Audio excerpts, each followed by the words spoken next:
Yeah! Listen to the studio audience going crazy. What's going on, everybody? We are live from the H.H. Gregg Epic Gamer Studios. This is Mega Team Up, brought to you by CouponBug.com. Yes! It surely is.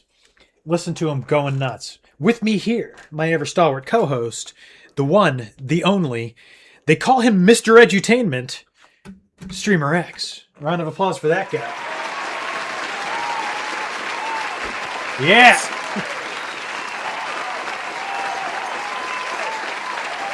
You there, buddy? Oh, yeah. There he is! I am proud to report, I feel like everybody needs to know, we are the #1 Museum Madness stream on Twitch. How about a round of applause for that? Yeah! Incredible. And we did it! What's going on, Kale? How you doing, buddy? You here to lurk? Or are you here to get edutained? You're going to learn a lot tonight. If you even glance at the screen, you're going to learn so much. Let's not even, you know, what's the word I'm looking for? Let's not stop pussyfooting around. We have to learn. We got to learn stuff. We're going to get mad. We're going to get mad, and we're going to get even smarter by playing Museum Madness. A game I've always wanted to finish. A game I've kind of always wanted to play. I guarantee you, I don't know if this can be finished in one sitting. Maybe yes, maybe no. But even if it can't, we're going to reach the maximum level of where I played this as a kid really quickly. And you'll see why.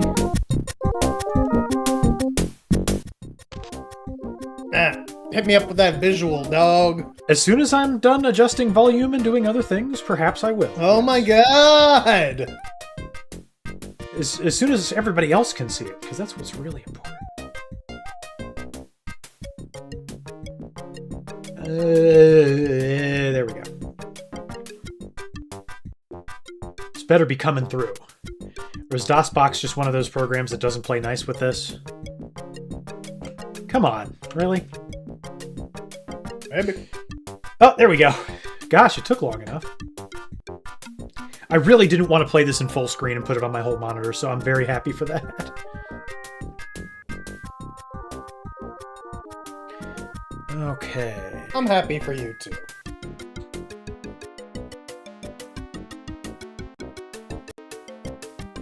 Alright, so we are going to start a new game. There is a game that we can load that I did just to test to see if we could save a game, which you can.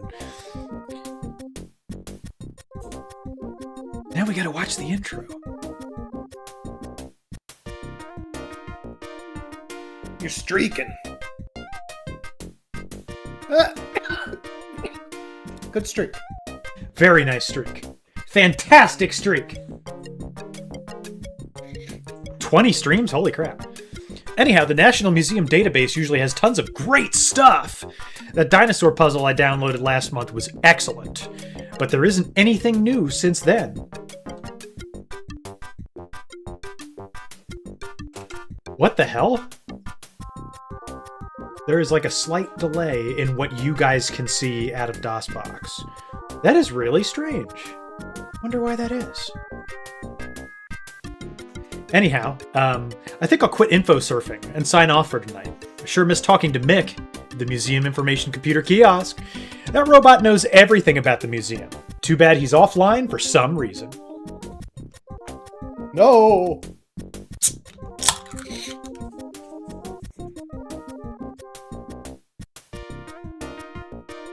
Cool, it's Mick. Thought you were offline while the museum was being converted to total computer control.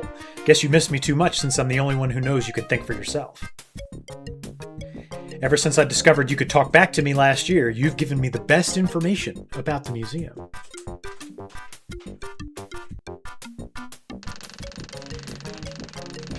If you haven't guessed already, Streamer X, you are absolutely Mick, by the way. Alright. I was offline undergoing reprogramming, but I have returned because I need your help. The entire National Museum is in danger. You must help me save it before its secrets are lost forever. You know I am responsible for maintaining the museum database. That database has been corrupted, and the museum exhibits are out of control. Oh, good timing. We just ran out of time to read that. This is some sort of new online game, right? How can the museum be in danger? I know you are the guardian of the museum's database, but isn't this a little extreme?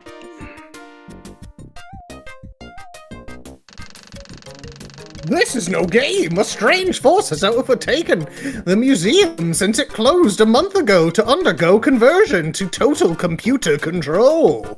The exhibits have come to life, and they are acting very peculiar. I suspect a virus has invaded the system and corrupted the main control program. You must come to the museum at once and help me track down the virus. This is very weird, Mick. How can I help? I know you're the one in charge of keeping the museum database in shape. And I know you always tell the truth, but what can I do?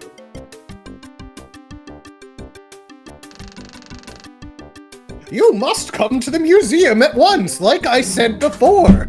My power is failing, and my memory has been corrupted. I cannot last much longer. Ye gods!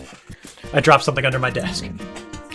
I don't know about this, but Mick has been programmed to always act in the best interest of the museum. He's always given the good information and helped me solve problems using the museum database.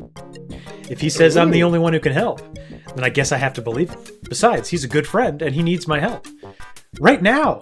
The museum's going crazy. We gotta leave right now.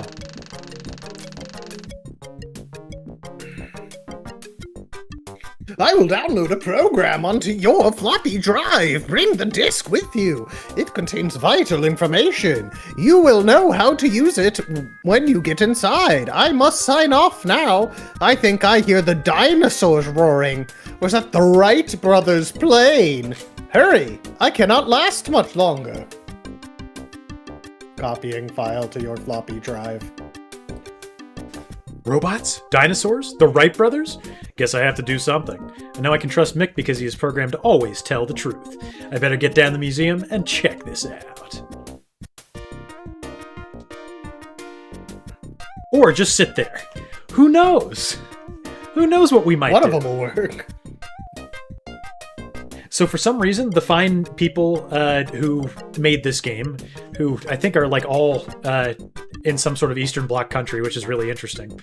This was not developed by the Minnesota Educational Computer Consortium. This was developed for Mech by Novosoft, or whatever the hell that was called.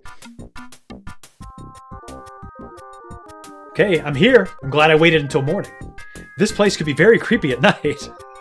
So this is what I was kind of driving at. I don't know why they said it late at night in the kid's house and then, you know, conveyed this sense of urgency and then had him go to the museum in the morning. I don't know. I'm guessing there was a disconnect between the art and the writing. Where they were just like, now, you know, we need a picture of him showing up to the museum. And they were like, oh, wait, it's a different time of day, even though he said it was really urgent. Hope I didn't wait too long. I'll have to explain that. But I'd be grounded for sure if I snuck out in the middle of the night. Now, how do I get inside? Mick wasn't much help. I guess I'll have to figure it out for myself.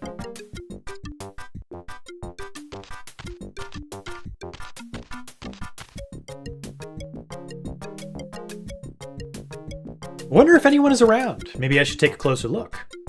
I know the museum is closed for repairs. Maybe someone left a door open or something. Good thing there's nothing priceless in here like the Wright brothers' plane. So, this is the true beginning to museum madness. If you were like me as a kid, you probably never even saw this.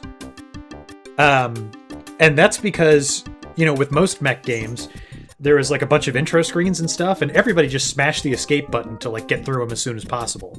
I know I did. And if you do that here, right now, it skips all of this, including this section of the game that we can play. And it just puts you right in the museum, ready to solve puzzles. We're a completionist stream. We'd never do that, but still. For anybody who was familiar with this as a kid, you're probably wondering what the hell part of the game is this supposed to be? This is the actual introduction. Tutorializes you on looking around and solving shit. Harry's electric supply. If it's electric, we can fix it. Dear Harry, I had to leave early. If you need to get inside, use the combination lock on the side door. You know the combination, but if you forget, just look up. Once you're inside, follow the same order to the entrance hall. See you tomorrow. Gina.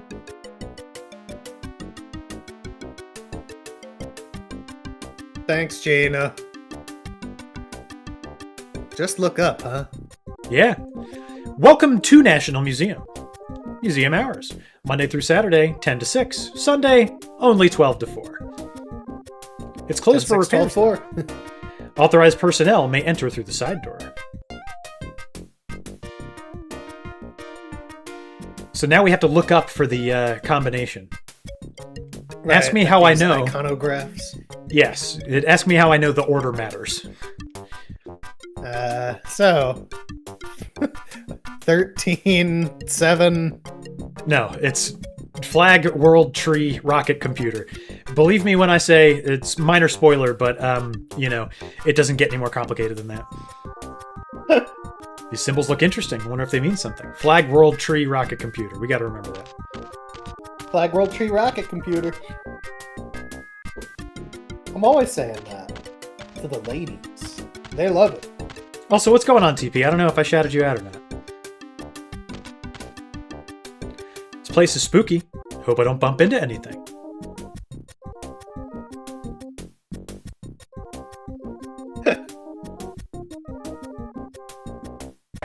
Flag, World, Tree, Rocket, Computer. Rocket, Computer. Motorcycle. Okay, welcome to the hallway of hell. I messed around with this hallway and got into the museum before the stream, and it's just a nightmare. You get so lost in here, it's crazy. And it's gonna happen again. Sorry.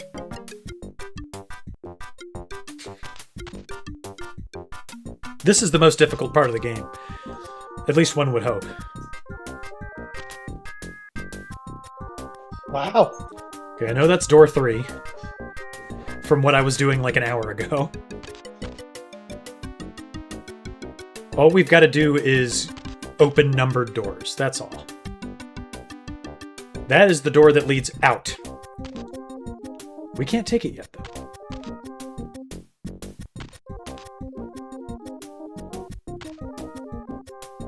Yeah, it's so easy to get lost here. I'm already lost.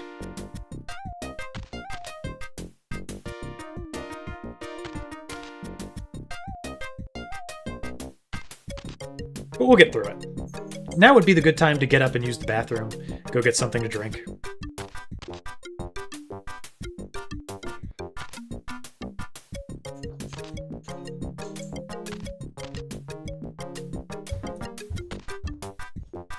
Okay, we gotta go this way. That much I know. Door 1 should be right over here. There's the workshop. So we've come fully kitted out for our museum adventure. We got a flashlight, a comb, a handkerchief, a pen, a pocket knife, a dollar bill, and of course we have this one card, but we just picked that up. Hey, Jampley, how you doing, buddy? Yep, this is Museum Madness. Yep. DOS game, 1994. And if you grew up as an American child, an American child who is now around their mid-30s, you had this game on your computer in the classroom. In school. Yep. It's a game I never finished or even solved any of the museum puzzles in. And I've actually learned since then that some of the copies that were distributed to schools for like modern setups, I guess, like this game didn't work properly. So you couldn't select exhibits to go to. So I'm starting to wonder if maybe that was why I never solved any of the puzzles. But I was also like way too stupid and impatient for this game. Not anymore. I'm very patient now. I remember solving a few puzzles. We're gonna solve them all. And then every time, like, I didn't play a lot of it. It just didn't interest me that much. This game is for children. This is a piece of U.S. history, yes, and we're gonna learn about it, Jampley. Aren't you excited? Yeah. Like, right now you are culturally attuning with an entire generation of people just by observing this.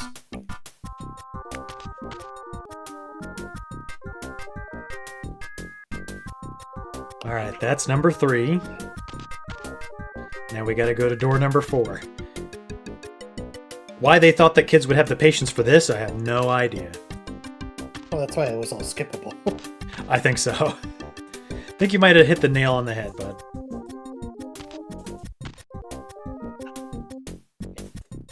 So that's the exit door, but it's not the exit door we want.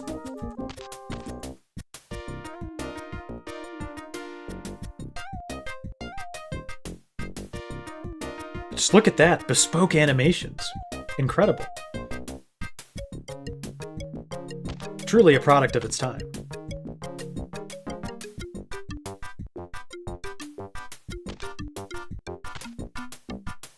Complete with the amazing tuba fart soundtrack.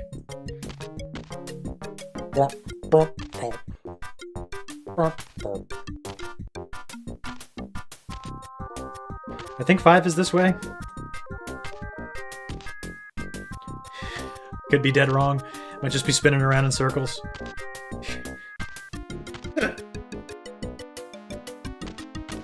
You never know. We're all more patient and less stupid now. Ain't that the truth? Some of us. I'm definitely more patient. Oh, yeah. But less stupid? Well, I don't know. In some ways, I would say the internet age has not made people very patient. I guess not, but adulthood has made me more patient. That's true. We can now leave the hell hallway. Oh, I found the door so quick. I spent like 20 minutes trying to find this door when I first did it.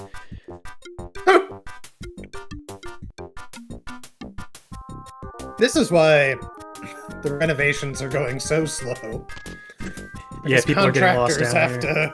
to visit 5 different rooms and get 6 different key cards to even enter the museum. This must be the main hall of the museum. Looks more like the inside of a tomb at night. I wonder if the place is haunted. There's Mick. I wonder why he doesn't say something to me. He said I'd know what to do when I got here. I guess I'm still on my own. Did we give him the floppy? IO error! What do you mean IO error? You got me all the way down here to tell me you have an IO error? Take 2 aspirin and get over it. I thought you needed my help.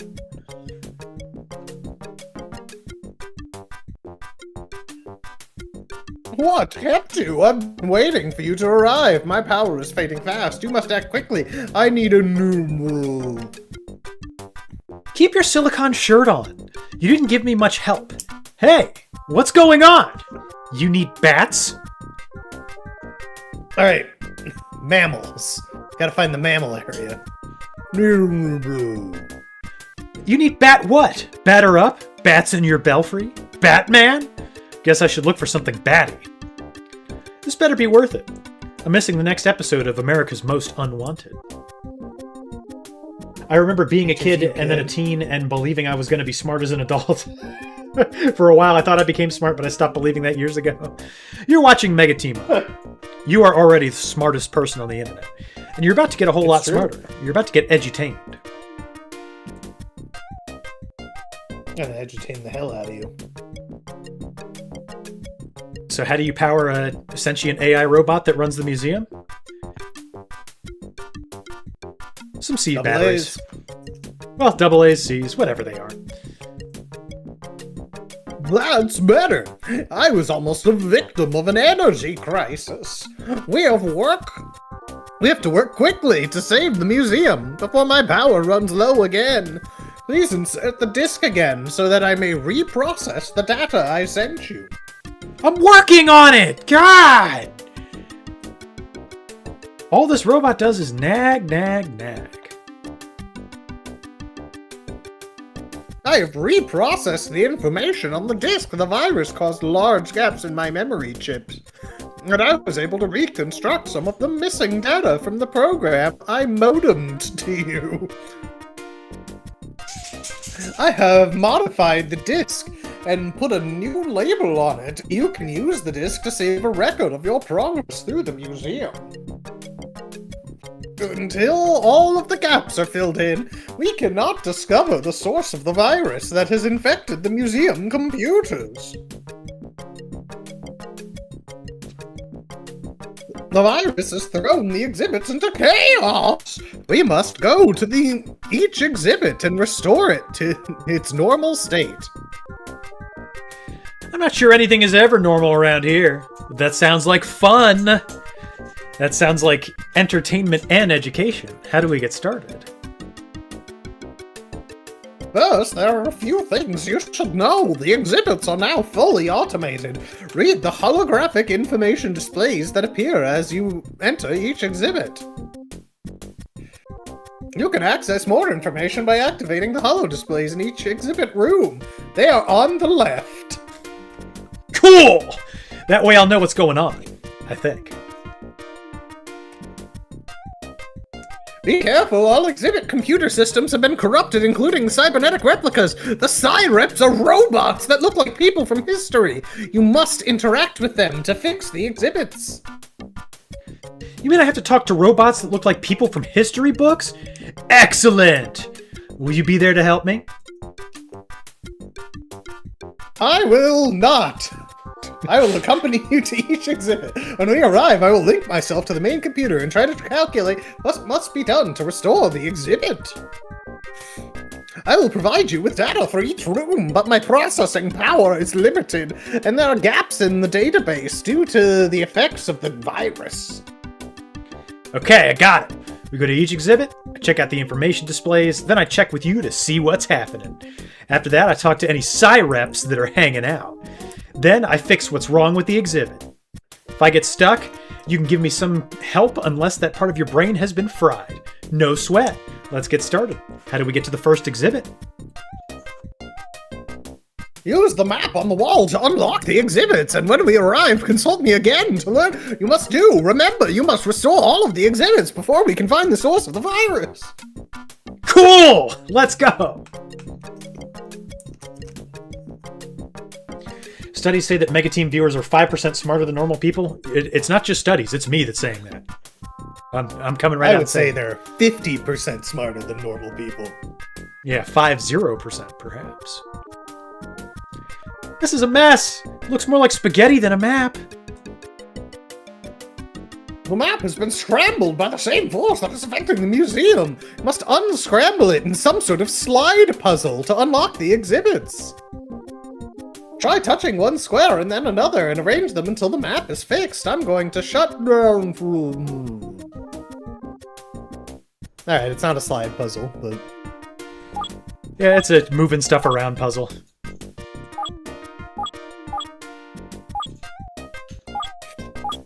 Can you swap two faraway squares, or they have to be next to each other? Oh, no, I guess you can just do them wherever you want. Yeah. Okay.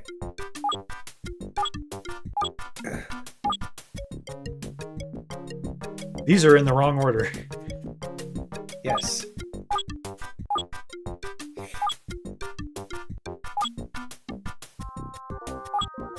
Order matters in many parts of this game. But not It this sure do. Shirtily dirtily do. one. Is that something you find yourself saying a lot? Yeah, always. Why, what do you say?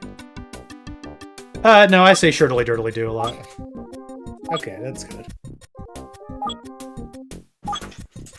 That goes like there somewhere.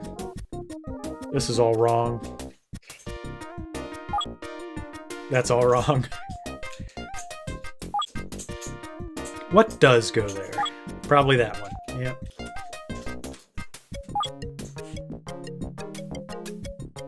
As a kid, I was off of this by now. I was playing Number Munchers. Oh, dude. I love number munchers and word munchers. Gosh, who doesn't?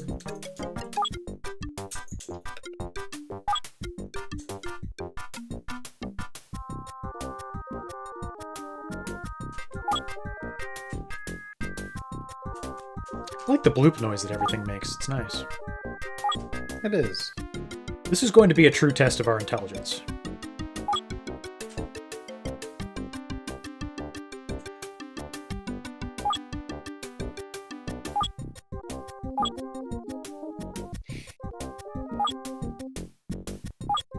If we're not able to solve it, we're not epic gamers.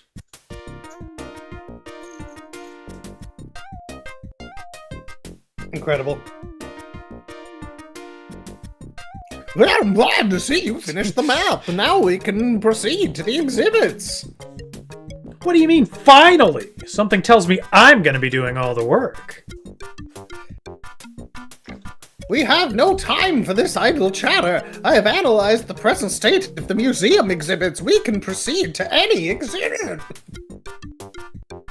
They're all desperately in need of help. We should move quickly before my Don't tempt me to slow down, idiot. What do we do now? The map will unlock the exhibits. Just touch a location on the map to unlock that exhibit hall. I will fill you in on the situation when we get there. And here is where you would start if you pressed escape. Amazing, huh? Yep.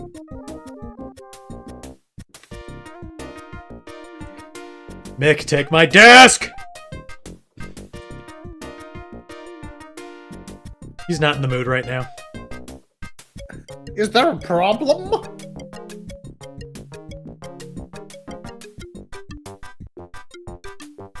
I want to save. We'll save in the exhibit hall. Save somewhere else.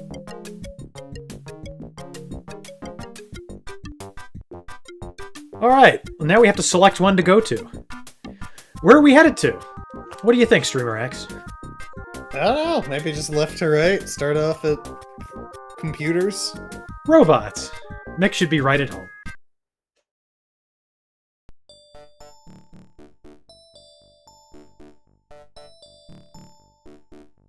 Throughout history, humans have dreamed of having machines to perform tasks for them. These machines have often taken human-like form. Any machine that performs a task in a human-like manner is a robot. Robots are not intelligent in the same way that humans are. Although they can perform complex tasks and do elaborate calculations, they cannot think. Today, computers control the actions of robots.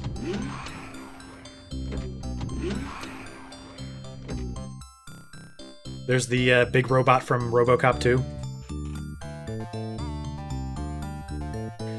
Oh, baby. Will you take my disc now, Mick? No. Trying to remember how I saved last time, because I know I did. He apparently Gotta doesn't eat the want disc. the save game disc. Try giving him $1. Hey, buddy, you want to dance for it?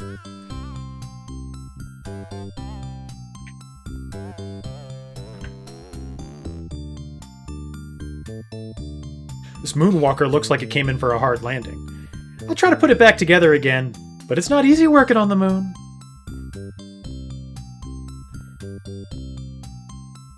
It's not a moon lander, it's a moon walker. Yeah, we make these. Yeah, all the time. This is totally a thing that science has created.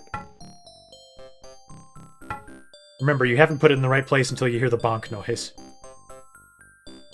Bonk. Galunk. I like this. This is the game. If you don't like this, I got bad news for you.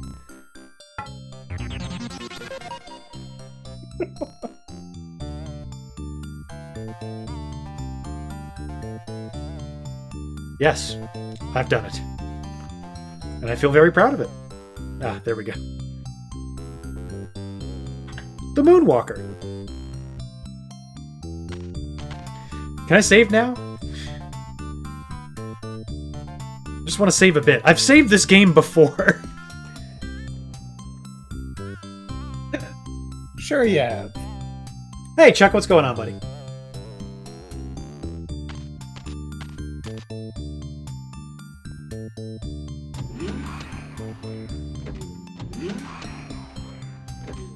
Robots do assemble cars. This much is true. Looks like one of your relatives has fallen down on the job, mech. Uh-oh. But it's okay, we can build it back. Better than it ever was.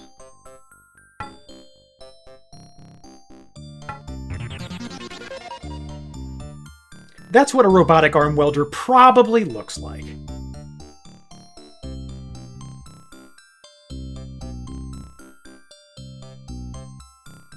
You're just gonna have to take the game's word for that.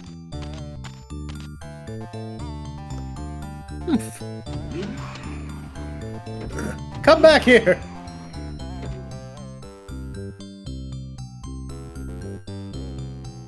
This is a real mess. This robot definitely needs help. What kind of robot is this, Streamer X? Do you know? This is obviously, the robot from Twister that you launch into the Twister.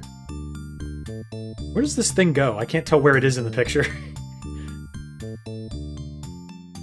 There we go. Hey, there you go, it's a hat!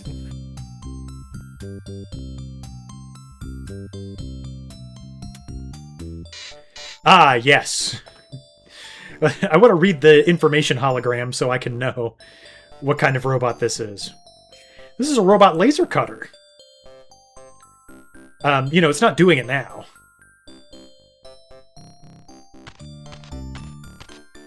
But it could cut that glass if it wanted to. Glass is a good thing to cut with lasers. Something tells me this large metal dude is not in the mood to chat. Wonder how I can convince him that I'm here to help.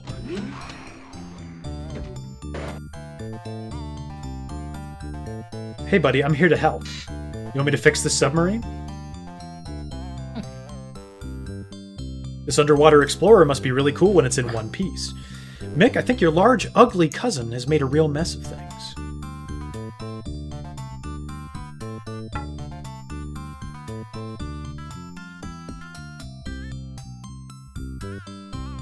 This goes on it somewhere or other. There we go.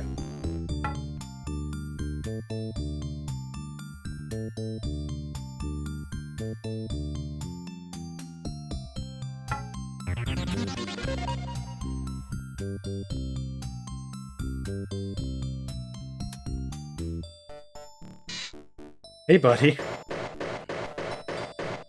What if we just hit your off switch?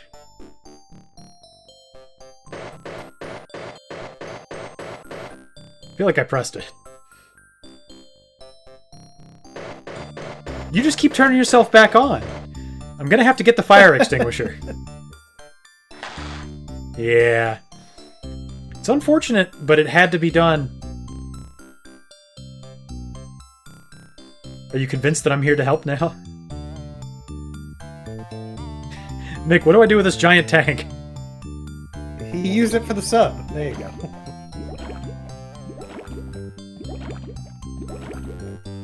They really shouldn't keep these underwater explorer vessels in captivity like this. Wonder if I can use this thing in the pool. I can never hold my breath long enough to see if there's any loose change in the drain.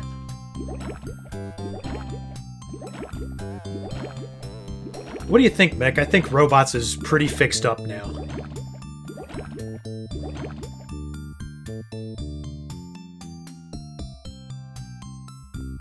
Consult me at a later time. I think we're done. I feel done.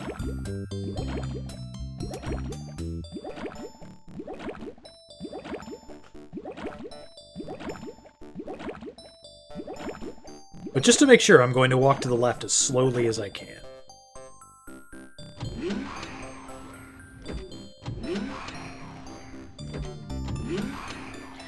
This thing is going to allow us to dismantle it. Pieces for the other robots? Bit by bit. There you go. Yep. Where does this go?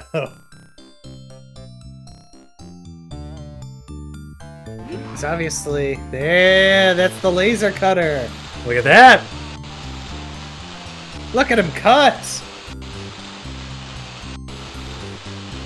Hey! That's hot stuff! The laser robot is okay now, but it still looks pretty dangerous. I think I'll stay out of its way just in case. Isn't it like behind glass?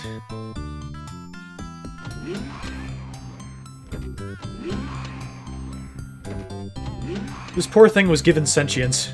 Now it's just a pair of legs, allowing us to disassemble it as we please.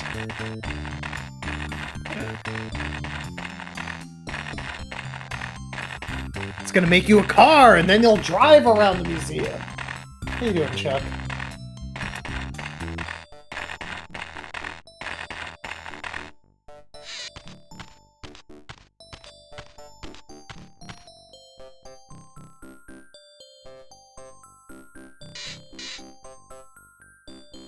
Where are the legs? They haven't followed us. Why not? Do we have to grab them from the previous screen?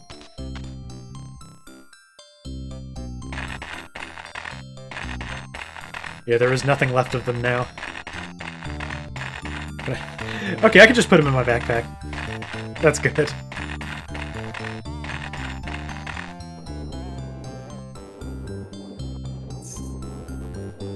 The rest of that's just junk.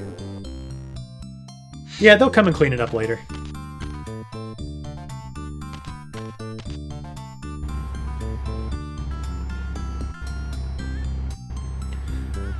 That's more like it. This thing looks like a giant spider. I wonder if it can spin a web. I wouldn't want to see it walking in my neighborhood on a dark and moonless night, but I'm glad it's back together again. That takes care of the last robot problem. These robots sure needed to get their act together. Now that this exhibit is safe for machines of all kinds, I better go back to the main hall to see if anything else has gone wrong. Now where's that robot guide? Come on, Mick. I hope you're in better shape than your relatives. At least you're in one piece. So far, that is.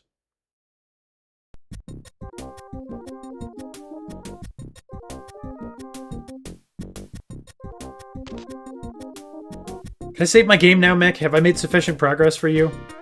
Enough? Please? So if I say I want to take a break, will you let me save? There's not a problem, no, but I really need to save the game. What's the problem? I don't want to have to do all of this again later. Please! How did I do this before? There's no problem, Mick. I just need to save the game.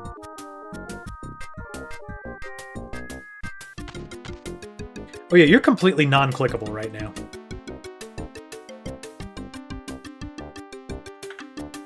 Maybe I need to be standing near you to save the game? Please? There's not a problem, besides you refusing to save the game for me.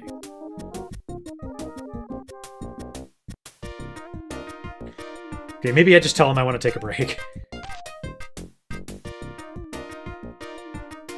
I would hate to do the robot puzzle again, but we know how to do it all now.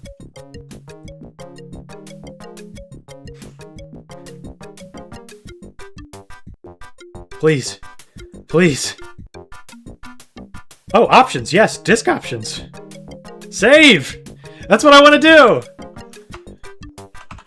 I don't know how we access that, but I'm happy about it. You did it! Okay, double-clicking the disc lets us do that. That's good. Okay, and we have our save game here. Fantastic. Let's go.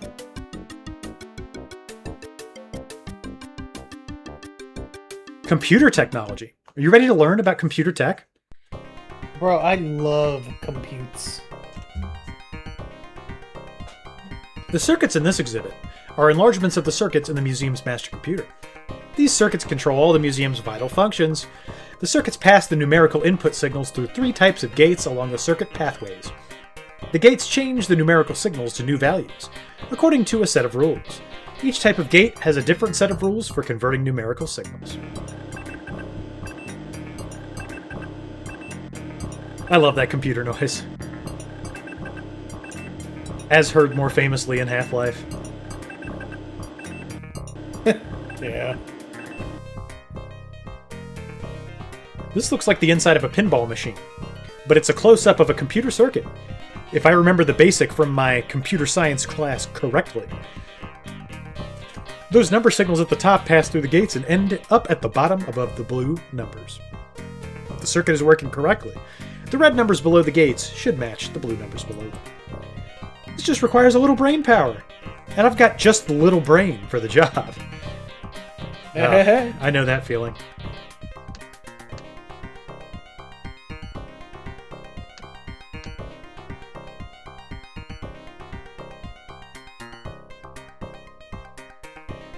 Zero or zero, and 1.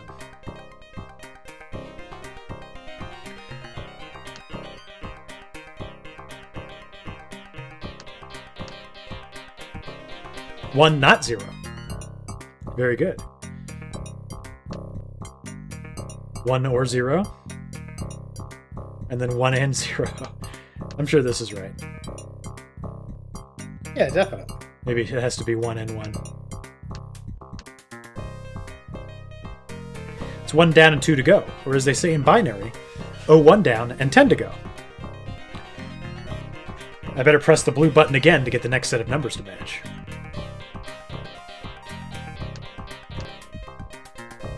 This soundtrack really rips.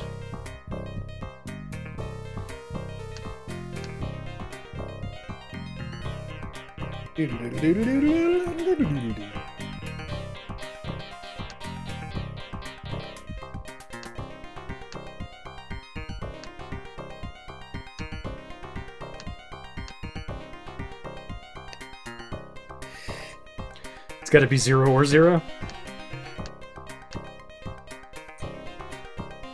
Hey, this is a snap. Maybe I should try out for a part in the next RoboKid movie. Yeah!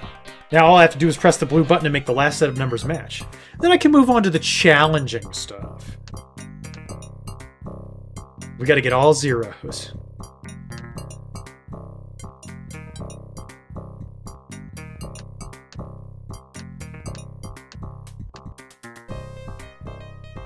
That takes care of the first circuit. This computer programming stuff isn't so hard after all. Wonder what the next circuit is like. First, I have to exit this circuit, and then open the next one. Oh, I don't need any help. I conquered that circuit. But there's still an error on the PC. Where is the next circuit? Is it also in this room?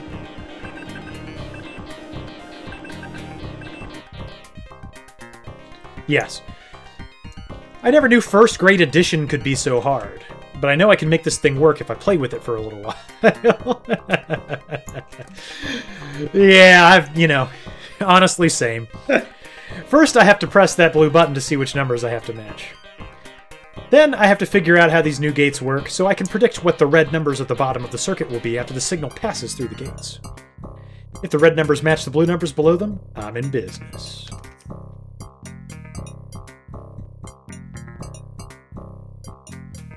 Okay, so the 0 and 0 are still an AND. So we just need a 0 and a 1 there. And or not. Hope these gates make up their mind soon. At least that's 1 down and only 2 more to go in this circuit. Time to press the blue button again. Round and round it goes. Where it stops, nobody knows. Now we need 10.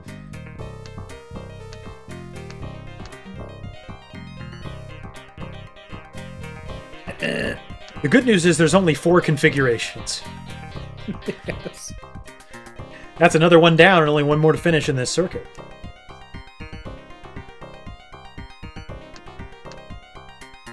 Our good friend 01. That's 2 circuits repaired. Why do I think the third one will be the toughest of all? Glad I'm not a computer. I like doing math the old-fashioned way, with my fingers.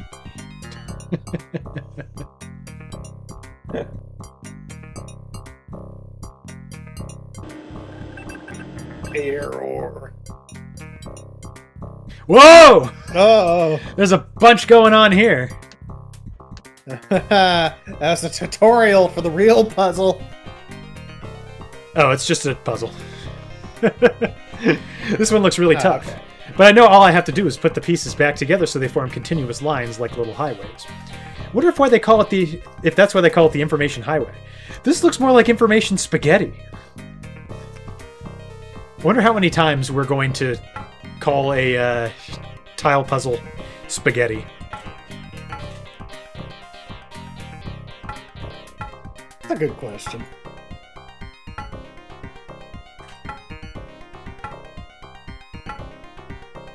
Do you guys feel smarter yet? I'm the smartest. Look at this. I just get to sit here while you do this. Yeah, this is tough work, man. I mean, like the other one, you can move... Yeah, there you go. This is not something that's easily conquered. Oh god, what is this? Hey, Room Temp Ramen, how you doing? Are you like me? Are you in your mid-30s and played a bunch of computer games in grade school? This is one of those! This is Museum Madness. Museum Madness!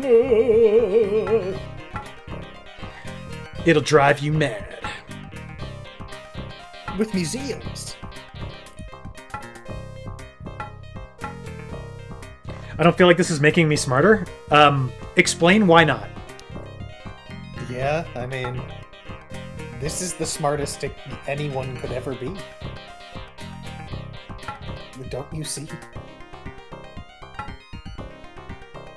You must see.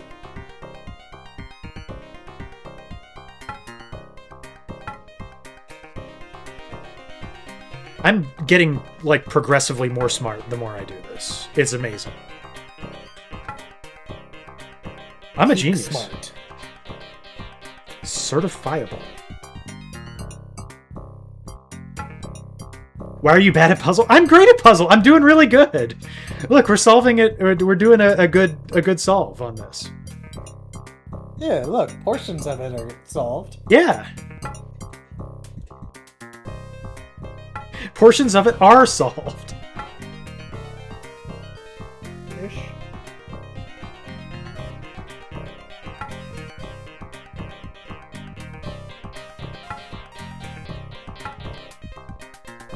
This mid-eye track is awesome. I'm personally a huge fan. The blue start button, OMG. We were getting there. Doesn't all happen at once. Look, I'm It's just a kid. process. Exactly. He's just role-playing it. Yes. I'm just a dumb kid. It's one of those things that you have to understand.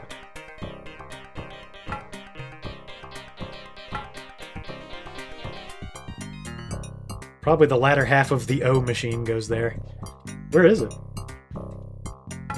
Oh, like that. I think that's probably right. It's free real estate. There will be no more puzzles like this in the game. I'm positive about it.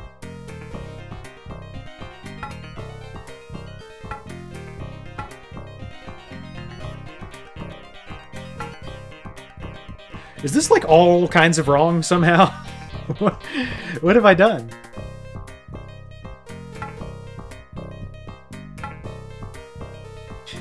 Oh boy. Shift the bottom things over to the left. Done. There you go. Yep. Seems good to me. No, OMG. I did what you said!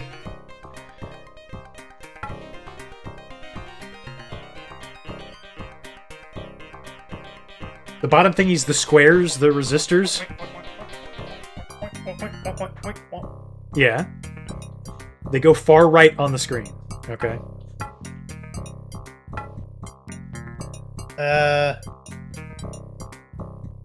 Right above. Yeah, there you go.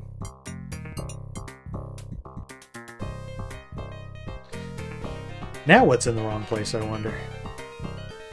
Well, lots of stuff. Probably just one thing. Is this not correct? Look at the top. Look at the top and the second row, how those wires don't create.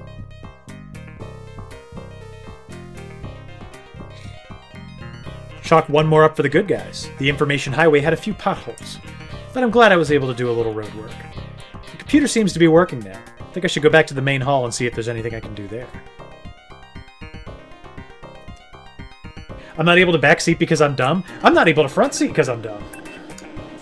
What a difference! It looks like this baby is humming now. If I can fix these computer circuits, I'm sure I can find the source of this virus.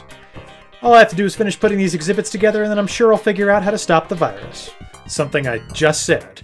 Let's go, Mick. We should get back to the main hall and see what's happening in other exhibits.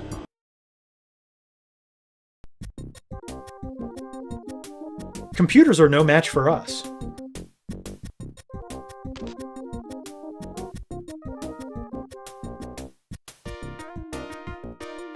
But now let's discover radio.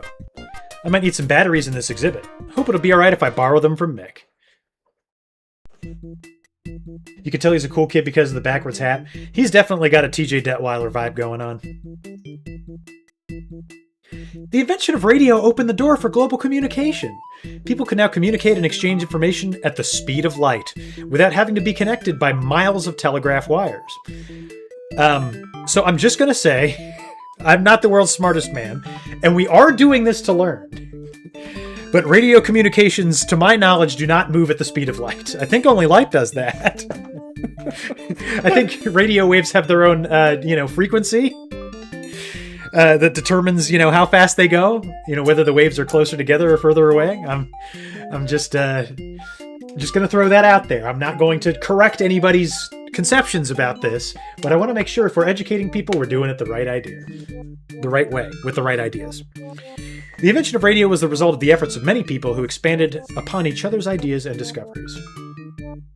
Radio waves travel at exactly the same speed as visible light? No kidding! Yeah, yes, they do. We learned! In a vacuum. We learned! Incredible. Speak to each of the 4 inventors first.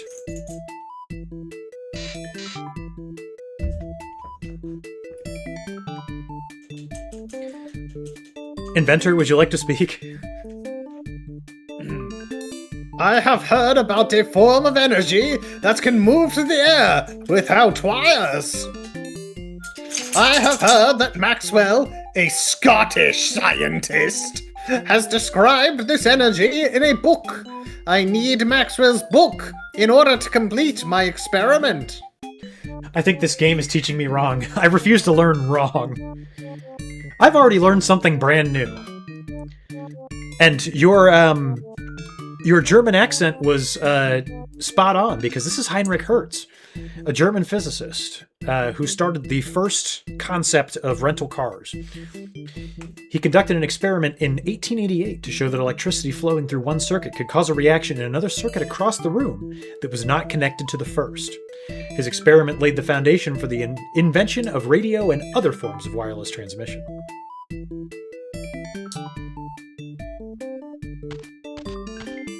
Wonder if Maxwell knows anything about radio. He's not having such a great time. Hey, buddy. Anything we can help with? I've fallen and I can't get up. Oh, this isn't Maxwell. This is Guglielmo Marconi, an Italian inventor. Became interested in the possibility of wireless telegraph transmission when he was a teenager. He conducted many experiments in his home. In 1894, when he was only 21 years old, Marconi created a transmitter capable of sending Morse code signals. His invention owed much to the work of James Maxwell and Heinrich Hertz, who pioneered the study of electromagnetic radiation. pictured here on a bender, currently unable to help us at all.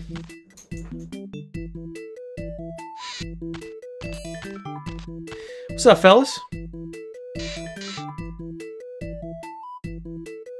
Alexander Graham Bell invented the first telephone in 1876. It was the first device that enabled speech to be sent from one location to another. To make the telephone work, Bell had to create the first microphone. The microphone converted sound waves into electric signals that traveled along a wire to a receiver. A similar device in the receiver reversed the process and changed the signals back into sound waves. Bell's microphone would have the same effect on radio that it had on the telegraph.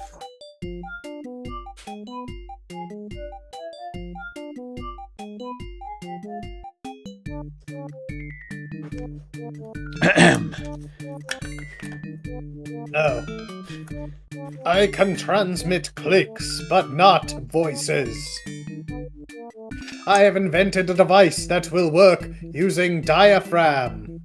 But when I need a magnet to make the diaphragm move, when an electrical charge passes through it. You need an electrical device that will move when a charge passes through it? Is that what he said he needed? What do you think, Mick? I have determined... Oh, no, sorry, this is you. I have determined that the invention of the radio is in danger of not taking place. The 4 inventors in this exhibit must share the devices to complete the invention. However, the computer virus has scrambled their experiments and their memories. You must help them straighten out their individual experiments and share their devices with each other. I will continue processing remaining information from this exhibit, so do it yourself. I can't take anything from this exhibit. We gotta get Maxwell's book. And I'm guessing this is you? Although Marconi is credited with inventing the radio, he was never able to transmit voices or music with his device. Marconi's radio was actually a wireless telegraph. In 1906, a Canadian immigrant to the US named Reginald Fessenden discovered how to send voices over radio waves. He made the first transmission on December 24th, 1906. The world has not been the same since. Hey buddy, do you have anything I can take from this? I'm trying to assemble a device that will send voices over the airwaves. I will need a transmitter, but mine is damaged beyond repair. I will need something that converts voices to electrical signals, but I'm not sure what could possibly do that. Well, we are officially out of real estate. We have to give... So now we just gotta start looting. We have to give these guys something from our backpack, probably. I have a radio. Would a radio help with the invention of radio?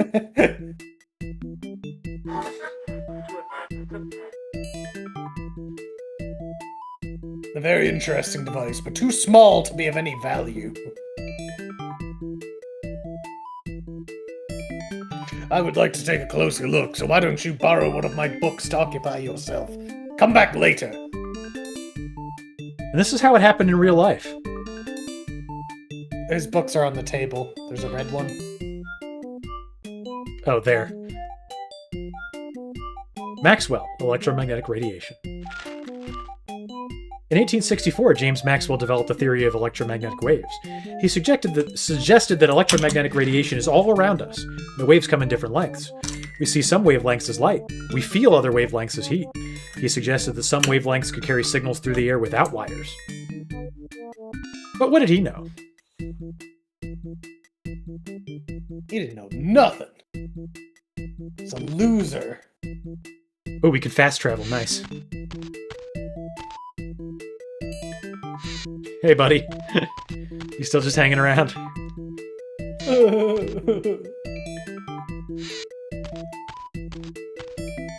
Don't worry, Heinrich. I got a book for you.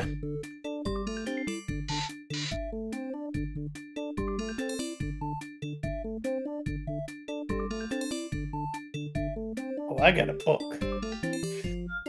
This is the book that I'm waiting for. Hey, the guy who invented automated telephone operator did it because his funeral home was getting less business due to the local phone operator in the area being married to the owner of the other funeral home in town. I didn't know that. Thank you, Room Temp Ramen. Yo, round of applause for you. Thank you. What's up, Califated? What's up, Califated? Can you give that man CPR? I don't think he's knocked out. I think he's just sad. What's up, Mo Brezageliku? There's probably a way to pronounce that. One of these. Solve his ball puzzle.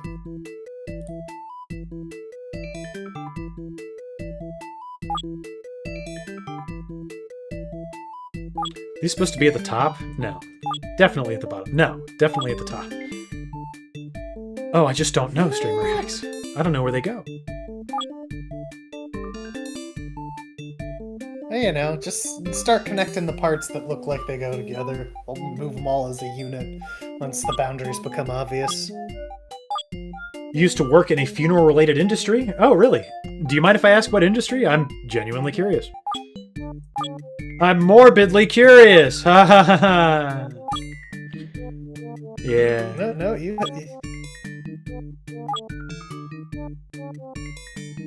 it's too high.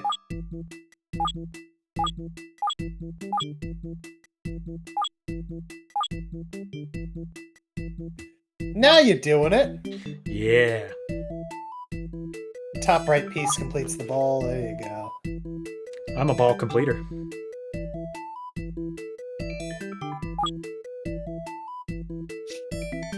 You're a jervy-turvy.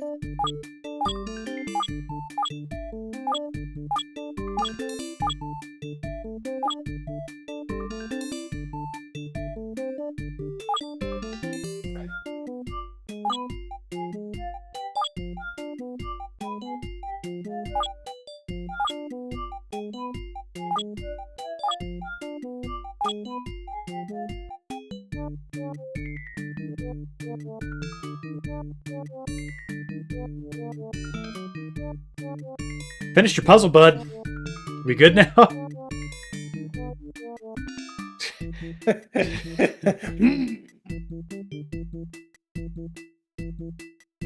Okay, nothing else to pixel hunt here. Hey, buddy.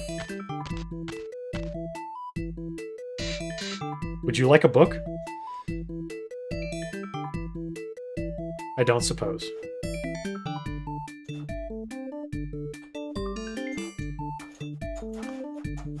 Ah, some Morse code. Very nice. Very epic. I'm sure we won't need to know.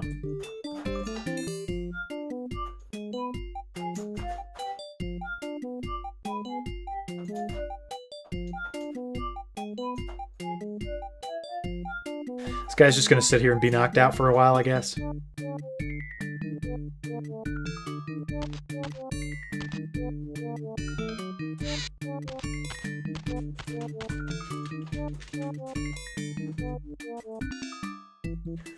Oh boy! Spaghetti! I love how we don't have a comment about this. Just, at this point, we're used to it. Yeah, this looks more like spaghetti than a radio.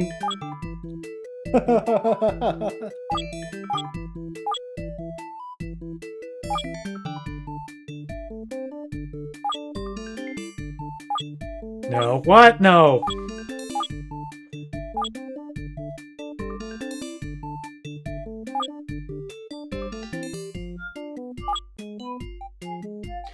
Man, I love all the mystic symbols on the radio box. This is probably what it looked like, too. Yeah.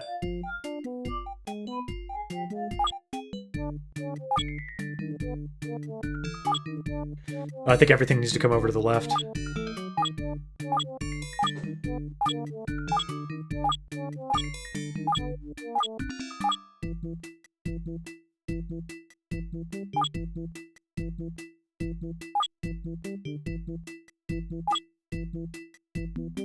No, I didn't. No, no. Tell me my progress has been preserved. Okay, that's good.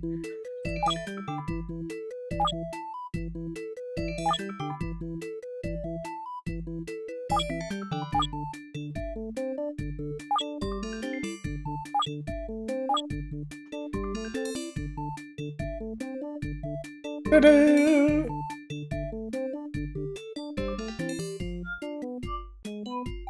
Was that optional? Can I take this very clearly takeable device? This guy said he wanted something too. I don't think it was the book.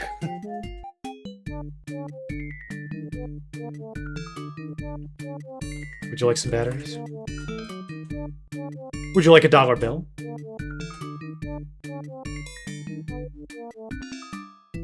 I forget what this guy said he wanted. He wanted a listening, hearing device. Hey, buddy, have you played with the radio enough? I need to get things. Oh boy.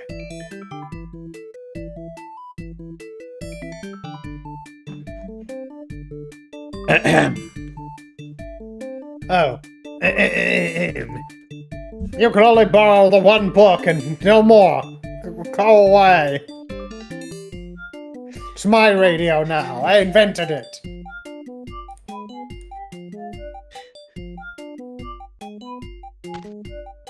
Man, these Psy reps sure are arrogant, aren't they? You're right. Here, have this comb. You need it. You want a dollar? And you don't want batteries. Do you want Maxwell's book? We could all learn from reading. Maybe the answer is not on this screen. I think there's something that we're supposed to do in the passed out Morse room. I love this.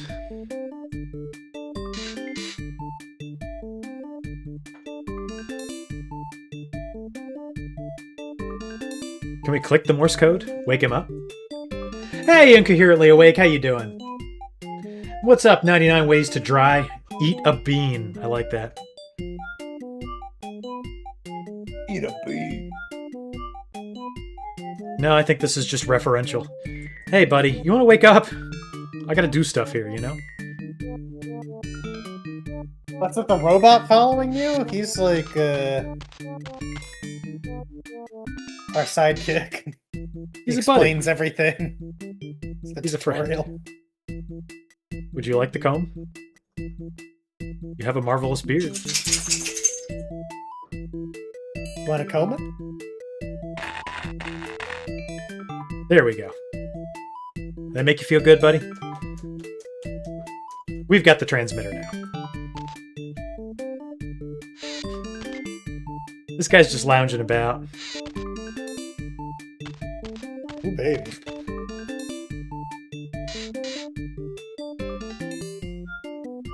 You wanted this! Don't you want this? Yeah, maybe someone else wants it.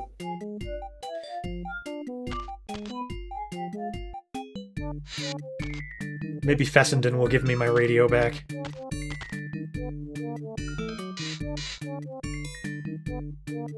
Now I'm starting to see why I never solved these as a kid.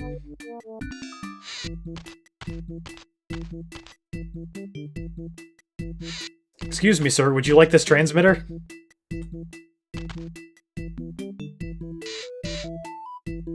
Are you sure you don't want it? Everyone's gotta want the transmitter. It's so good. Hey, I took a transmitter off your desk. Do you want it? No.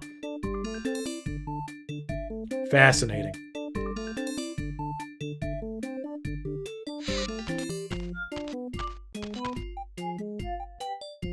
Can we not use this magic machine in this man's room? I think we're supposed to give the transmitter to the guy in the next room. I think he wants it. He's just not taking it for some reason. Hey, buddy, do you want this? What about your friend who doesn't speak? No, because Fessenden said he wanted something with a diaphragm. Right? No, that guy did, just there. The guy in the yellow shirt, he said he wanted it. He would want this transmitter.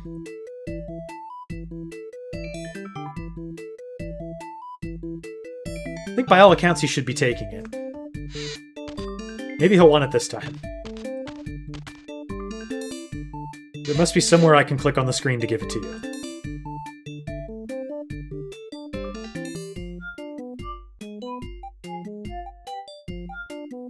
Don't you want this?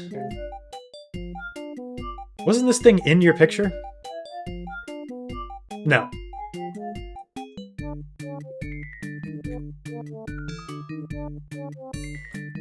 Nick, you got any ideas, buddy?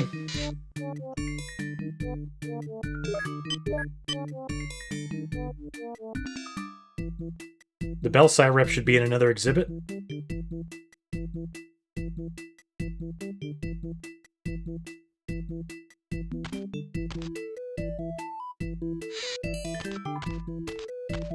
Maybe we have to go to the telephone exhibit. Is there such a thing? Maybe. Maybe the two are intimately connected. Wouldn't that be something?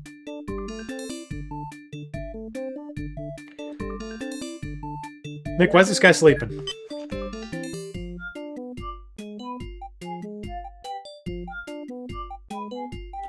He can be revived with some form of illumination. Okay, see, that's why we ask Mick for help.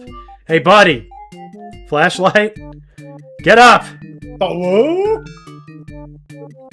I'm trying to invent a wireless telegraph, but my transmitter was destroyed in the power surge that knocked me out. Hey, I got good news for you. I got one of those. Here you go.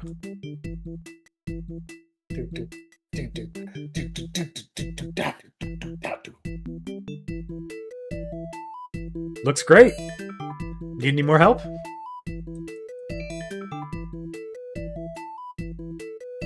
Are we just checking out your cool device?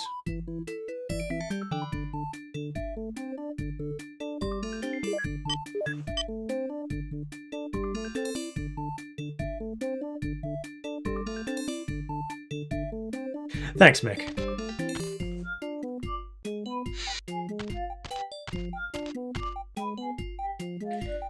Hey, Belle, why are you in the phone zone?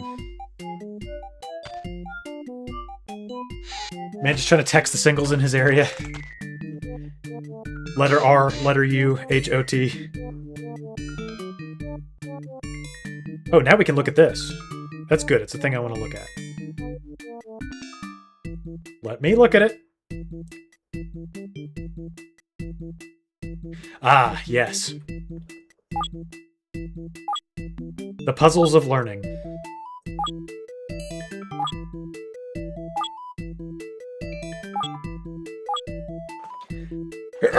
Woo! Sorry about that. Oh, babe. All this to say, you up.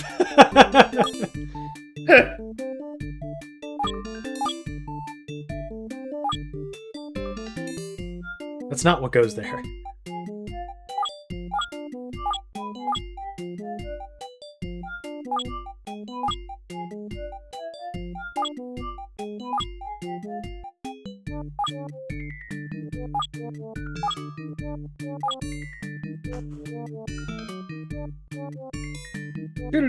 Thank you for the bless you, Room Temp Ramen. Really do appreciate it. Oh, quick! Ask AI what this says. Streamer X. Give me a sec. Working on it.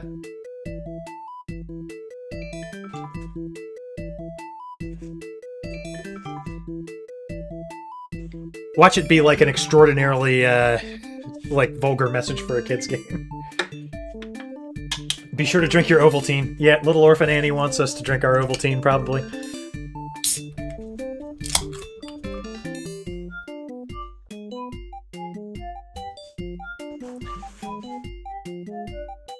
Did you get it, Streamer X? I'm asking.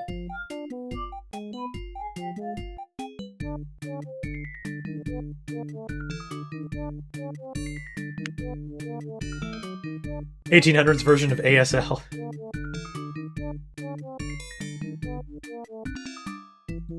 Morse code conveys information about the inventors of radio.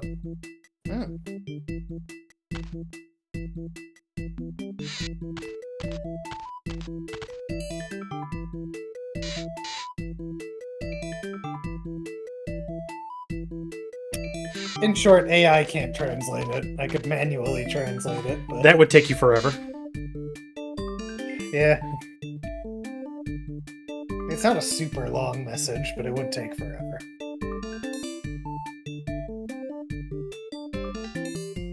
Maybe I need to look at this again, and then like it's like, oh wow, I can read it now. Ah, yes, here we go. Thank God. I've used my new code to translate the message. It says you will find a magnet in the drawer of the workbench. Take the magnet. It's very useful for an electromagnetic device. I wonder if there's a future in telegraphic communication. I can have that back now. Thanks.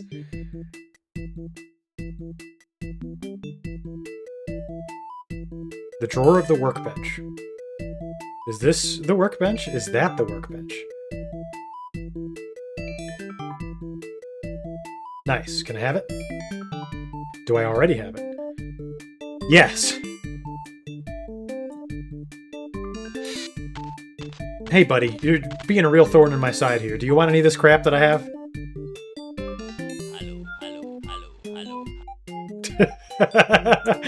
What an amazing sound clip.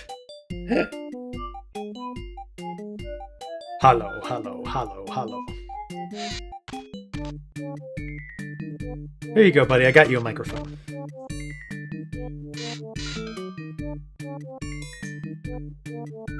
And a transmitter.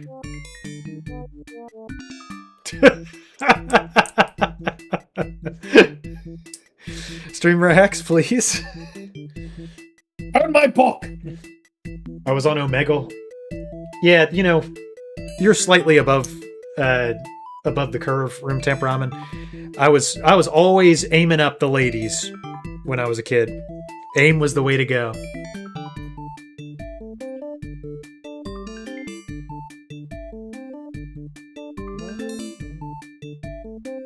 Wow, thanks.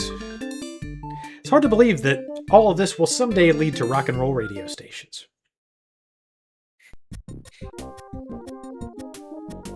Closer than you think. Oh, that's the end of that exhibit. The radio was invented. The end. Okay.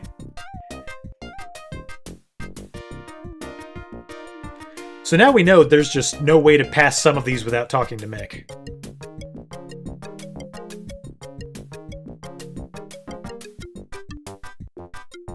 Energy technology.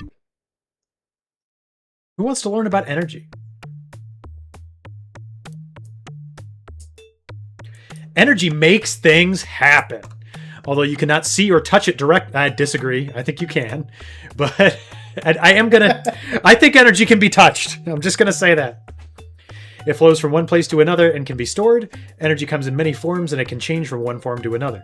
As technological advances have made better use of energy, they have provided improved ways to do work. Few things have affected the course of civilization more than the development of better sources of energy. You know, I'm going to get into a semantics argument. Have we developed better sources of energy or just better ways to, you know, change energy into usable forms? Right? Because, like, energy is like an idea, you know?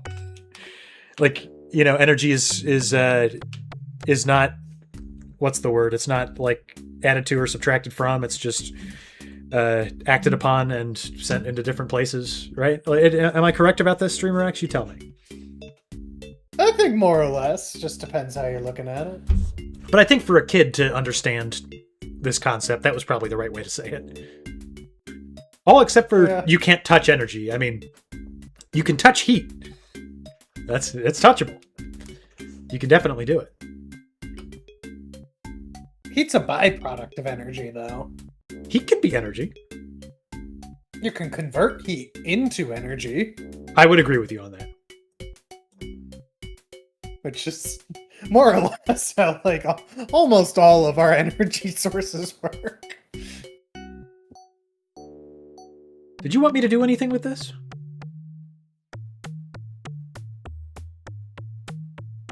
I don't think you want me to do something with this right now, because I can't.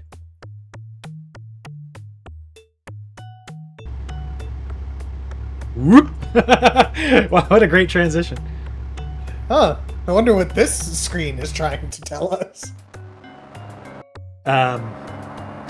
There's too many red cars in the world. Smoke is good and nice. Oh, come on, I want to hear the message! I want to learn. Fossil fuels. Today, most of our energy comes from 3 fossil fuels: coal, oil, and gas. They are called fossil fuels because they are formed from the remnants of plants and animals that lived millions of years ago. Although these fuels provide most of our energy needs today, their supply is dwindling and someday they will be exhausted. In addition, burning these fossil fuels can pollute the atmosphere and contribute to the destruction of the ozone layer. Coal is the fossilized remains of plants and animals that lived millions of years ago. Coal was first burned by the Romans. It became a major source of heating and industrial fuel in the 1600s. Today, few homes are heated with coal, but it's still a major source of fuel for industry. Coal burning produces black smoke and other forms of pollution. The first oil well was drilled in Titusville, Pennsylvania in 1859. 9 years earlier, oil was distilled from coal to make paraffin. Oil became an important source of fuel when the internal combustion engine was developed in the late 1800s and early 1900s. Pollution from automobiles and other oil-burning engines is a major source of worldwide air pollution.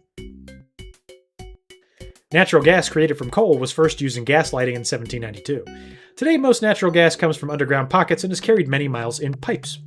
In addition to heating homes and powering electric turbines, natural gas has many uses in industry. Although natural gas burns relatively cleanly, it is toxic if inhaled and can explode.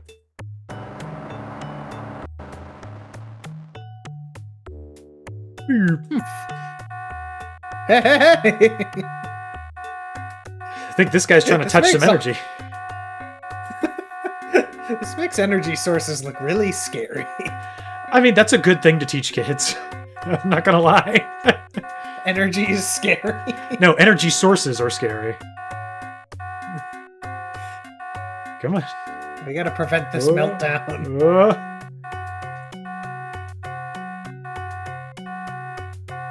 We just gotta pull these rods out.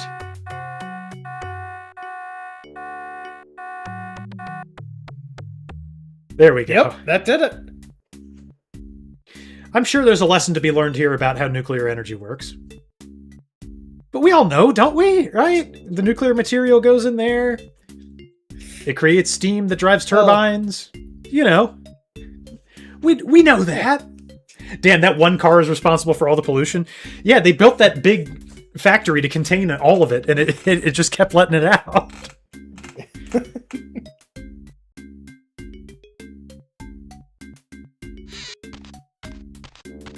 Gosh, I wonder what this could be.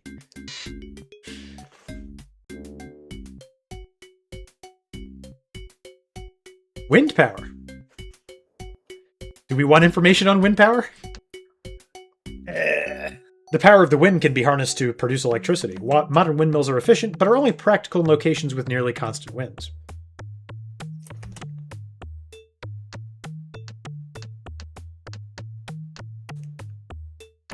How do we make windmill? This is right. How to make windmill. Yeah, I love that. Done. These puzzles are way better than the others.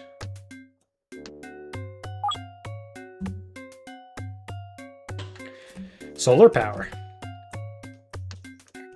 Solar cells are made of thin layers of silicon. When light falls on the cell, electrons move from one layer to another, creating an electrical charge.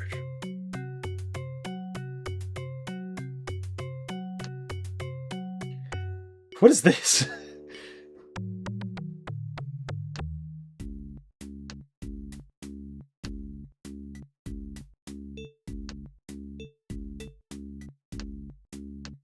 We already know what the nuclear exhibit looks like.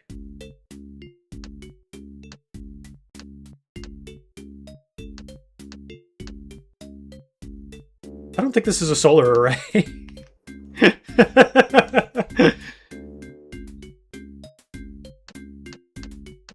No.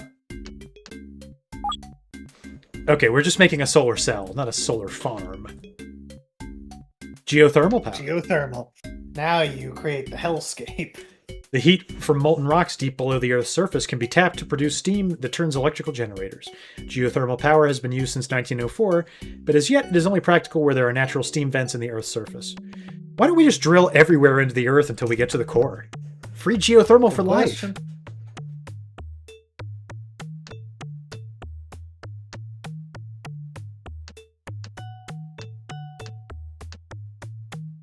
Just seems like a good idea to me. All that magma's just like around, you know? We could be harnessing it for us.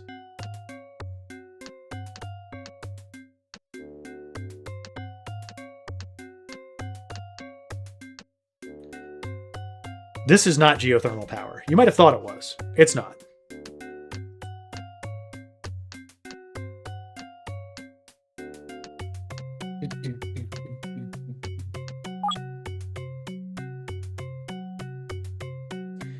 See, all of the energy's in there, and then we pump it into here to make hot tub and a strange underground bunker.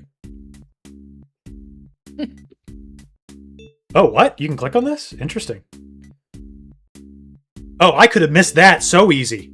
Are you joking? Good job. I could have missed all this crap. I didn't know you could go in the doors of the geothermal exhibit. I'm sure Mick says something. I'm sure he does. Yeah. He probably does. One would hope. That was easily missable.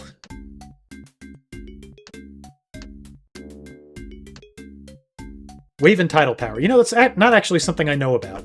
I do want to learn about it. 2/3 of the Earth is covered by oceans that produce waves and tides. Modern technology has developed methods of producing electric power from the motion of the oceans. These sources of energy have yet to be perfected.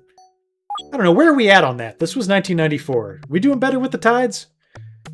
Isn't tidal energy just a form of wind energy?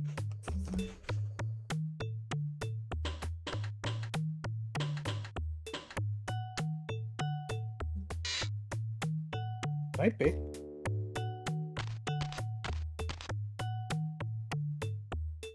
I don't know. Even as a kid, I always thought electric cars were cool.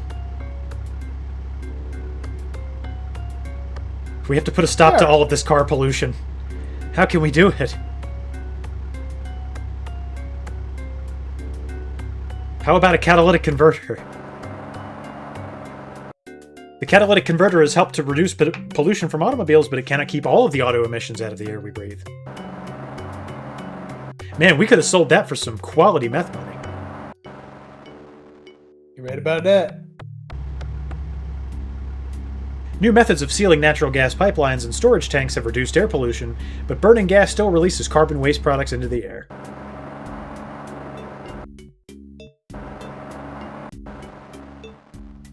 The stack scrubber reduces pollution from coal-fired electrical plants. However, some harmful waste products are still released into the atmosphere.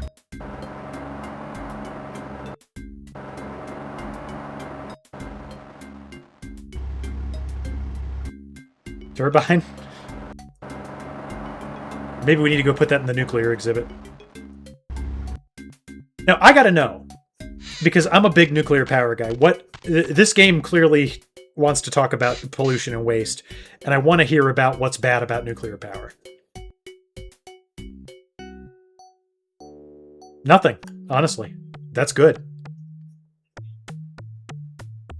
Yeah? Yeah, we already know how this works.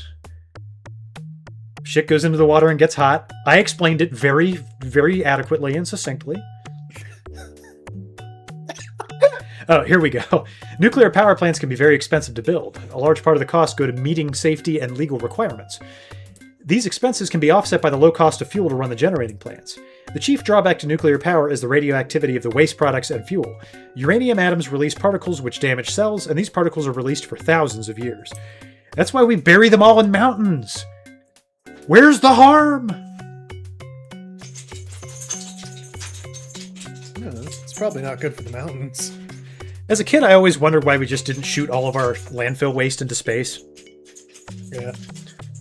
Someday we'll be able to. We can just eject trash straight into the sun. We'll have to get the space elevator working. I would love to see it. Well, as I understand it, we already have, like, are developing a thicker and thicker, field of trash orbiting the Earth. Yeah, that's why we got to shoot it hard enough to get it out of orbit. It's the only way. Now we can put the rods back in. This is actually a highly effective way for children to learn how nuclear power works. I'm going to have to give Museum Madness credit for this one. This is good. The rocket that blows up full of nuclear waste would be super bad. For who? Humanity. What?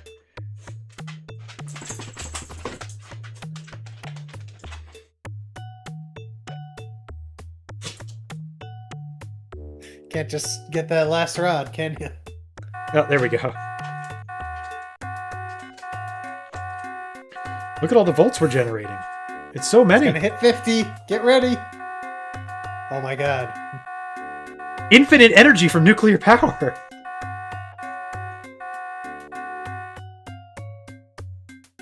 That takes care of the plant output problems. The gauge is back to 100,000 volts. But I've only done half the job. Check out that radiation alarm. I must find the nuclear waste and store it in a safe place before it contaminates the whole museum.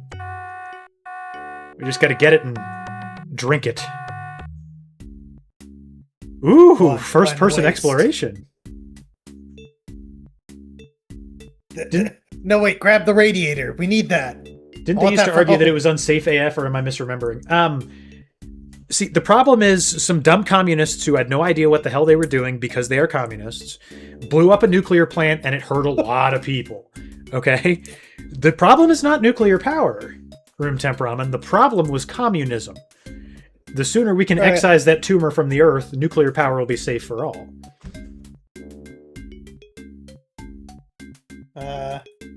What about our nuclear meltdown? I don't think that happened. No? No. One in Pennsylvania? Nope. It's not something that's coming to mind, friend. Sorry to say. 3 Mile Island? No, that's that. I don't know why you put all those words together in that sequence. It's an interesting term that you've invented, that's for sure. Fukushima? Now, Fukushima didn't happen because of, like, bad safety. It happened because of tsunamis.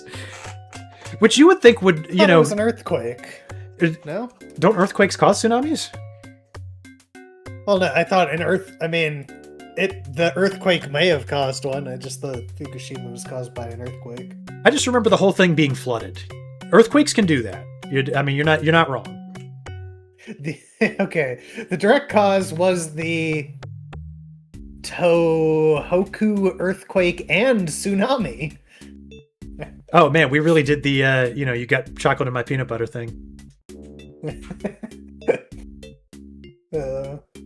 Okay, I put all of the thingies inside of the barrel. But, I mean, I don't know, it still raises the point, like,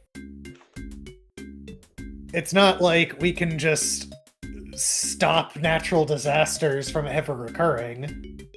So, you have to be prepared for it. If your entire city is going to be ruined and people die.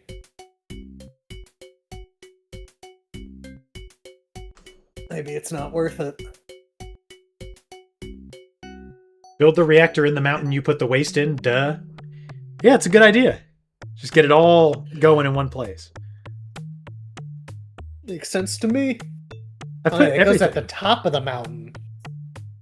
And then it's like having an outhouse. You just drill down into the mountain a big pit. And then you dump into the pit. Just like an outhouse. Are we good now? I put that stuff in a barrel. Are we good now, Mick?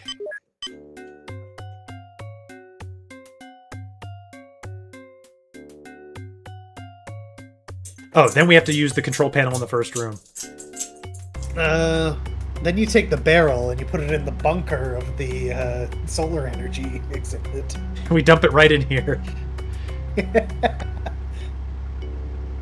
No, I can't use the control panel yet. Oh, no. Yes, I can. Oh, no, Okay. you just raised it. Yeah, you did. Oh, is it? Nuclear is 20% of the US's energy, so we gotta get that to say 20.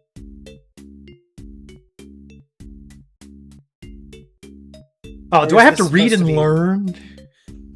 Yeah, you have to figure out what percent everything is. Oh, this is terrible. I don't want to learn anything. Better get learning.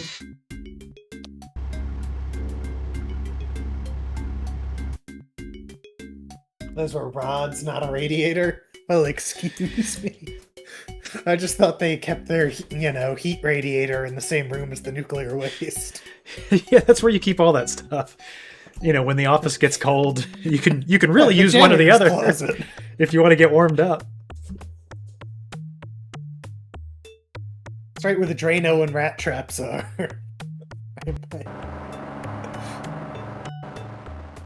Mick, do you want me to do actual percentages, or do you just want the control panel balanced? He wants percentages. Nuclear's 20. Find out what coal is, and maybe we can just fudge the rest. Yeah, there was no percentages in that exhibit. I read the thing. Ugh. I don't know. Maybe just try balancing, keep changing numbers until nuclear's 20. Okay. World nuclear was 17. The other was 20. Those are the only percentages I remember seeing. Shove it all in one room. Yeah, I could just have one cursed room that no one can go to. The nuclear place.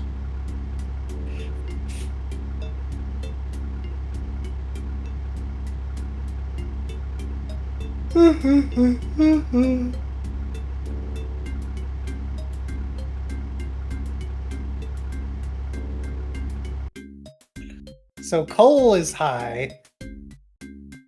I mean, coal should be higher, I guess is what I'm saying. There, everything's perfectly balanced. Yeah, that's not the goal. Is that good? I told you that. No!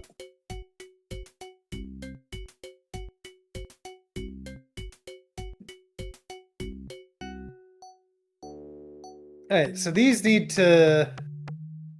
These should equal 100%. I think nuclear said 17% in its exhibit.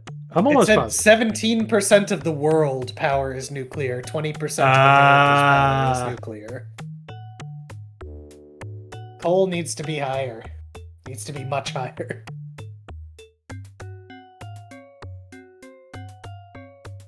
But nuclear goes down as you raise the amount of coal power.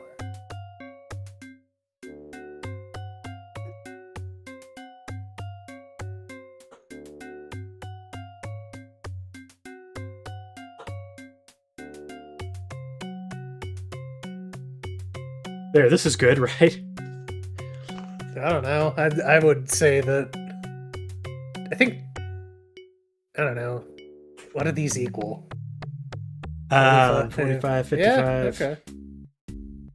Mick, what do you want me to do here, buddy? I need you to converse with me about this. Beep boop. You must reset the Figure it control out. panel. The broken systems in the other rooms must be fixed first.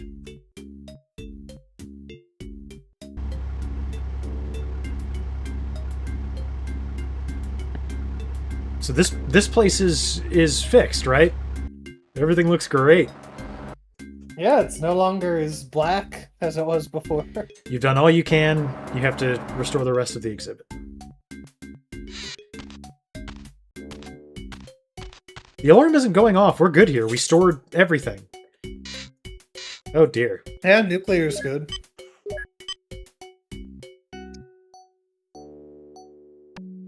Oh, there's something over here. Yeah, this puzzle- is the multi-panel. Maybe Ask the him if it's multi-panel good. told us everything we needed to hear about everything. Oh, yeah. Info.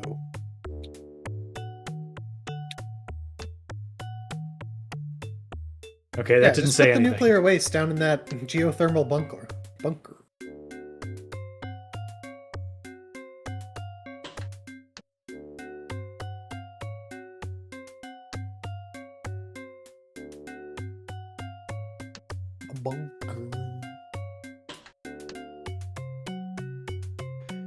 1904. 4%. I don't know, read the plaque, maybe? Yeah, maybe.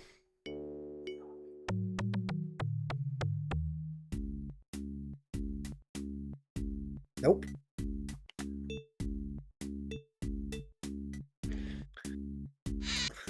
I just don't know. Maybe we read the plaque in the equation The room. big room? Yeah, that's fair.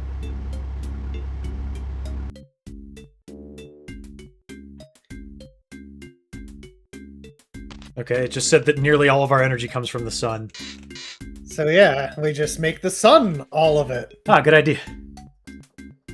Everything goes to the sun and drain everything else.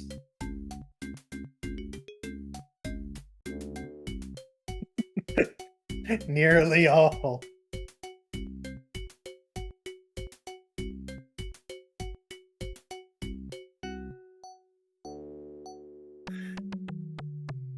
Done. There we go! 100% sun! Come on.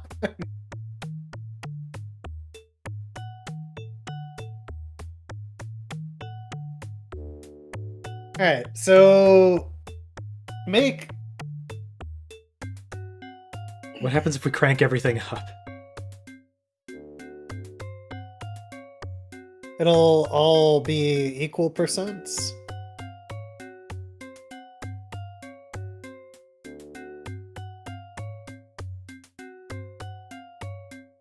Alright, so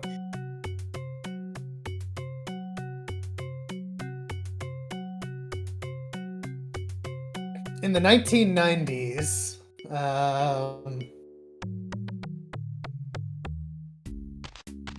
U.S. energy consumption was 40% petroleum, 23% coal, 23% natural gas, 8% nuclear, and 6% renewable energy sources. But, I have a feeling what you're telling me ties into what it is that we're doing. I mean, all we know is it said that nuclear is 20. That's the only one we have a number for. Coal is a ton. I know that. There's got to be numbers. This is saying that coal power is like 4 times what nuclear is. So if nuclear is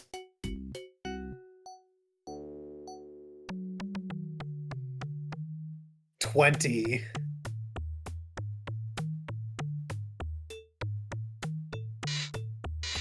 I don't know, man. Yeah, I guess we're supposed to be making an educated inference.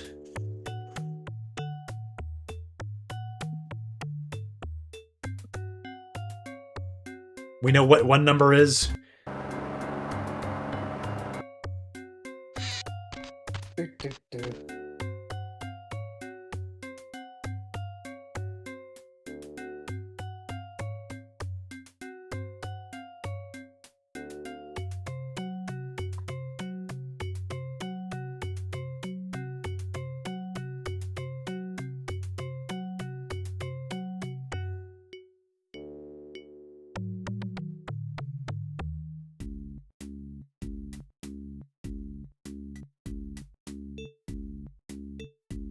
Is this good?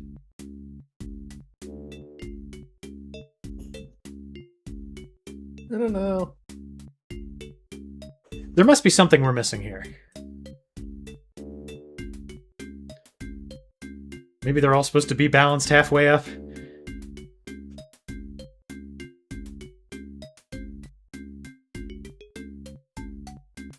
Set them... Oh. Okay. Put... Yeah. Okay, put all the meters, put water, sun, and wind to maximum. Oh, we're supposed to be looking for our ideal renewable future here. Yeah, put everything else to nothing.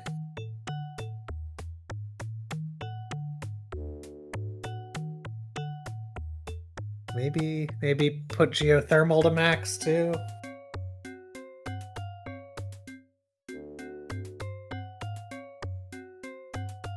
Huh.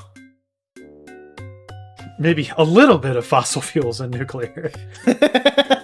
Yeah. Those are cool.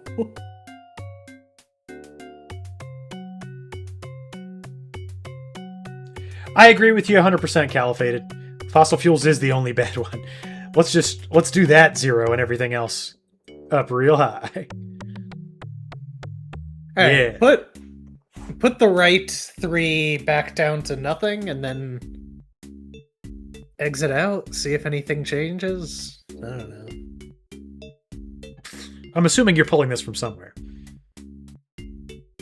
Yes, I am. Okay. Okay, it was just an environmentalist lesson. That was obtuse. I don't know if we ever would have figured that out on our own. I didn't know geothermal was considered bad. Neither did I. What's wrong with it? I don't know. Maybe it's just impractical. Yeah. I think that's the reason that we still don't use geothermal energy.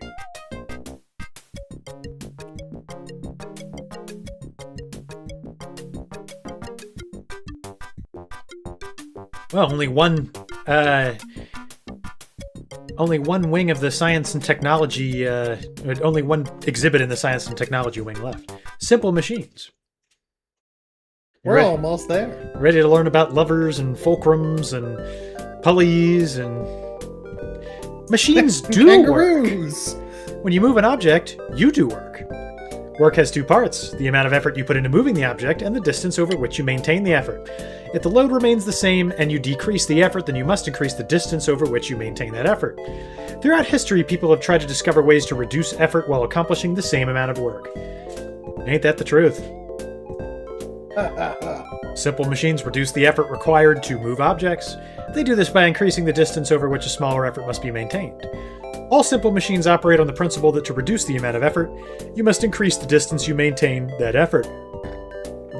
Almost all modern machines are combinations of 4 types of simple machines. Without the invention of these 4 simple machines, modern technology would not be possible. So we've got the moon on a string, and a big red ball, and a bong, and a kangaroo. Tell me what that's supposed to be. Disco ball. I think maybe it's supposed to be a bottle jack. Could be, yeah. What was that? Either I just saw a giant mouse, or that was a kangaroo. These cybernetic beings must come in all shapes and sizes. Anyway, that little jumper sure made a mess. Oh! The essentials. Yes. The big red ball, the moon on a string, a kangaroo, and a bong. There's the little hopper. I guess he can't get down on his own. If I put things back together, maybe I can get him out of here and fix this exhibit at the same time. Ooh, baby. Gosh, how could this simple machine work?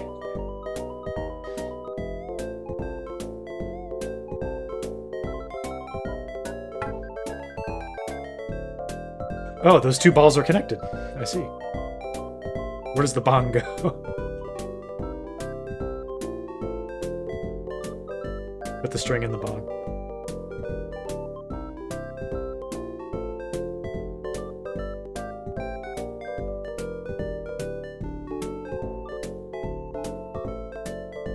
There we go.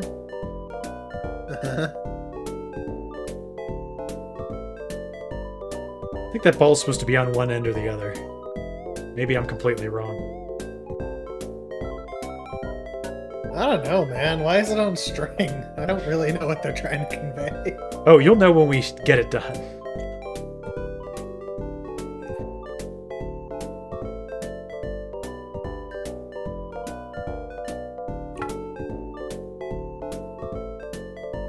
Okay, so the bottle jack is on one end. And these balls are on the other end.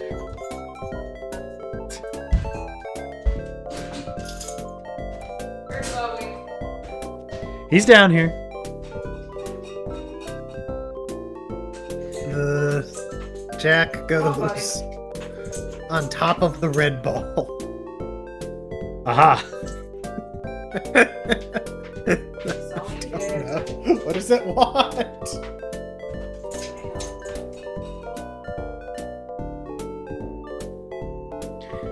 Well, at least the music's nice. Yeah, it is nice.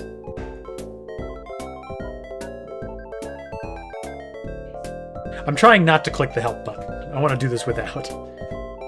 Maybe just...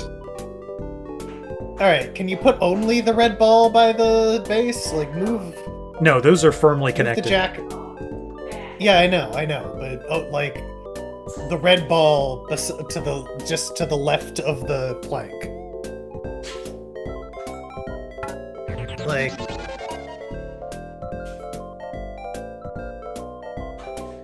I can't wait to see how I this don't know marvelous why. contraption works.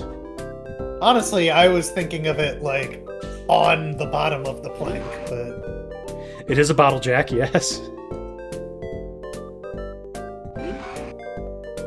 Right? Maybe it's like a pendulum thing, like you knock the string ball into the red ball now? Yep. And we need way more height. Do we? What's the goal? I have no idea, but we need more. It's not gonna, is it gonna, it's gonna roll. Oh no! What a disaster! Alright, lowest setting. Let's, no! We did lowest setting, it just rolled off harmlessly. We didn't do the lowest setting. It was not at the lowest when you first did it.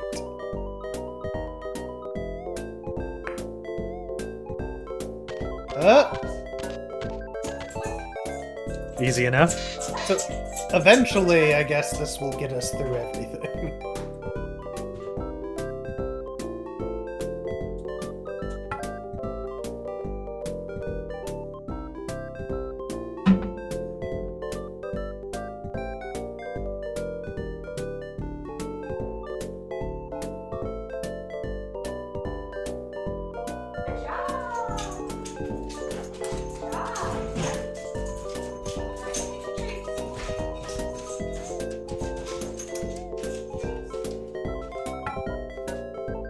Sometimes the pictures can help.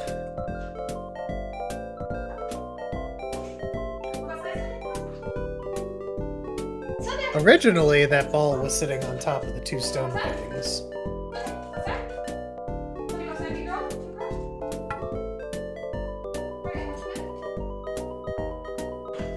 I mean, at the end of the... There we go.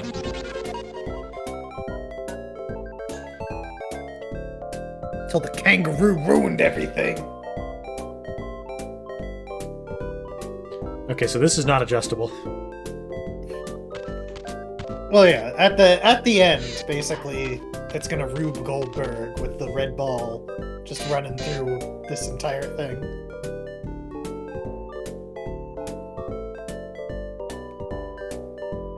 Alright, make the nuclear power generator now. The four simple machines. The lever, the pulley, the fulcrum, and the nuclear power device. And the demon core. And the demon core.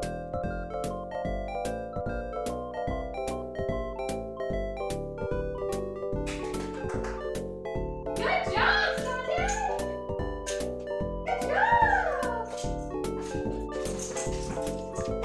You went way outside! Corkscrew's gotta go on one of the gears, right? Alright, now that you already had No, we know where the pipe goes. It goes over the, I guess, water wheel.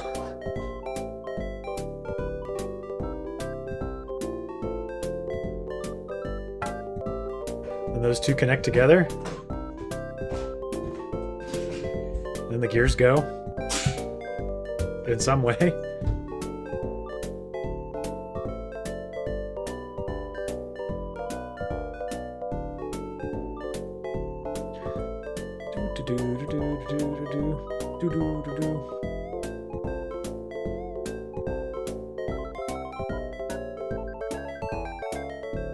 See, in this picture, this is right here.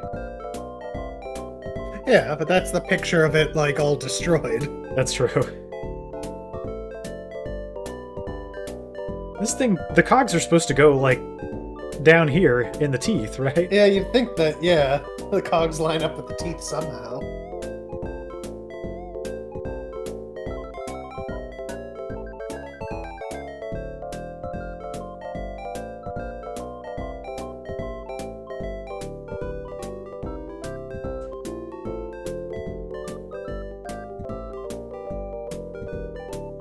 Something's got to connect to something. So... There we go, finally. Yeah, can that line up... Like, yeah, right under the screw? Maybe a little lower, a little higher? Maybe more to the right? Yeah, but, like, lined up under the screw, though. And down, yeah. Just fit into that 90-degree angle there. No? Well, shucks.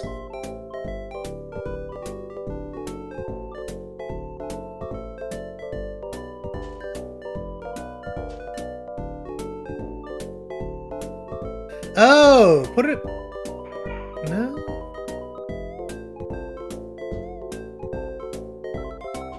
It's gotta go on top of the screw. Not, I mean, just the, yeah, just the teeth part. Nope. I meant, you know, the teeth part of the long... Oh, the long section. bit. Yeah.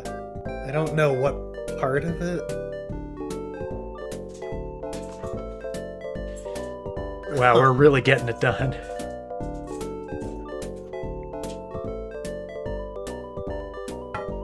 Oh! That connected to the corkscrew. Okay. Alright, so now, yeah, you just gotta line up the cogs.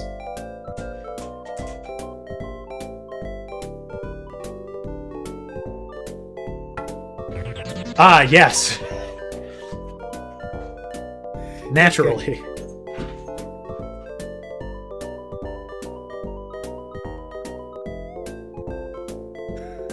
What a classic machine. If I was the caveman that invented that, I would have been very proud of myself.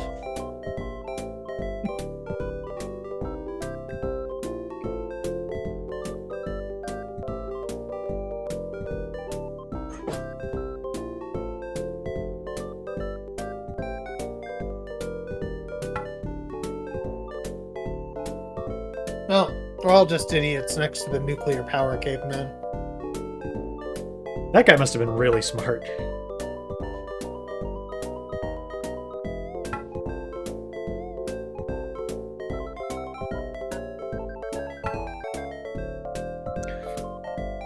Oh, that's a lot of flashing.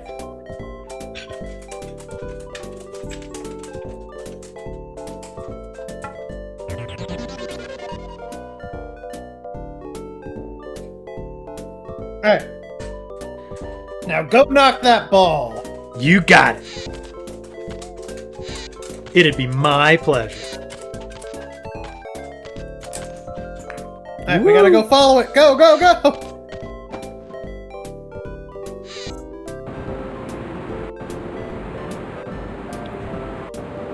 It's doing it! Yeah! It's the teeth transporting device. That little guy sure seems scared. I guess he'll head back to his home cyborg land. I better get back to the main hall and see if anything else has escaped. For now, this exhibit is quiet. Not a creature is stirring, not even a kangaroo. I'm glad we were able to get that little fellow down, even though he's a Cyrep kangaroo. I think he was scared all the way up on that shelf. I'm not sure that Cyreps have feelings. I will search my database if you like. That won't be necessary. I would rather think that we saved him. Speaking of saving things, we should head back to the main hall, again, and see what has to be done next. One thing is for sure, feelings or no feelings, Cyreps sure know how to keep this place jumping. I checked my database. He has no feelings. Child, know this. They do not feel. In the next room, you will find a gun. Actually, that's coming. That much I do know. Oh boy. The American history segment. Yeah, there's a whole thing. One of the things I remember from my childhood is there is an exhibit on the American Revolution where you have to load a muzzle-loading powder rifle. Crazy. And you're going to learn how to do it in this game, believe it or not. But meanwhile, we need to answer the tough questions. Like, how big is the universe? I heard the universe was small. I heard the universe is so humongous big.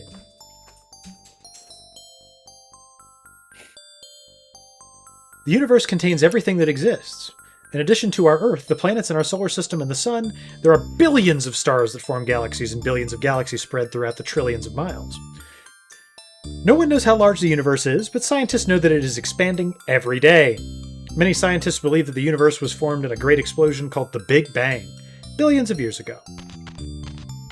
However, this museum takes a creationist approach. You will now see a picture of Jesus. This looks interesting. Here's Jesus spitting out a planet. That's how it happened. A giant TV screen with nothing on it? This must be the Deep Space at Night exhibit. Maybe Mick can give me a clue about what's going on here. No, I don't need that. I know what this is. TV, you idiot. I was in the radio place. I know what this does. Activate. On. The Earth and the Moon. The Earth is the part of the universe that we know best. The Earth has a diameter of only 12,756 kilometers. When we travel... I mean, what is that in units I understand? But anyhow, when we travel from one place to another on Earth, it may seem that we have traveled far. But compared to the size of even our galaxy, we haven't moved at all. If we travel to the Moon, we have only gone 384,000 km. I guess that means, cool miles. This may seem like a long way to travel, but it, too, is only a tiny distance in the vast universe. It's amazing. Activate. Oh, no! I didn't want to activate! I liked it the way it was! Do I have to do this? If I don't have to do it, then I'm not gonna. You can hit help. I'm sure it'll do it. The needs of children, Kyle. You already hit it once. Just keep slamming it and it'll be done. I mean, you're right, but I'm trying to do this the right way. Okay. The educational way. And do it! It's not even a slide puzzle. It's not that difficult. Slide puzzles aren't difficult at all. Well, good. Then this won't be either. They're easy and fun. This is even easier. Earth and the More. I didn't know we were in the history exhibit. The moops.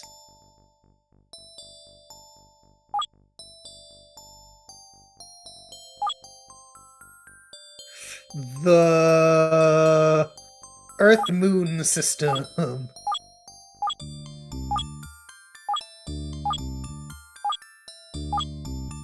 Why is the moon so big and the Earth so small? I have a feeling this game is going to teach us. Why is the moon so big and the Earth so small in this diagram?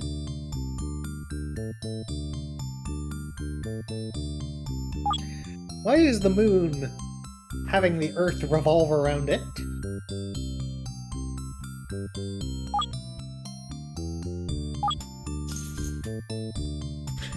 I think the moon's in the wrong place.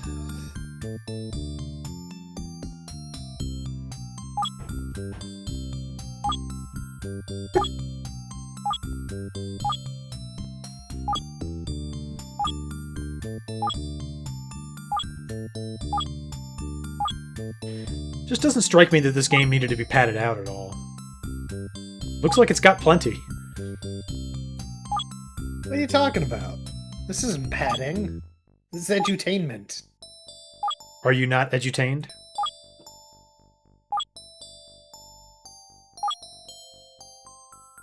Okay, I just fixed the Earth and the Moon. It's good that I was able to see exactly what it looked like before I did that. I wonder what's next. I'll bet it's the solar system. Alright, pay attention to where everything is before you destroy it. Okay, Mercury's in the top left, Pluto's in the bottom right. Man, rest in peace. Can we get a moment of silence, everybody, for 1994? Pluto is there and it's in charge. Man. Our solar system contains the 9 planets and our sun within a radius of 11 quadrillion, 800 billion? No, 11 billion, 800 million. Yes, freedom miles. This distance is so vast that it takes light more than 17 hours to travel from the sun to the outermost planet. Pluto. Yet with this seemingly gigantic space, our solar system is a speck of sand in a much larger family of stars called the Milky Way galaxy. Activate. Mercury there. Pluto here. Evil Mercury.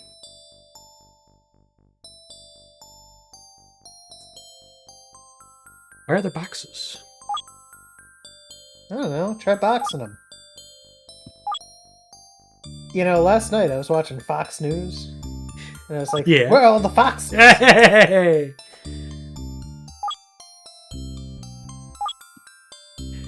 Oh, top tier joke, man.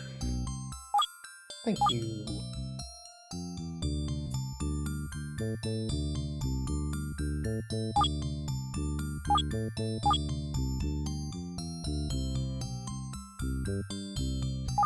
That thing was in the middle.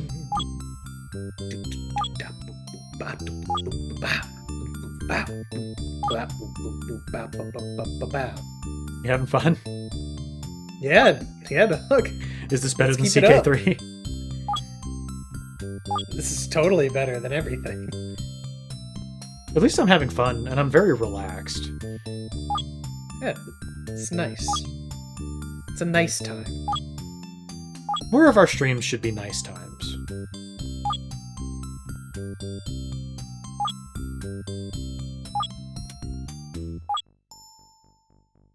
Shouldn't they?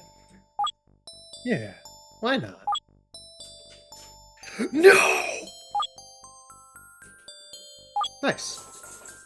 The solar system was a snap. I'm on a roll. Bring on the Milky Way. No. There it is. Milky Way. Our solar system is a tiny part of a large family of stars called the Milky Way galaxy.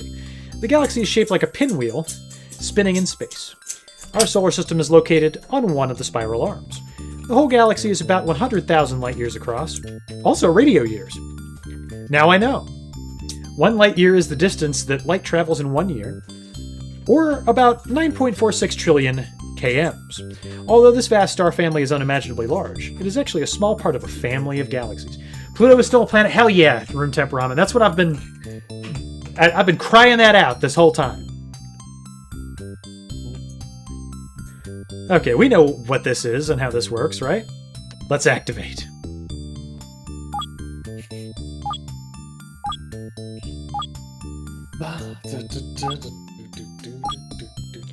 What have you learned today, Streamer X?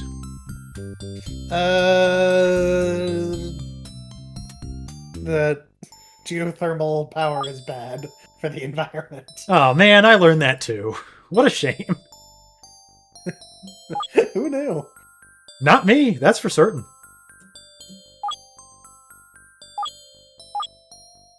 I thought geothermal was one of those good renewables. I guess not. Yep. It's evil.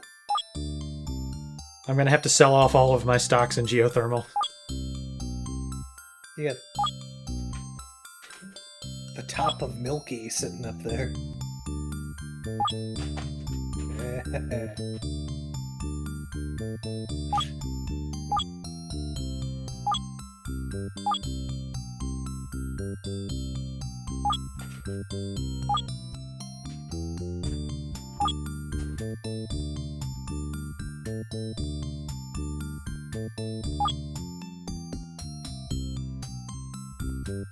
I think it's This is That, needs to be here. There we go. yeah. No wonder I get dizzy. I've been spinning around in the spiral arm of the Milky Way. No, you really ought to tell your mom and dad about that, man. That's not why you're getting dizzy. Like, seriously, get checked out. Like, sudden lightheadedness and dizziness is not a good thing. Now he knows. Let's see what's next. Millions of galaxies. Is this the entire planet exhibit? Some corners Not a were drop to cut. drink. As vast as the Milky Way may seem, it is just member of a local family of galaxies that move through the universe together. These galaxies are varied in shape and size, but each one contains millions of stars. Our local galaxies are separated by hundreds of millions of light years. But compared to the distance of the farthest galaxies, they are just around the block. You're switching between this and another stream, but that dude just started playing Elden Ring and I get enough of that at home. Yeah, how can you sit here and say that this is less interesting than Elden Ring? I mean, come on. This is Museum Madness. You're learning. In your case, it was just severe anemia. Yuck, man. Sorry to hear that. Okay, so this is kind of lame, but at least we have the helpful blue borders. It's true. Don't know what I'd do without them. Can't live with him, can't die without him. I'm not planning on dying. Never? Yeah, I don't really want to. Kind of like what I got going on, you know? No. No, not clothes. Ugh. You don't have clothes going on?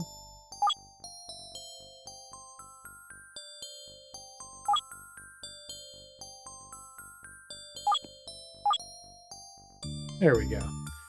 All's well. We put the top pieces on top, we put the bottom pieces on bottom.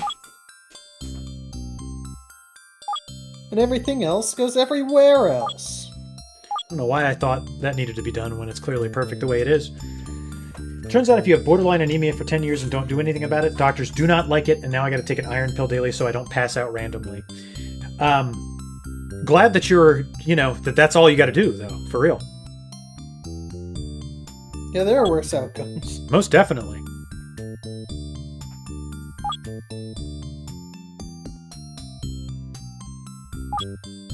And there is a lot of blue in this puzzle. You are 1000% correct. You know how I feel about blue. Blue is one of my favorite flavors. Yep. That's fair. Blue is easily one of the most reliably good flavors. Oh, yeah.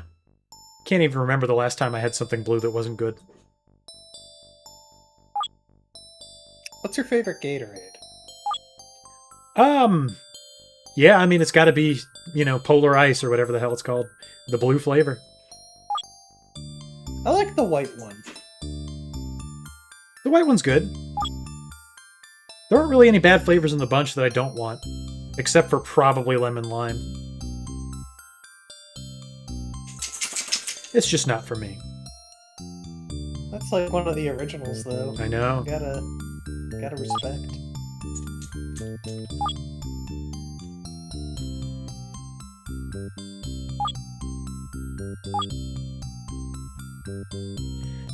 What's wrong with this picture? Let's take a peek. That yellow There one. we go. Yeah, it doesn't have a end.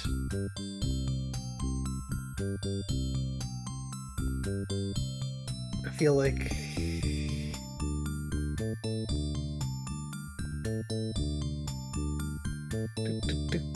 Light blue Gatorade is the best. I agree, room temp ramen's my favorite flavor.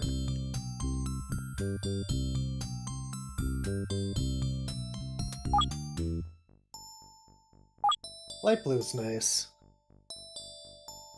It really is. Blue and whites are definitely my top picks. Orange is fine. Oh, did I have the top pieces in the wrong order? That's kind of funny. It's not done. There we go. Hey! Hey, I didn't even know these guys were in my neighborhood. I guess galaxies have to exist somewhere. He is correct. Thousands of millions of families of galaxies are spread throughout the universe. Is there a word for thousands of millions? Yes. Well, Trillions.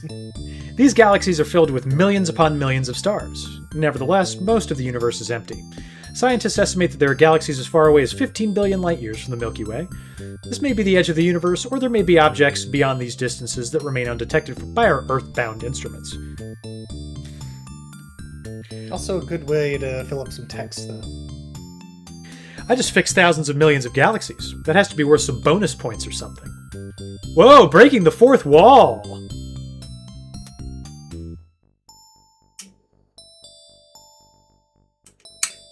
And that's how the Big Bang happened.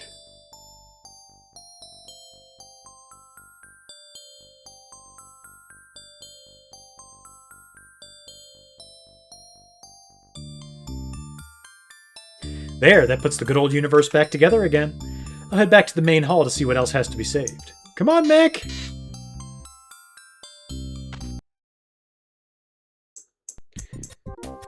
I think astrophysicists debate on everything existing somewhere, like I think that's their whole job. A good part of it. Probably. I don't know what my job would be. I think there's life out there, man. We gotta find it. Those are for astrobiologists.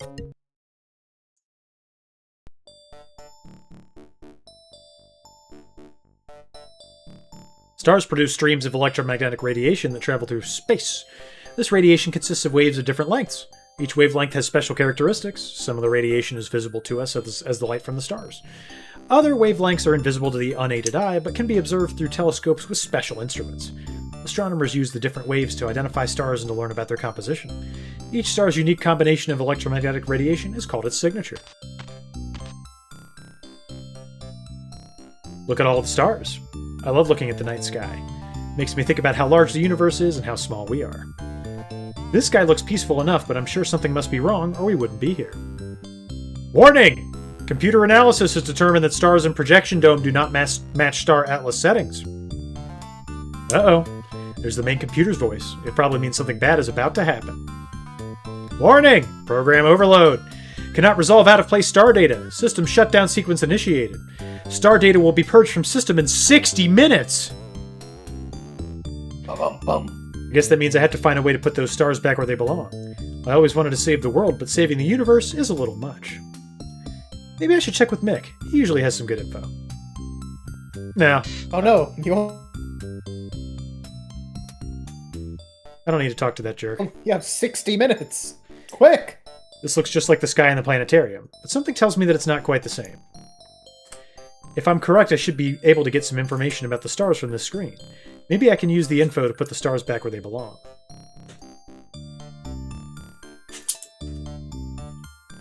Yep, looks great. Whoa, man.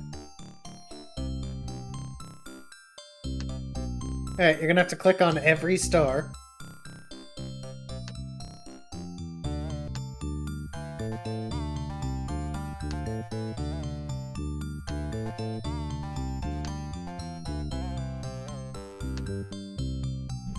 Okay, so there should be a star at 1/5/1948, 2145. Yeah, go to the year 1948. I need this to be 20. Can you go faster? I should have went up. Yeah.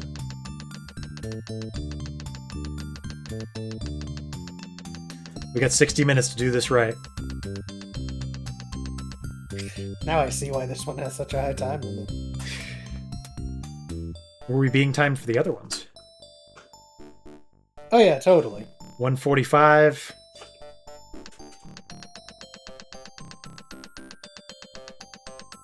Can we speed this up? Boop, boop.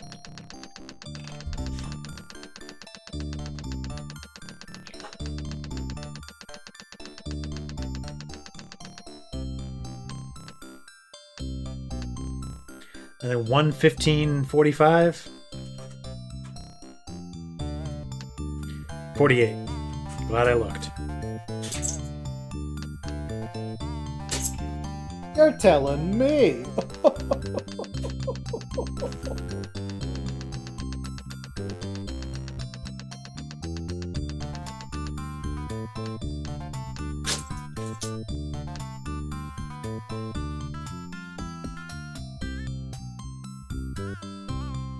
That one's blinking.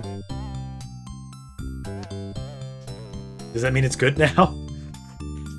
Yeah, it's all good now.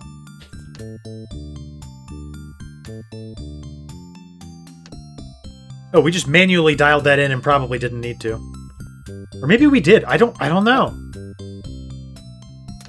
Project.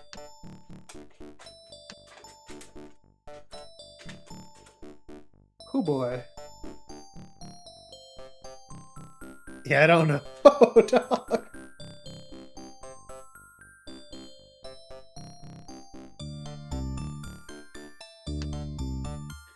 Eight 26, 1991. 26, 1991, 4260.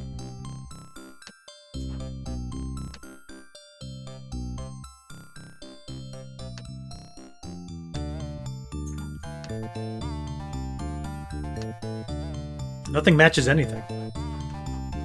Maybe we have to dial it in and then hit project. We could talk to Mick, but I don't want to. That guy's an asshole. Just talk to him. Just find out how to play this. I think we did it right. This one's correct now. See? Alright. I want as little help from Mick as possible.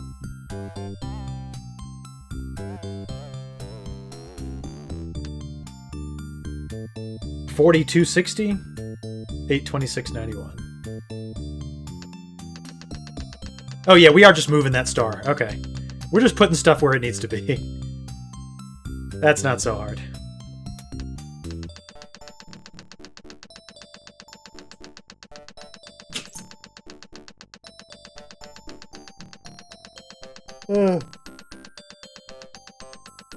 Something to say, Streamer X? No, this is great gameplay. I'm loving it.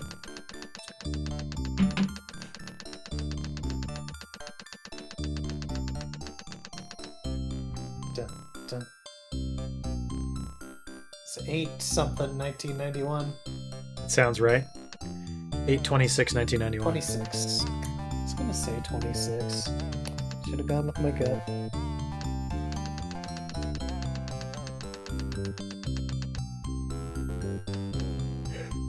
Project. Projector on. 60 minutes.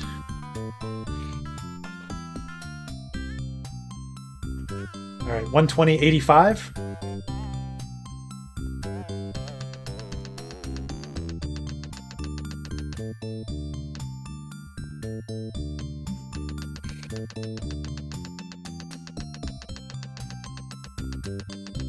So, you seen any good movies lately?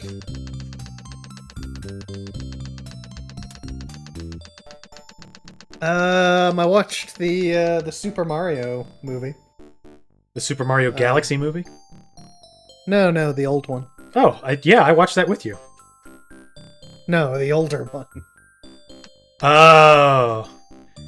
The original Super Bob Mario Hoskins. Brothers. And John Leguizamo. Yep, Johnny Legs. I think we deserved that movie after the faithful adaptation. The older I get, the more I, like, just really enjoy the, you know... I'm looking at the wrong one. Damn it. The more I enjoy the abstract interpretation of Super Mario Brothers.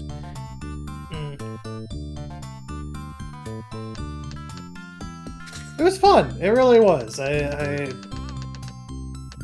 enjoyed watching it.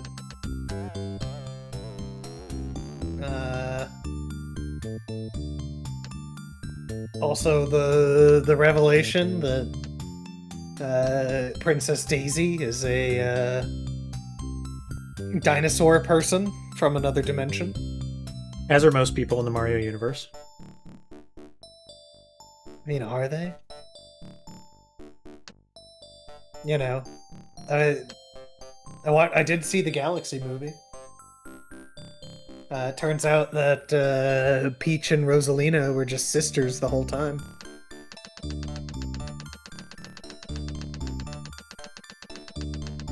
I wonder what Rosalina did to be exiled into the galaxy.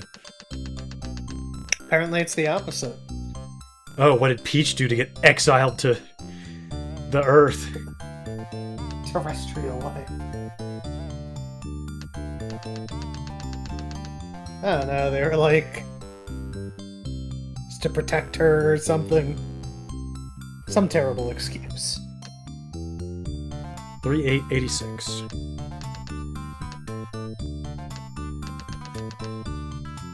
I think there's one thing that we can all say for certain. What's that? There's no way that the live-action Zelda movie is bad. You got that right, brother.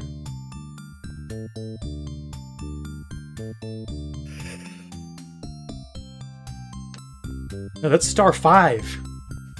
Star 4 is supposed to be in this position. Ugh. Oh, brother.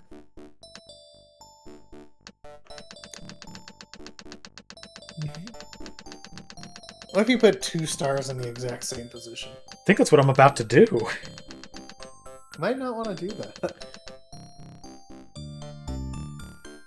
Because then you might not be able to select the other star to get it out from that position. Let's just put Star 5 where it's actually supposed to go. We can at least dial in the year, 3886.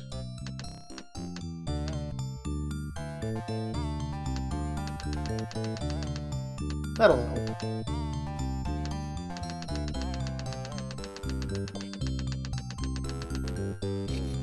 Okay.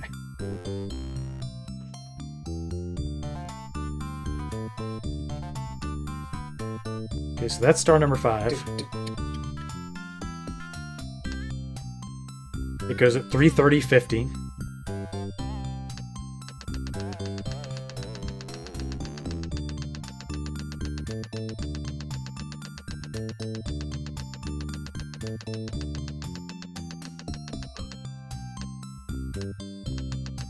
Boy, if I asked my dad to help me with this, he would have been pissed off. Why don't you play something fun? 11/19/1971.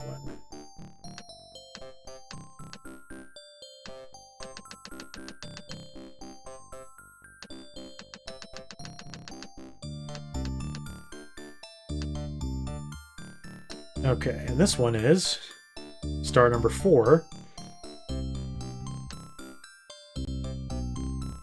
which is 240.20, and it already has the proper date.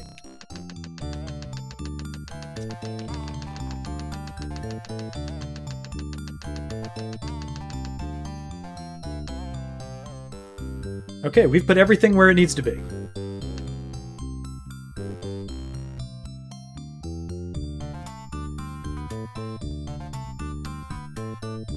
Somehow it doesn't look like the picture.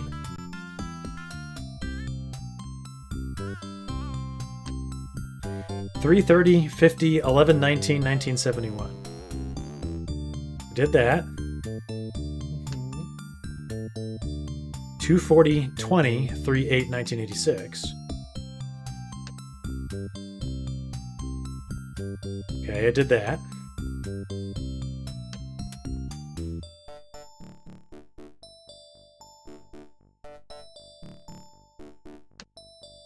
$120.85, 5/14/1988. Yeah.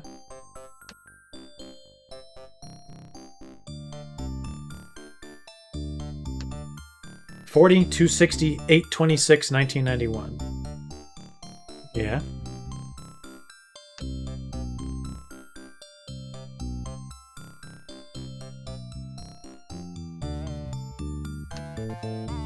$20, $145, 1/5/1948.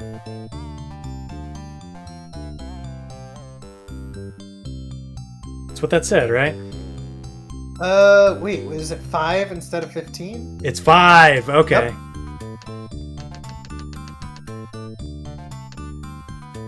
Alright. Now you're done. All done.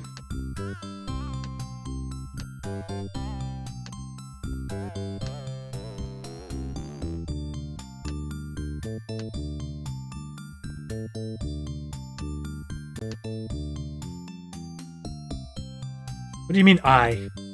The planetarium's projector can show stars in many configurations. Although the sky seems filled with stars, only about 3,000 objects are visible at one time. The projector must be set to the correct date since the movement of the Earth changes the visible stars throughout the year. Yeah, feel like I've done all that.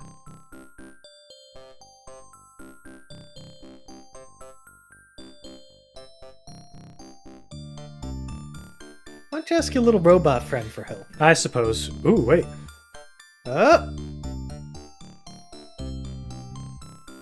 Oh, you know what? Is there a problem with the... Yeah, I bet you I put magnetic everything spectrum? wrong.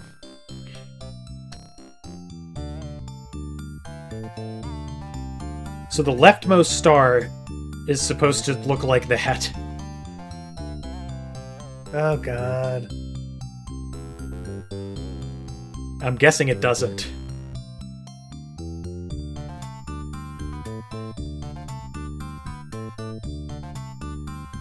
Yeah, that's not right.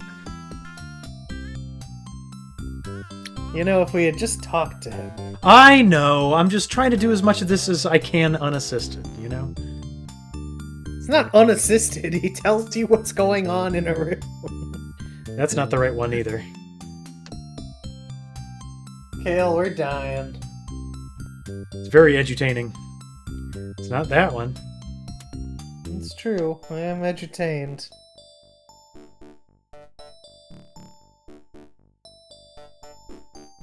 It's not that one.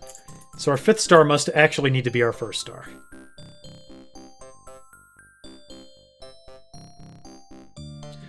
Maybe I don't know anything. I need to take a screenshot.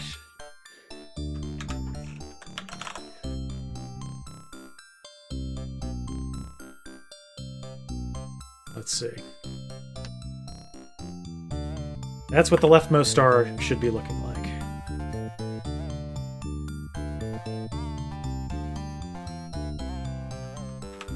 Now I'll just put this photo up somewhere. Yep, this is my leftmost star photo. You guys can't see it, but boy am I sure looking at it.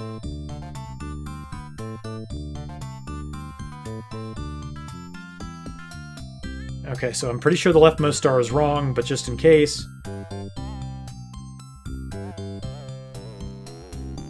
No, that does not match the picture I'm looking at. Okay?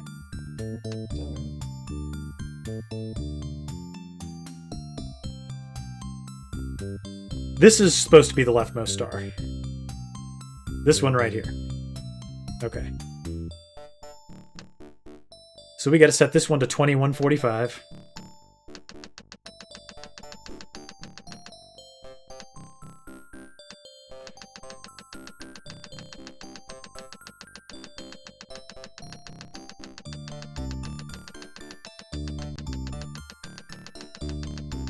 This is highly edutaining.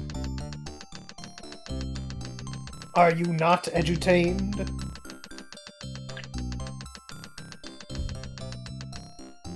$145.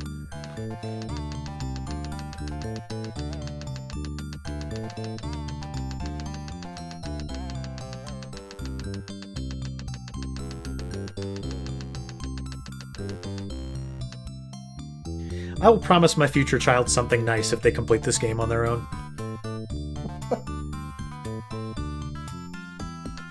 That's supposed to be 1/5/1948. Let's move this one out of the way. Yeah. Not too far out of the way. Yeah.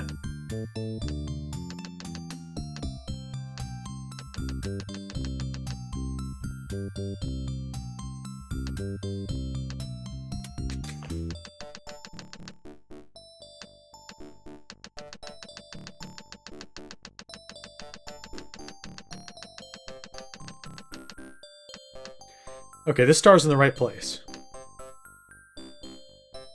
But at what cost? Okay, so star 1 is correct now. Hooray for us.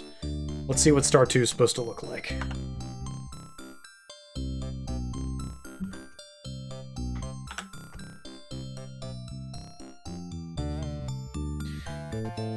Okay, now I have what star 2 is supposed to look like. What does star 1 look like? Oh no, wait, I took the wrong one. Hang on. I have to go into the star atlas. Yeah, this is what star 2 is supposed to look like. No, I had that originally. I'm just going crazy. Okay, never mind.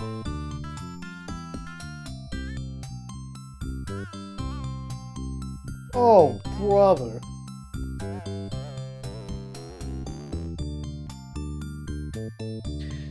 That is not star 2?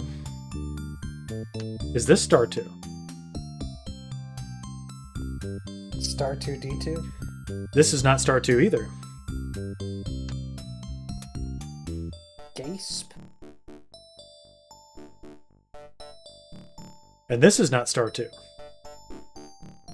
So the one we have in the 5 position must be star 2. Let's find out. Sure is. Alright, let's get this where 2 is supposed to go. Running up on that 60 minutes. 40, 260, 8, 26, 91.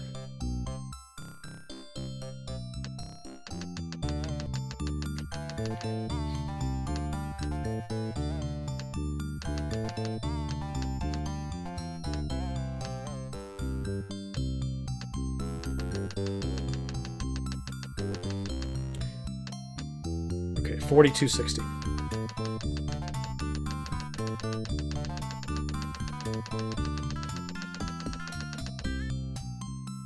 You ever played the Xbox 260? Yeah, that's all I could afford as a kid.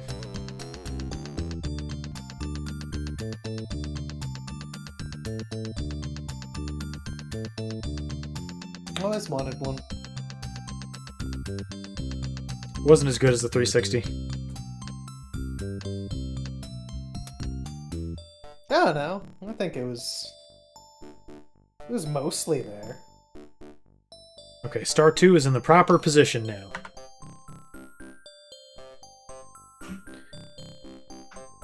Let's check the spectrum for star number 3.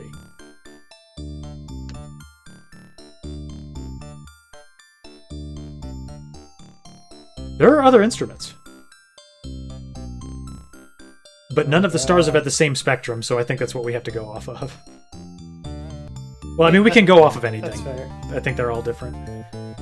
Okay, this is supposed to be star 3, the one we have in the 1 position. Oh, God.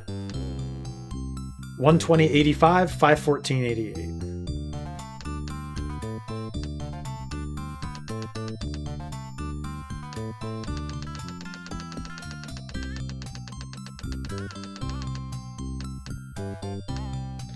What did I say? 120.85? I don't remember. Yep, that's what I said. Oh.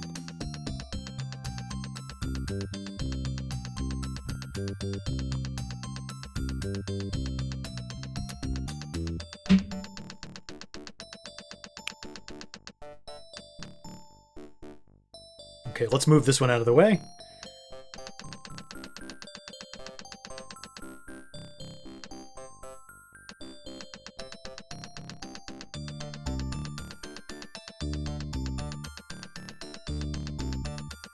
Boom. Oh, what a star. I guess that means I got that one back where it belongs. Yes. I have other stars there too. Oh, no, dude. Oh, no. No! No, no, no! No, it's okay. We're No, good. it's not! Nothing's okay! I only have one of them! One! This one's in the right place. It just didn't go. Yeah? You sure about that? I'm positive. Yes, we just had the date wrong. Yes. Oh, what's wrong Okay. with this one, huh? Nope. First three are good now. Okay. No, this one isn't good. Okay. 2140, Yes, that's what 15, I'm saying. 1948. 145. There you go. There we go. All right. Chalk another one up for the good guys. You know it. Okay, so we just have to swap. 2 stars. We have to put this one where this one is. Where that one is. 3/8, 1986.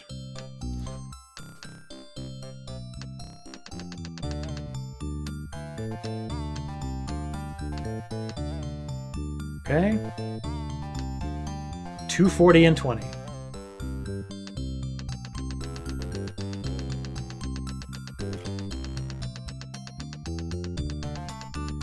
Oh.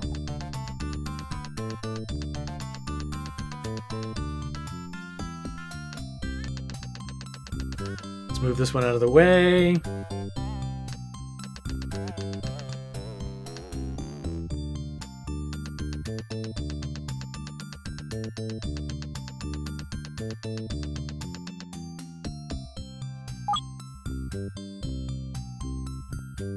And now the last one. Chucking. Yeah. Let's make sure. 330, 50, 119, 71.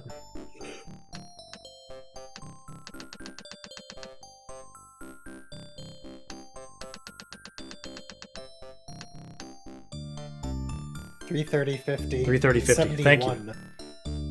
Not 70, 71. Thank you.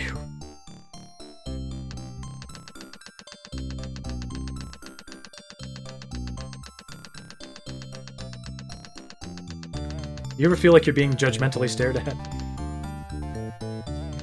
By a child. Yes. I hear you.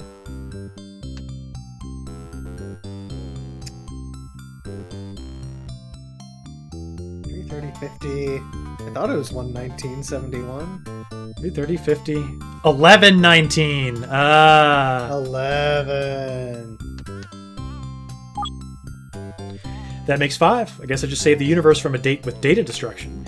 Now back to the main hall to see what else has to be done. After this, fixing other museum exhibits should be a piece of cake. Right.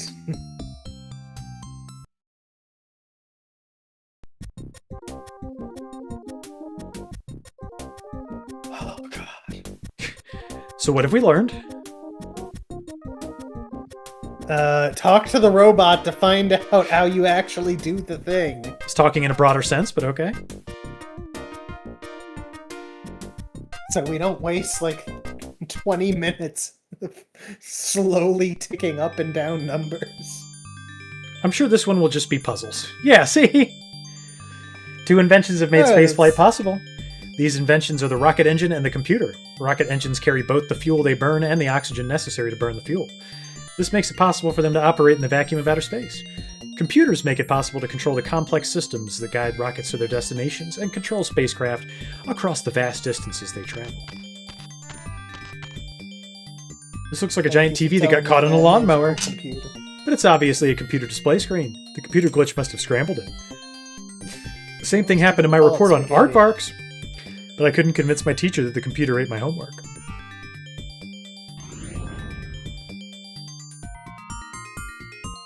Man, this I guy would was like to decades write ahead a of the report on submit a aardvarks. corrupted file to your professor curve. Maybe I can use these buttons to reprogram the screen. Chinese rockets!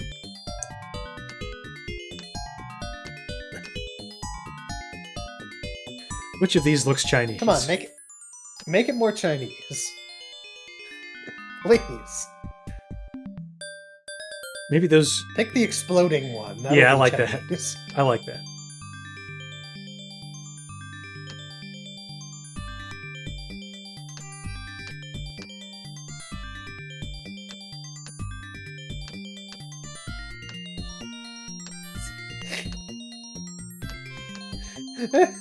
This is a little insulting. I'm sorry. Let's read the info and then make a judgment. The Chinese invented rockets more than 1,000 years ago. At first, they were used in ceremonies and to create fireworks. By the year 1300, the Chinese used gunpowder rockets attached to the arrows to frighten the horses of their enemies in battle. They somehow couldn't figure out that you could put a steel ball in there and make it go real fast. For some reason, that took another 500 years. Well, not 500, more like 300. But, you know. Really makes you think. Liquid fuel rockets.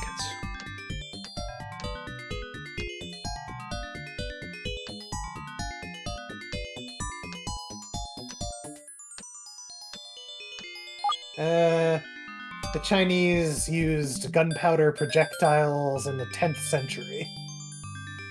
So it only took another 100 years.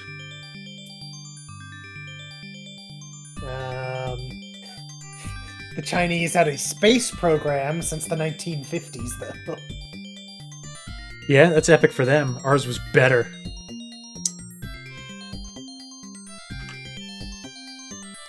They had their first launch in 1970. Makes one wonder what technologies Just- we're sleeping on now, Kale. Good question. However, the first rocket to use liquid fuel was launched by Robert Goddard in 1926. Goddard's rocket had 3 chambers, one containing fuel, a second containing liquid oxygen, and a third chamber in which the 2 liquids ignited. Thrust was produced by expanding gases that were created when the fuel and oxygen burned. The 4th chamber, Goddard simply referred to as the party chamber. Its point is still unknown.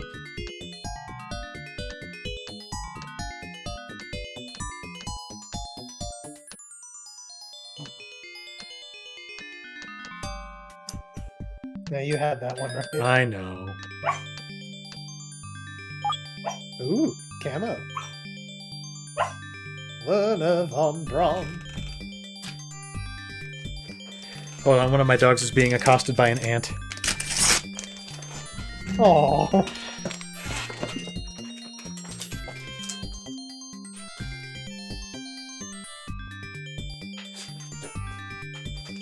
He was also sleeping, so he couldn't see the ant. That was not what that noise was. It wasn't him being bitten by an ant. He was just asleep and making woof noises. Yeah. Werner von Braun invented the first long-distance rocket during World War II. Born American, he just had a very unfortunate name. His rocket, called the V-2, was used as a weapon by the German army. They stole it. It used the same principles as Goddard's liquid-fueled rockets and could travel over 200 miles. The V-2 signaled the beginning of modern rocketry. After the war, they gave von Braun a medal, and nobody ever thought about it again.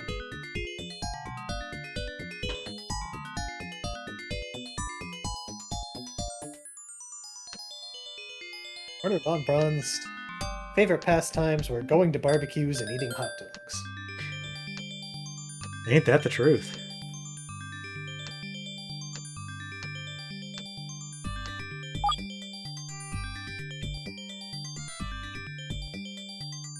Oh, we don't get to learn about the last kind of rocket, I guess. The most important kind. Too complicated.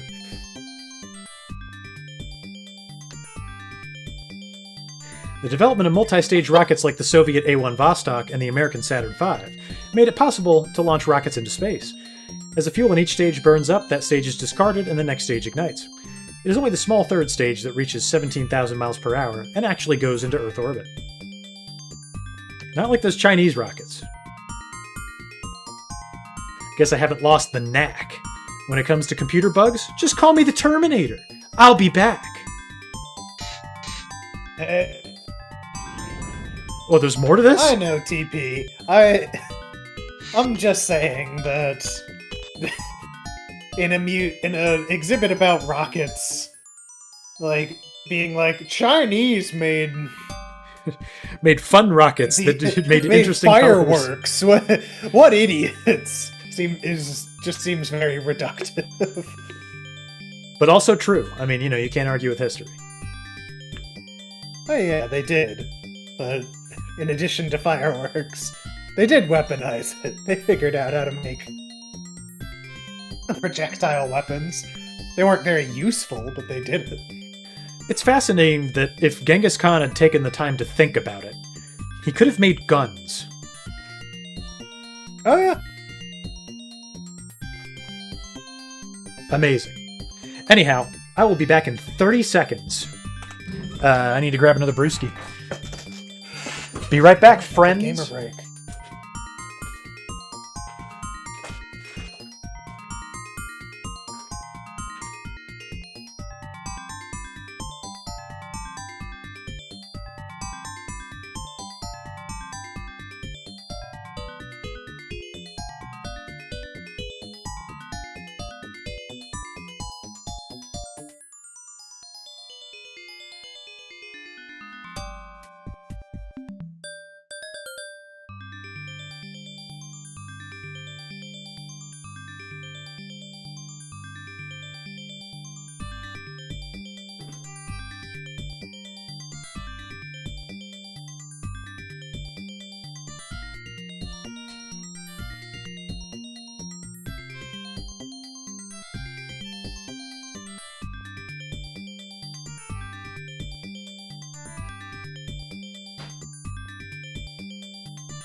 All right, welcome back to the madness. I've got some more gamer fuel. Very fitting, I'm drinking Elysian Space Dust IPA.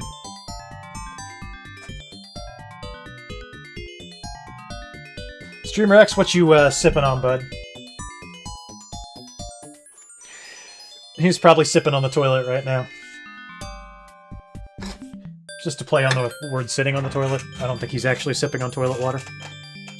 Anyhow, this is the Space Shuttle Launch Control Room. Seems to be working just fine, but there must be some problem. Alert! Alert!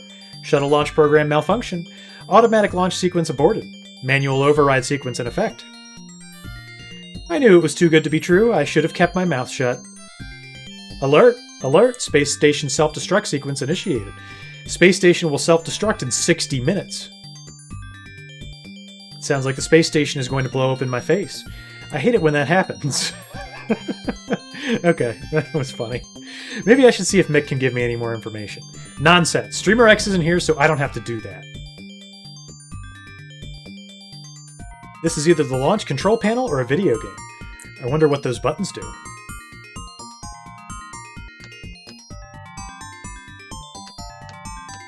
We just have to put the shuttle into orbit. No problem. Oh, we literally only do have 60 minutes. I do want to know what happens if you run this out.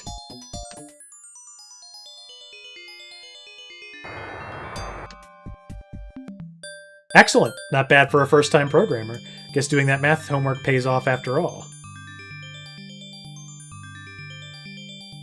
Oh, that was it? We just did it?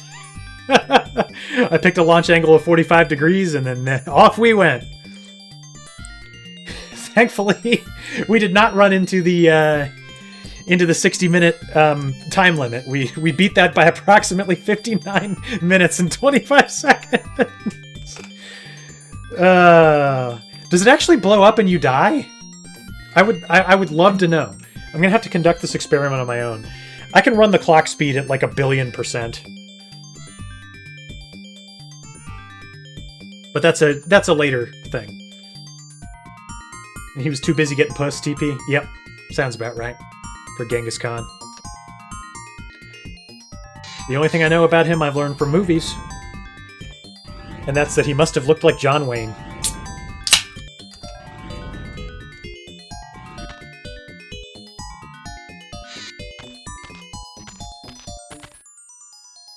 Hey, this is the Explorer Probe control room. The computer glitch must have caused some problem here. I wonder what it is.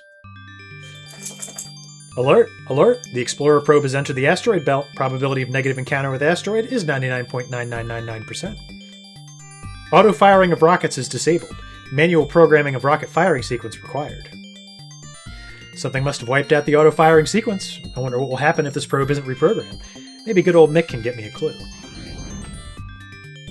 Again, Streamer X isn't here, so we don't have to do that. Whoa, this looks complicated. I better chill out and read the instructions. Can't be any harder than my last math test. Of course, Einstein would have failed that.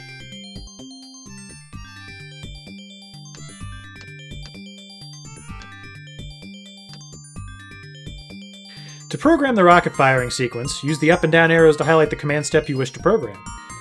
Press the number of the rocket to be fired, continue until all program steps are complete. The satellite encounters an asteroid, it will be destroyed. All I do is enter the numbers of the rockets in the order I want them to fire, then I press the send button and the probe will fire its rockets in the order I've programmed.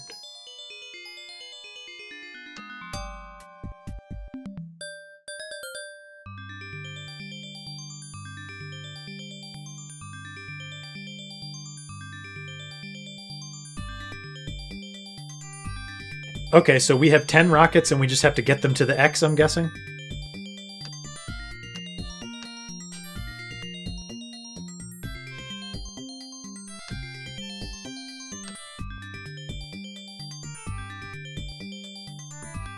Oh, I think I get it. Okay. We have to figure out where the asteroids are. We can't just send it that many tiles up and that many tiles to the right.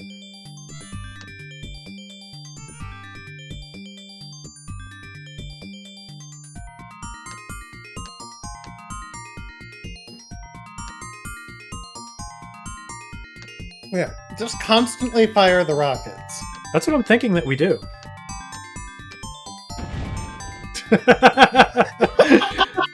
Oh, crash and burn. I hate it when that happens. Guess I need a little more practice. Maybe I should try to plot the course more carefully. So, right. Right.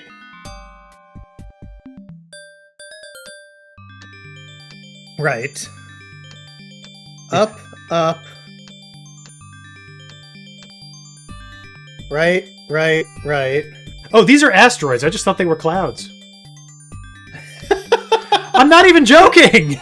They look like big billowy clouds. Up, right. Up, yeah. right. Up, left. I didn't even know there were How more. do you get to... How do you get to the X if there's just asteroids surrounding it? Maybe you just blow into one of them and it goes away.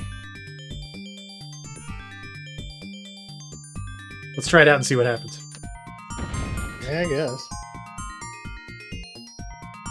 What am I missing? Maybe, because, like, in this diagram... Yeah, so the rocket fires in a direction and moves the satellite another direction. So I think we need to reverse everything. You need the opposite of everything we did. Yeah. So, yeah. Those become downs. Yep.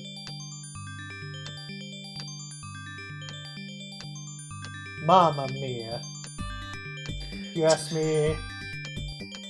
You'd ask Genghis Khan if he was alive in the 80s who he'd want to play him.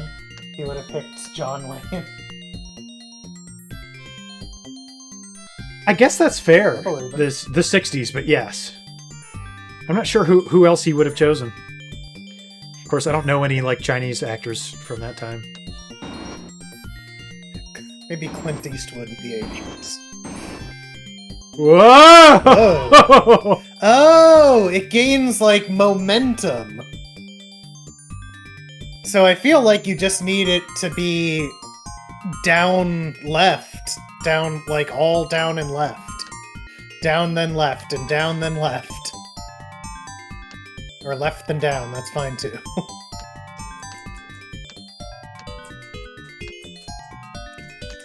Because the asteroids truly don't matter for some reason. I think. We're running out of rockets. Okay, the asteroids do matter, but not that much. Let's try left down, left down. This is a children's game. No way we'll fail. I don't think we can just travel diagonally. This is interesting. We just have to get a correct course for some of it and then figure out what needs to be adjusted. Yeah, how to adjust it, that's fair.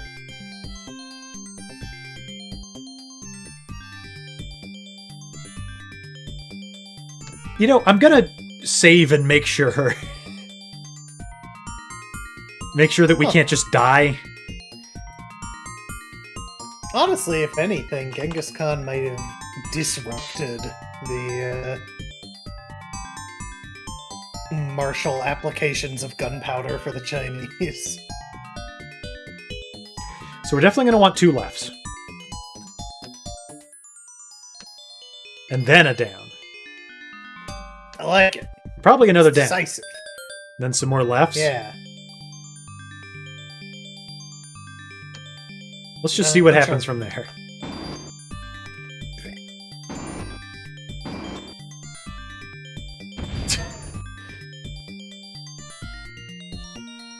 Maybe a right to eat the momentum? Oh, now you're thinking! So we do a right and then a down. Then probably another down and then an up. Down, down, up. Yeah, let's give it a shot. And then like at least 2 lefts. And then a right. Give it a shot and throw that in. Yeah. And then a down. See what happens. I don't know if we're going to get this far, but it's worth trying. Okay, here we go. Ooh.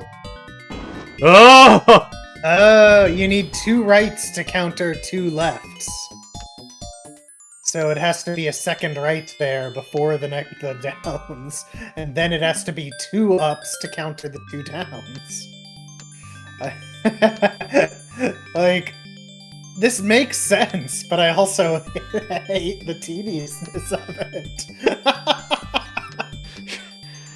Is that so?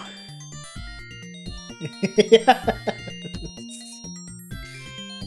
Okay, we have to left fire to go right. Left fire to go right. Then we fully counteract it. And then a down and an up.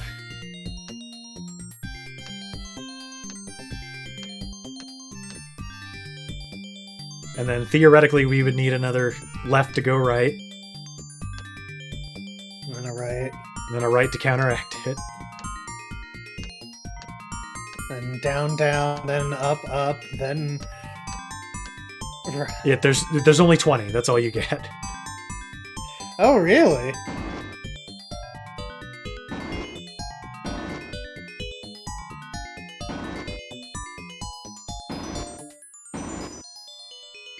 Oh no!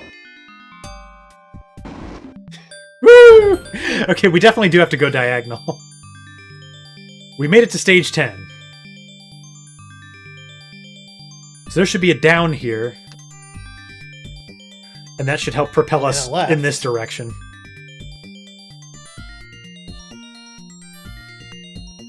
Yeah, just throw in that down and left and see if that carries us where we need to go. If we can make it go diagonal that way. Well, wait. I think here at this stage we need to start going diagonal if it's gonna work. I think you're right. Oh! Or not. Ish. Oh, damn. Well, no. That only happened because we counteracted the diagonal at that stage. It stopped going diagonal and started going straight up because we did a blast that stopped our movement. But now we need an extra down because we have to go up more. So change one of those lefts to a down. Which one? 11 I'd say or the 13. 13? Okay. Think we'll make it? Left. I mean, yeah, give it a shot. Think we got a chance, at the very least. Mainland China didn't have a film industry, Hong Kong did. But we know what Genghis thinks of the Chinese. Yikes. Whoa! No, it's too fast! That's the last one. Maybe we can try again when the smoke's... Oh my god! Wait, what?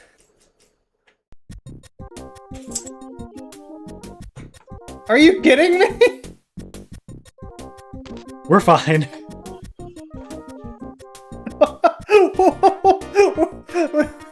There are limited tries? That was straight out of creepypasta, man. But then the kid looked all burnt! Oh, don't tell me you want me to do this bullshit again. Oh my god. Hey, we can just skip straight to the other one, right? Can we? We can always load the game. Oh, did you save after doing this? I saved after, like, the 5th attempt. Okay.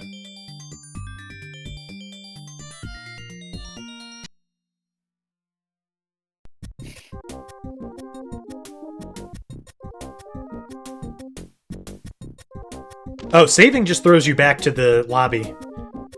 No matter what you do. Okay. Legitimately had no idea that could possibly happen. That is insane. I agree, that was crazy. Alright, let's get the rocket puzzle right before we do anything else. I agree.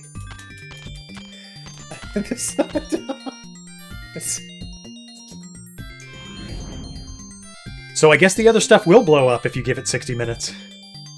Yeah, maybe. Jesus. Okay, it's the same map as before. I'm glad they're not randomly generated. So we need a left, left, and then a right, right. And then down, Down. or then we just start going diagonal. Oh, okay, so then we go down. Left. And then left. Then another down and left. I think so. And then we gotta start counteracting. So then maybe an up and a right.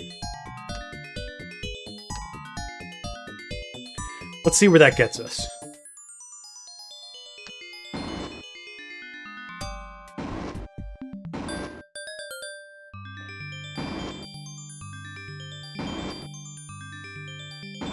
Ooh. Oh! Oh! I mean, it's not bad. No, it's not bad at all. We're almost there. Maybe we need more downforce. Yeah.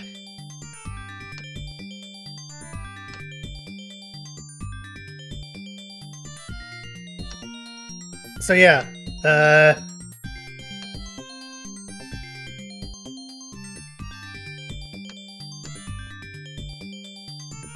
Didn't I have up here? What happened? you replaced it.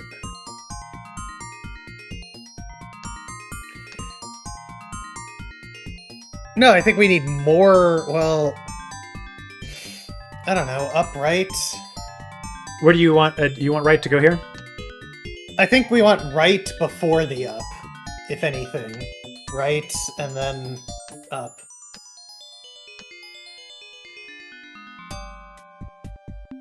Okay, let's see where this goes.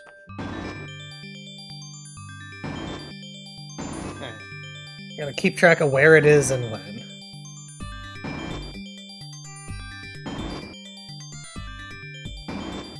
Whoa, what happened? Oh, what the hell we put it in the wrong happened? place. Yeah, we injected that way too early.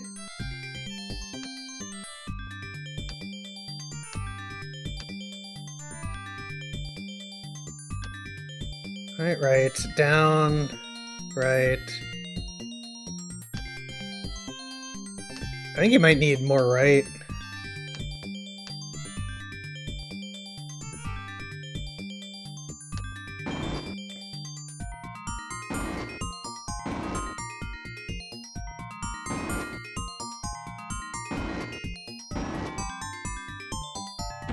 Oh, did we start diagonaling too early? Well, no, you didn't guess go... You need to replace that second down with a right. Yeah. I mean, left. Shit. Well, it is the way it is now. I only have limited tries.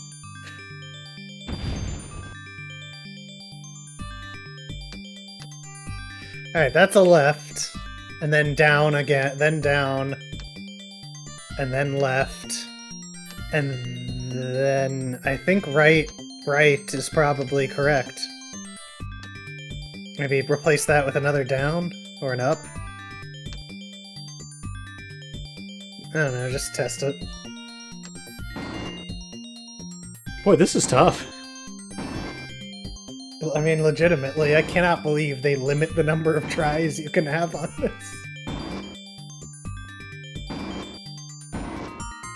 Ah!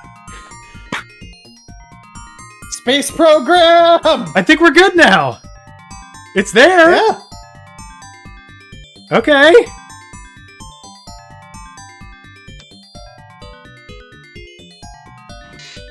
Why am I not getting the message like, hey, nicely done?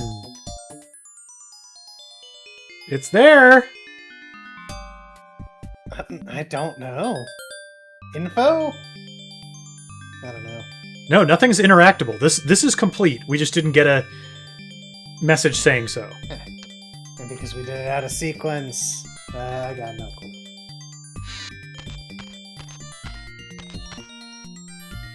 Oof, kaboof. All right, we already did this. This is so easy. You just set the angle to 45 and then press go. That's what I like.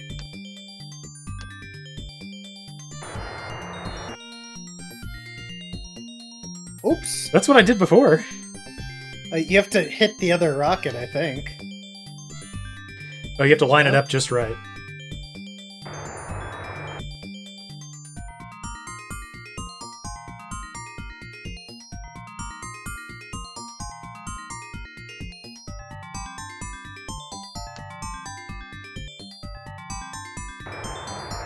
It literally just crashed into this rocket, and then it said, everything is good now. That's what I did last time. I think the goal is to get it to orbit, like Well, this obviously, one is, yes. right? So either if you hit that rocket, maybe it just tricks it.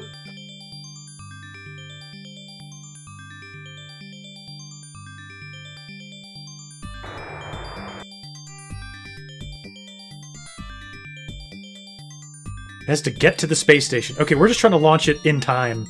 That's all we're trying to do.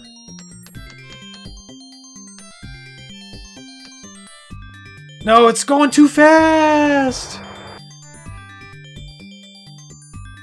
You just have to get the timing exactly right. Not this time. Not this time, but I think this time. Here we go. No! How did I do this right the first time? I just clicked 45 and went go. Yeah, you had all the luck.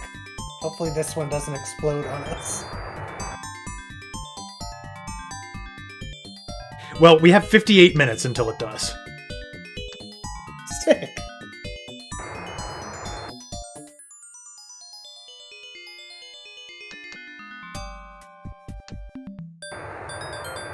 There we go. All right. I don't know why. I don't know what I'm supposed to learn from that, honestly. How to crash rockets, come on!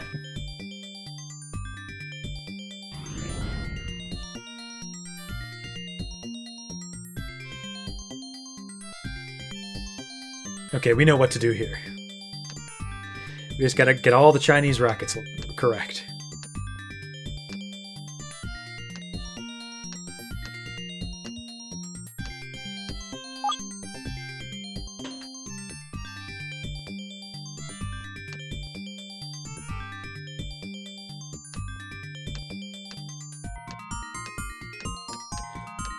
Luckily, you can't fail this one and blow up. I can't believe we exploded. I really cannot.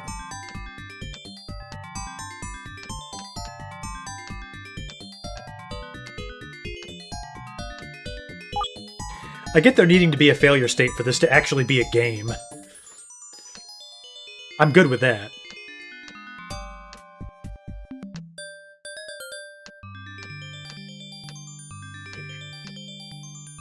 This would just be mixtape. Otherwise.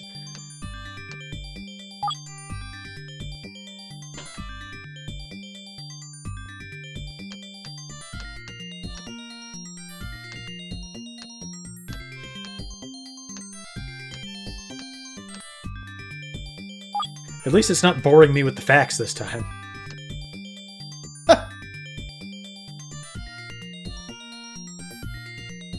That finishes the last program. This exhibit is back to normal, although normal isn't so normal around here. I better head back to the main hall to see what other catastrophes need my personal touch. That computer glitch sure glitched up the museum. Whoa! You kiss your mama with that mouth?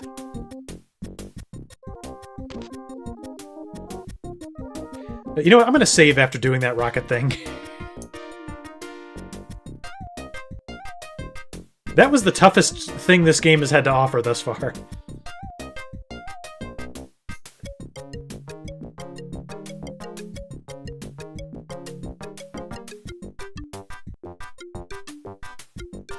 Air-powered flight.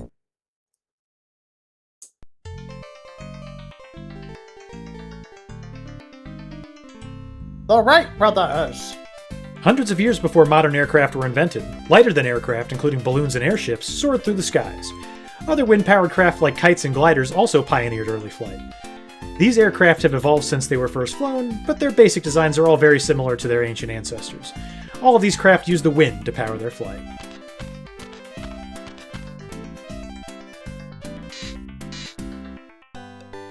The gauge measures the force and direction of the wind in this room.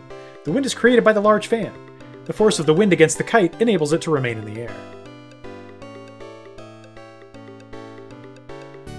A large fan creates wind? I thought this was a science museum, not a witchcraft museum. I think we need to put a kite on it. I have some vaguely kite-like things in here. Like a hanky. Let's tie the robot to it. Come on. Hey Mick, you want to fly? Come on, I'm trying to make a handkerchief kite. Maybe I need to go to the next screen. Yeah, maybe there's a... Maybe I need to cut up the handkerchief so it can be extra good.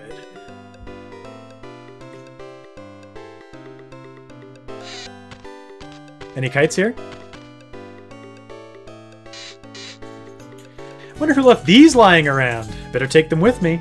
Wouldn't want anyone to accidentally start a fire. Oh, we got some matches. Nice. Alright. Set the museum on fire.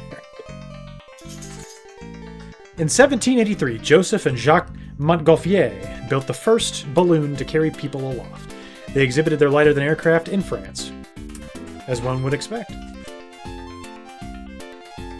Goddamn Frenchmen always doing things in France. I was going to say because the French are typically full of hot air, but...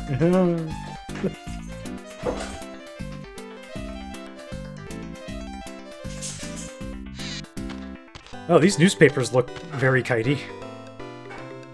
Don't mind if I do. I like that. A dragonfly. This gauge measures the force and direction of the wind in the room. The force and direction of the wind is determined by the large fans in rooms 1 and 4. Interesting. Let's turn them on. Yeah. Oh, there's yet more rooms. Wow, air-powered flight is one bear of an exhibit. I've got the glider. Oh, there's an actual kite here. Hooray! I should have known that the glider was too big for my pack. Not like a big robot foot. I'll have to think of some other way to get it out of this room. Yeah! Nick, do you want this? I want to drop it. That was a dud. Either this glider's made of cement, or I need a source of rising hot air to launch it. There we go. I turned the fan on. Then you gotta set the temperature on the other fan. Oh, this one's all jambled up. Yeah, you gotta get that jamble out of it. We have to cut it out.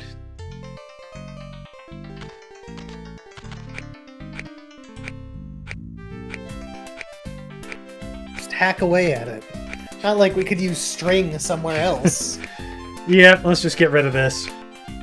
God, the radio guys would be going crazy for this string.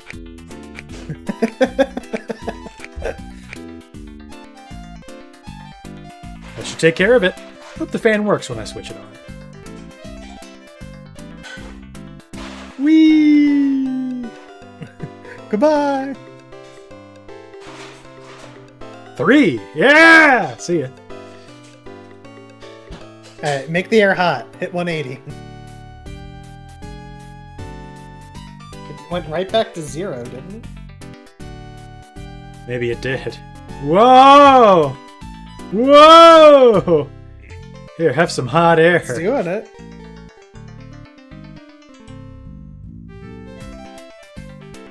This is great. I love this. There goes the glider. I knew it would fly if it had enough lift. Maybe I should see what's happening to it. I'm on a roll and I want to keep that thing soaring.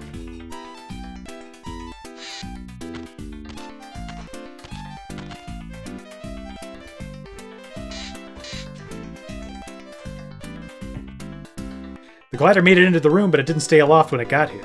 I need something to give it lift as it travels between the vents. What I need is a good source of hot air pushing upward.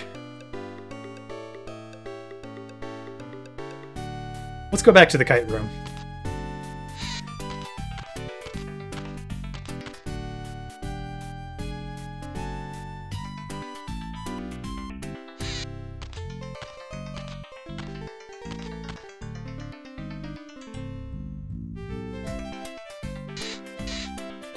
You just gonna stand there staring at me? Oh yeah. Now all we need is a good breeze. Excellent. Flying a kite is like riding a bike. Once you learn how it's done, you never forget. Now that the kite is flying high, I better see if I can finish the other rooms before the sky starts falling.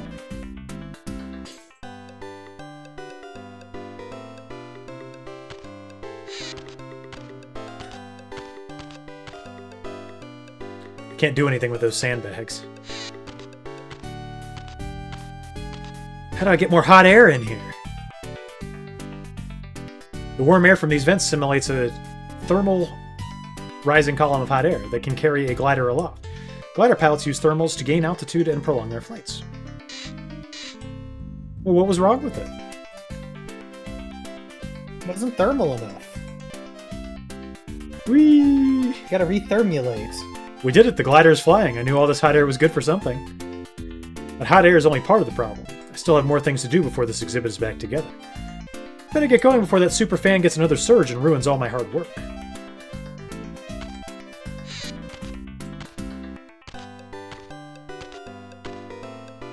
You do make a good point.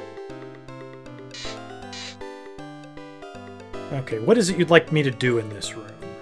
I think the burner's gone out. I'll have to restart it. Okay, I can do that.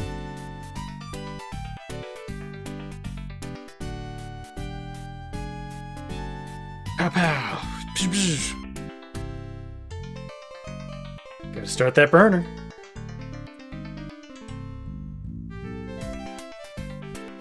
What gave me the prompt to do that? Set the burner to 180 degrees. Oh.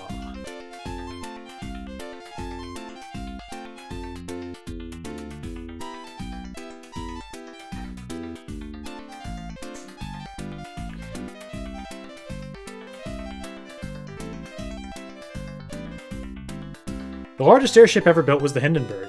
It was more than 800 feet long. The Hindenburg crashed in 1937 and ended the era of lighter-than-air passenger craft. But should it have? Dad? I'd love to travel by Zeppelin. I know. I really don't think we gave airships like this their fair shake. You know, my uncle was a licensed dirigible pilot. Yeah, He flew the Goodyear blimp a couple times, that's fun. which is very convenient because I don't know of any other blimps. He was a hot air balloon I know there pilot, were- so...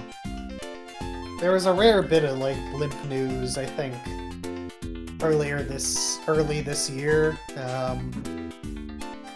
Basically, somebody built a new supergiant blimp in America. There needs to be And more blimps. Nobody knew what it was for at the time. I haven't followed the story, so I don't really know what it's for now, but hopefully something cool. There's an Archer episode about that, about flying dirigibles. Yeah, he keeps like smacking cigarettes out of people's hands because he doesn't want them to explode the blimp. Oh, good for him, honestly. Mick, what do you think, buddy? Yes, I know. Uh-huh. How about this room in specific?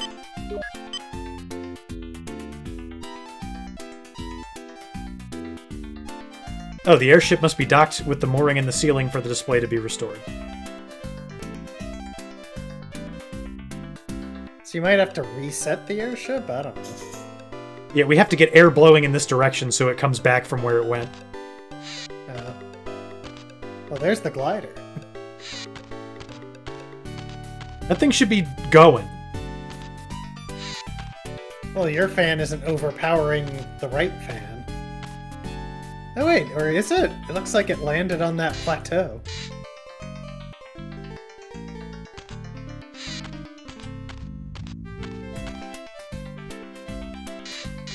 It looks like it likes it over there, I'm just saying. Yeah, I guess it does. It just enjoys being there.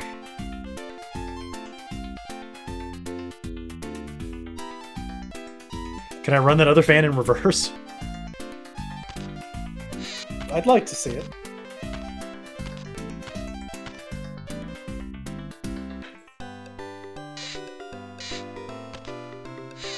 How long is this game? It's very long and very educational. Have you learned anything else? Everybody's learning so much. Yes, I've learned a lot about things. Yes. I want to get the fan to blow in 180 degrees. Do it.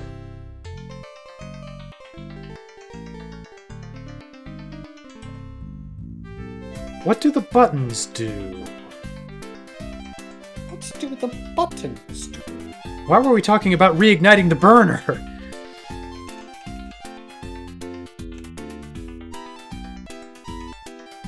I got a little So prompt what to about do the that. blimp buttons? 0, 1, 2, and 3. Are those just the power of that fan? That's what I assumed, but the fan power isn't changing. So turn off the right fan.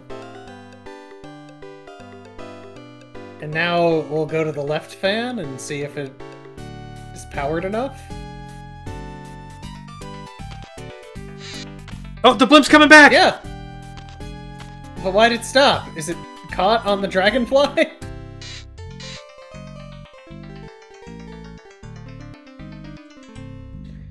Otto Lilienthal built the first glider to successfully carry a person aloft. This was the first aircraft that the pilot controlled.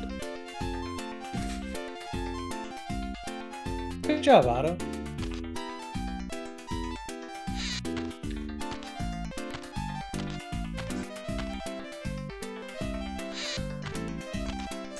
But when I pressed 2, the blimp moved back over there. Dang it, Otto.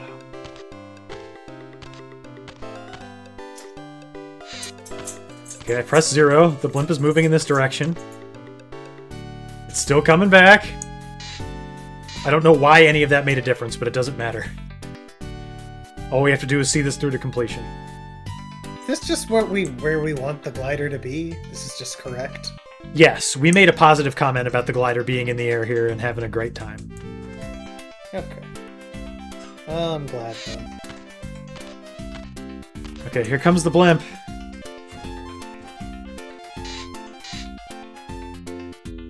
It's going back to its place. Go, blimp, go!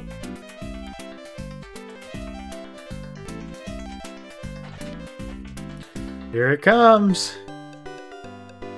It's going real slow now. Okay, it's there. So what's the goal? Good question. We had to get the blimp back here.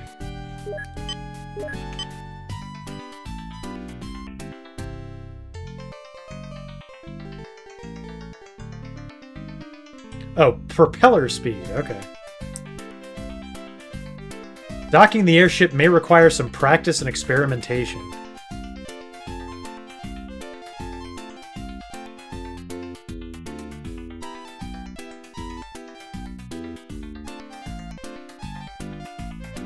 So what? Where do we want it to dock? Oh, we can rotate the blimp! Incredible. That's what those are. I thought they were supposed to be like air temperatures because I kept talking about hot air Yeah, me too. for the glider. Jesus.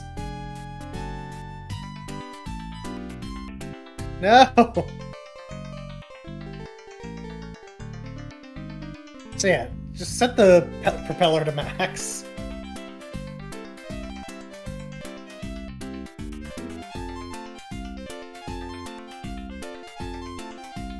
Maybe it's got to be facing us. Maybe. I have no clue what correct looks like for this. Me either. Maybe look at the plaque. Does it say? Maybe there's a picture.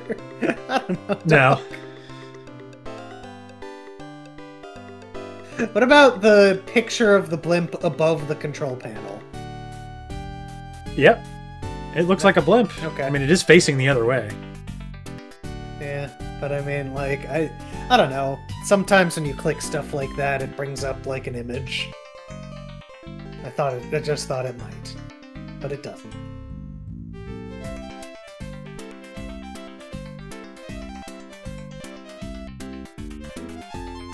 So, what's that thing to the left of the hot air balloon?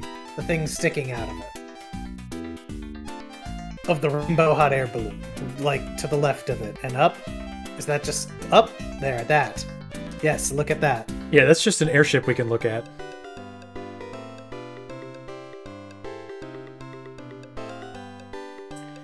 Is the blimp What? docked? I mean, it's on the string, right? Looks on the string to me. Maybe it needs to line up perfectly with the string in the center. But it can't go anymore. Oh, wait. What if, Alright, face it inward, Okay. and then turn the propeller on. Wow, I think it can only go left and right.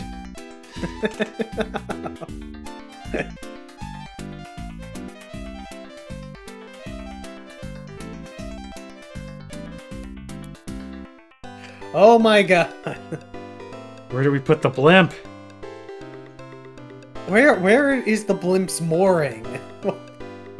How are we possibly supposed to know?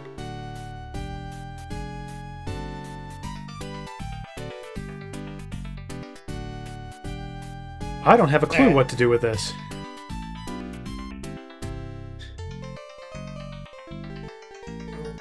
Maybe the tip needs to go right in there.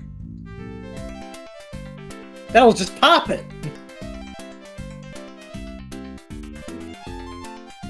Come on, just a little more. Yes, perfect. We've got it.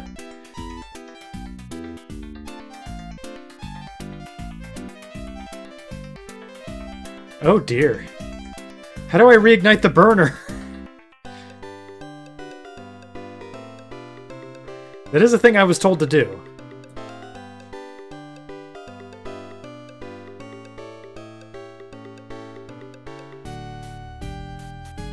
Oh man. What in the hell do we do with this? How do I dock the blimp?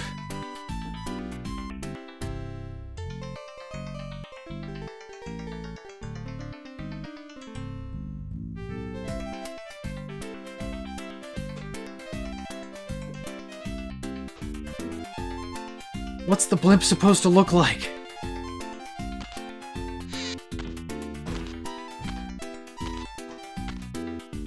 Does it need to be higher or lower than it is? Can some of these fans do that, maybe?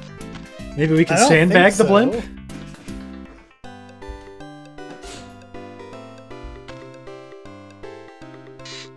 Do I need to do anything in this display, Mick?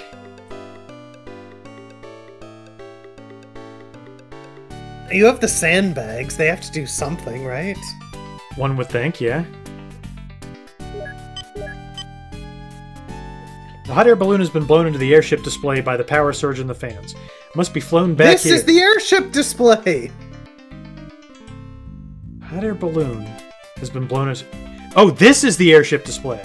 And the hot air balloon The is hot air here for balloon's some supposed reason. to go to the other section, I think. Oh, no, maybe? not this hot air balloon. This is a picture.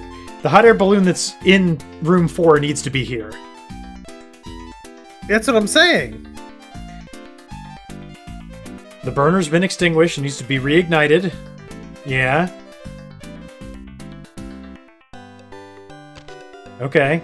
I'm aware of that much.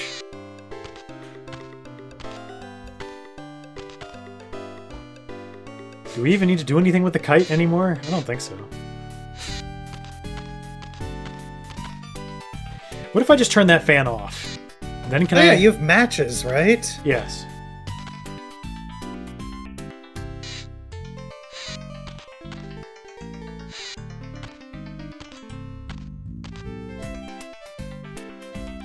This is like maneuvering a giant hot dog. I'll have to use the engines to move the ship into the middle of the room. I'll have to take the wind velocity into account and give it the right amount to thrust to get it into position. What? What position? The middle of the room. I've literally got no idea at all.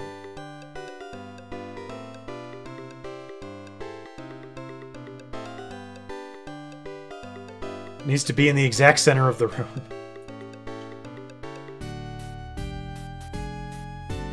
Looks good to me. Oh, wait a minute. All right, have the blimp face the right.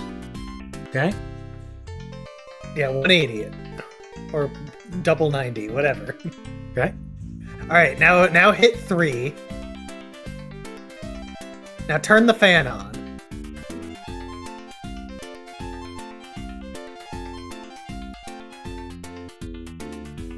Okay. I think that's just it. I don't know.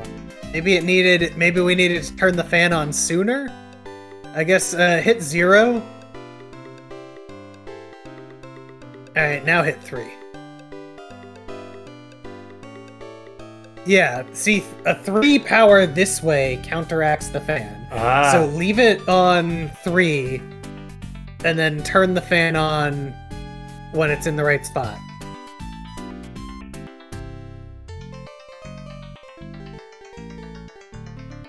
Okay, looks good. Yeah, I don't know exactly where it's supposed to be.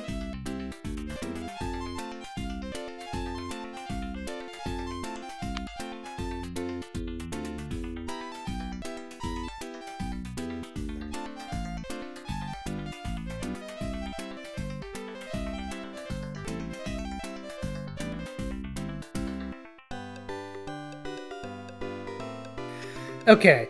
I've got a new strategy. Yeah. Leave the fan on and hit 2. Okay. Wait until the nose lines up, then hit 3.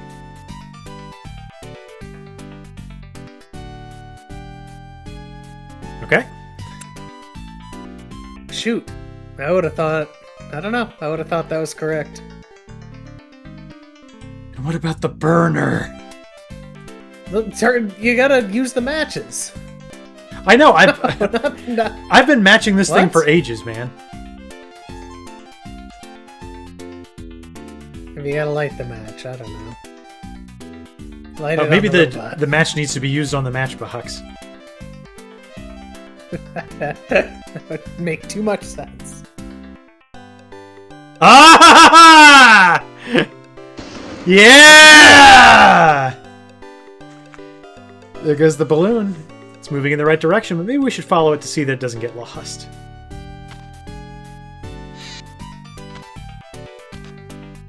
Ha!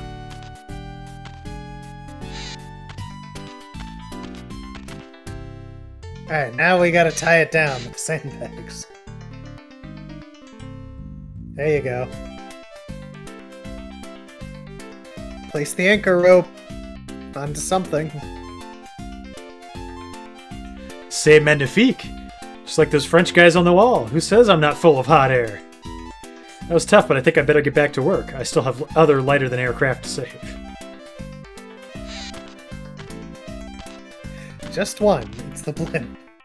I guess we have to turn the fan back on for the kite, too. Yeah, for the kite. So there's a I guess picture of it turn the facing fan to the off left. and on real quick. Maybe it needs to be a little more to the right. Alright, and then use the 2-3 to fine-tune its position. 2-3. 2, 3.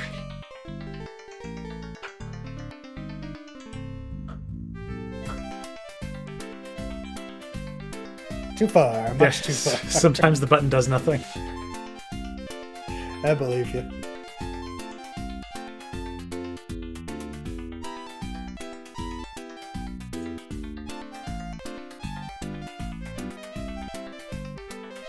No, don't turn around! Oh my god!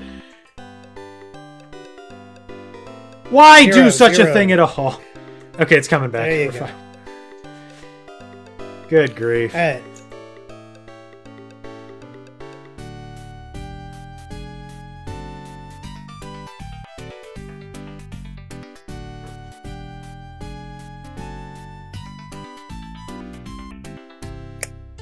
All I have found is that the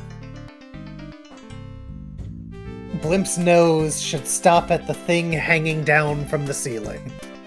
Okay, has this come from other sources? Yes. Okay.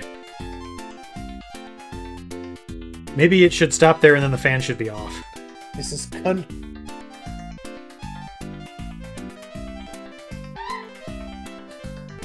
Oh, too much. Whoa.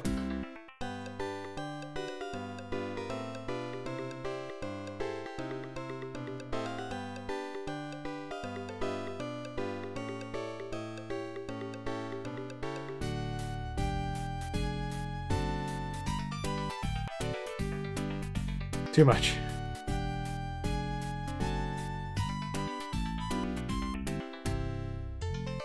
How's that not perfect? Well, I do think that the 3-2 technique is important because the blimp is supposed to be like running like the other ones are. The blimp is supposed to be running. the- Okay. Yeah. So that needs to be on, and the blimp fully counteracts it at 3, so that's why we were doing the 2-3 technique. This is perfection. This is a masterpiece. Everything is as it should be. I don't know. Oh my god.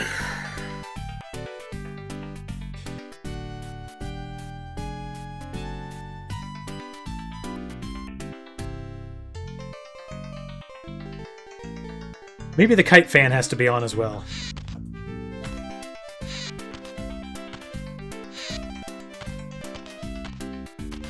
Yeah, I can believe that.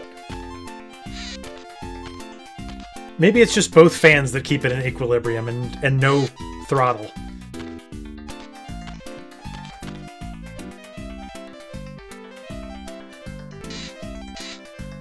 That's why you have to turn it around.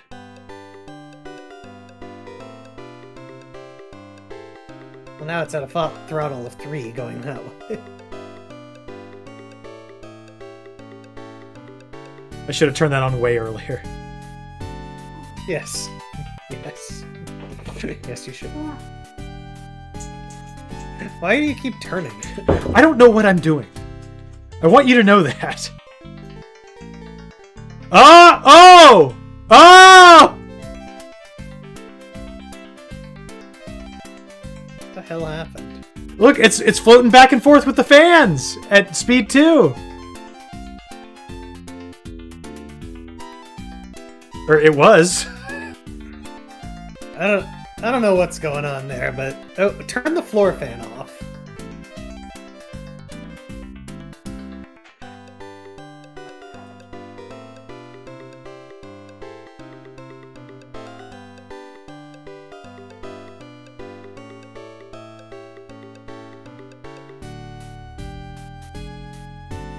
Why did you turn around? Oh, yeah, because it's perfect, of course. Yeah, what in the hell is this? I have no idea. Are you kidding me? Why is this correct? Somebody make it make sense. Yeah, we did it. Oh, Jesus. Maybe the game just sees that you've clicked the buttons like 100 times and it says, okay, you're done. Oh, this kid must be stupid. Oh, well, good job. I like to think that we solved that in some ways. I would like to think that as well. Well, there's only one exhibit left in the flight wing, and that'll be it for tonight, I think. Let's go see the Wright brothers. I feel like we gotta try to make it halfway. We should Okay, do I at like least halfway. 2 of I the like Americas. that. Good idea. On December 17th, 1903, two brothers from Ohio, Orville and Wilbur Wright, successfully flew a heavier-than-air craft. This flight was the culmination of centuries of dreams and experimentation by many people the world over. The Wright brothers' plane was the first to solve the 3 problems of flight that have prevented humans from joining the birds of the air. It provided enough thrust, created ample lift, and other things. I didn't mean to click.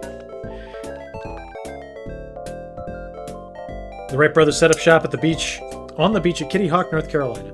They chose Kitty Hawk because it was one of the windiest places in the U.S. The wind would help provide the lift their aircraft would need. However, when they arrived in North Carolina, they still had 3 problems to solve before they could build a successful airplane. Alright, you guys doing good? I can't talk. We have to pack. I can't Oh, no, talk. you. Yeah, sorry. I'll be the other brother. You're fine. Well, I can't talk. We have to pack. We've tried everything, but we still have 3 unsolved problems. We'll never get the flyer off the ground. We're returning to Ohio to build bicycles. You can't give up. Can I help? I don't think anyone can help us. But here's a plan for a flying machine that we have been working on. Maybe you can help us solve our problem with it. Even though I don't think anyone can solve it.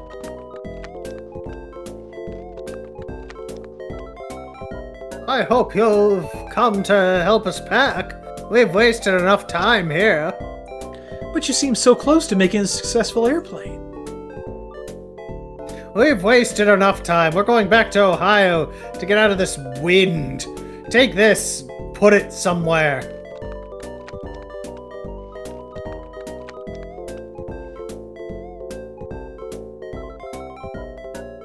If you can solve this problem, maybe you can convince the Wright brothers to build their airplane.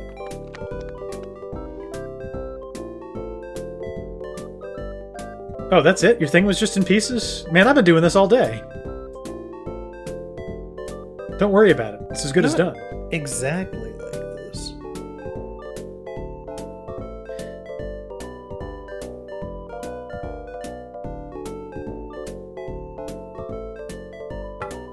There's got to be like some hardcore museum madness head out there that is just beating his head against the wall at the way that we're doing this.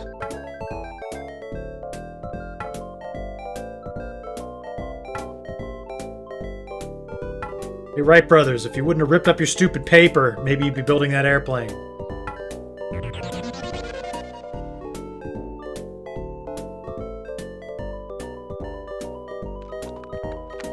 Hey, Orville!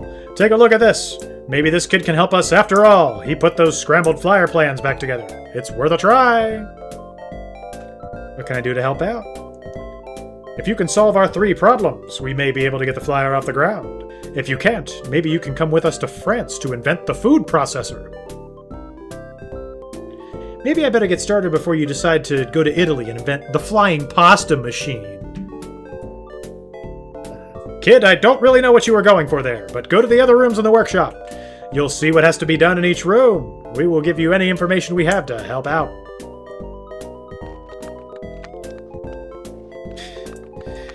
That glitch wasn't supposed to happen. The haunted Orville glitch. You got And a then for crank? the rest of the game, the kid just had this scary burnt texture all over him. And then the Orville ghost kept following me from room to room. When I got to the final room, it was just Samuel Morse passed out on some books. I kept trying to get him up with the flashlight, but he would just say, "No, I'm dead now." He just kept saying my mother's name. We've tested this wing 1,000 times, but we can't get it to create enough lift to reach the red line on the wall. I can hardly get myself up in the morning. How am I supposed to get that wing up to the red line? The shape of the wing is the key. Try different wing shapes and test them in the wind. I know a lot about it. I could be doing this, actually. Good luck. See you later, dumbass. The Wright brothers' autobiography talks about how they tricked a kid into making the airplane for them.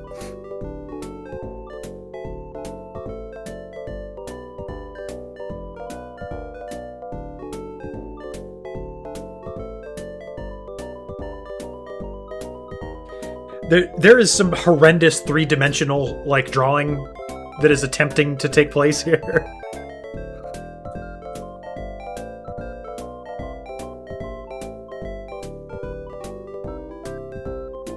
I don't have a clue what it is we're supposed to be doing.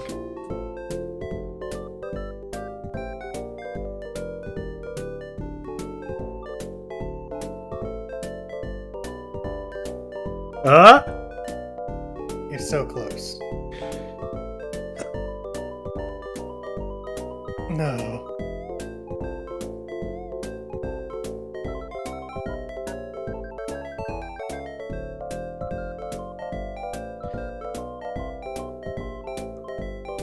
The red line! There's a nice picture of a wing here to help us out. Yeah, just imagine a wing. And then make a wing.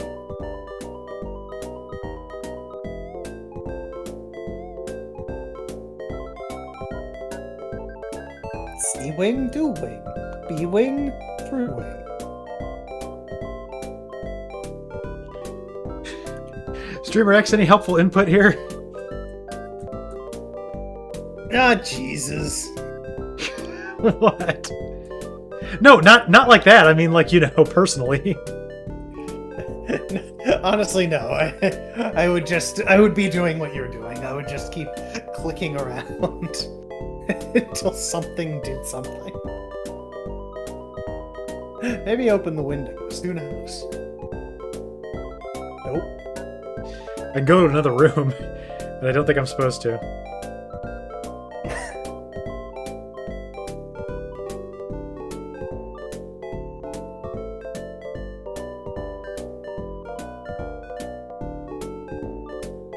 Go into your inventory. Yeah? Wrench. Use it on the window. Oh, look at you. Did you get that from somewhere? Yep. I would never have thought to do that. You know, me either.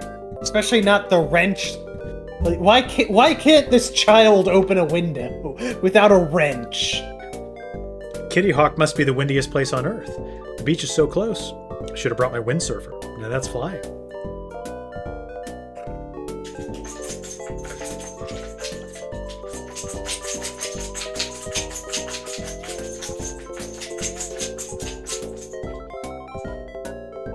Looks good to me. Yeah, that's all kinds of red line. I knew you could help us. That wing problem was tough, but thanks to you, we can build the wings for our flyer. God, I could give you a lift. All it took was a little brain power and a strong breeze. Orville and I will use what you have done to create a new wing. You two may get your airplane off the ground after all. Aeroplane! That's a great name. I like it. But Orville thinks it should be called a motor kite. Trust me. Stick with airplane.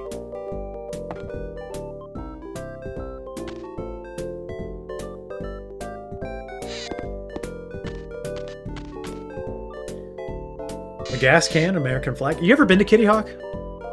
That's a windsock, but yes. Oh, I thought it was an American flag. So have I. I've been there very recently, in fact. It is a very windy place. It's neat. I like the Outer Banks. Not a lot, Yeah.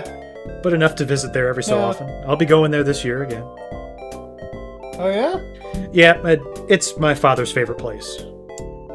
That's nice. It's the only place he ever allows him to just himself to sit around and rest and relax. So, like, I make a week of it, like, every year that he wants to go.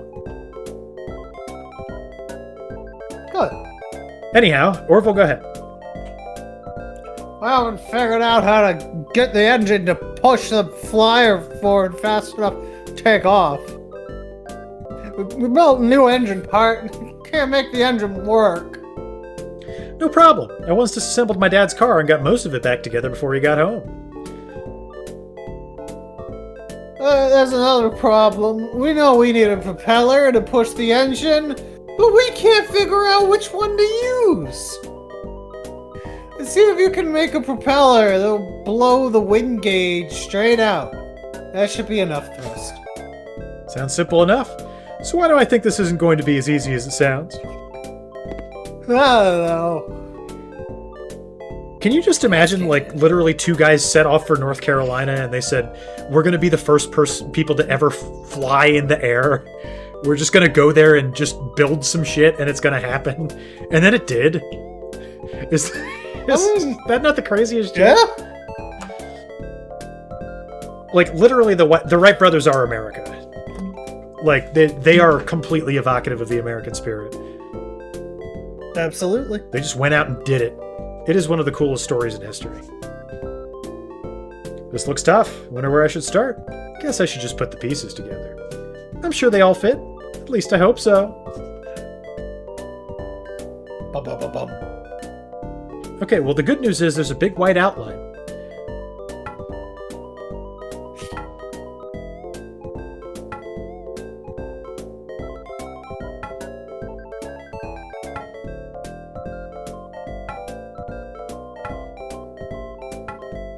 Wow, I didn't know building engines was so easy. You literally just do this.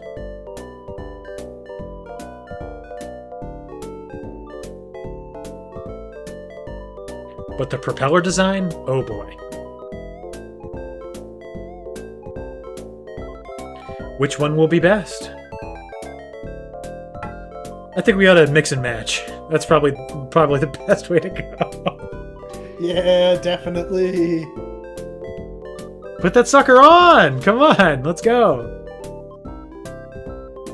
Let's gas up the engine. Gas up that engine. Yeah, baby. Crank it up. Okay, we're not cranking it yet. It's not time to crank it. First, we gotta use the Soldier pliers. boy, crank it. Soldier boy, just crank that. Oh.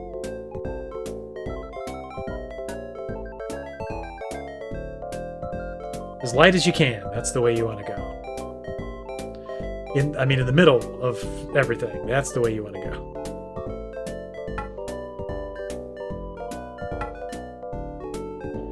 Oh yeah, this is high quality.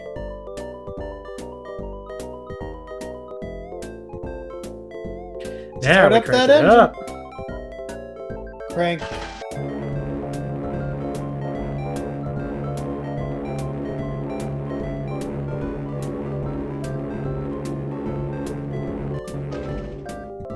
I like how cranking the engine made a car starting up noise. Making a lot of noise. Keep it down. Oh, you got the engine and the propeller to create enough thrust to work the wind gauge. That's great. Maybe Wilbur was right. You can't help us. Power is my middle name. As far as my others, I'll never tell. But I see you still have work to do. I was afraid you were going to say that. A hero's work is never done. You know, you guys, you can just, come with me.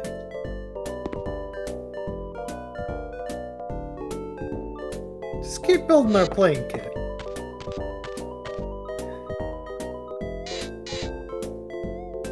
We haven't been able to attach the wires to the wings, so they will make the wings twist correctly. The wires must be attached so that the bottom of the wing tilts up while the top tilts down when the levers are moved. It works like a bird's wing to change the direction of flight.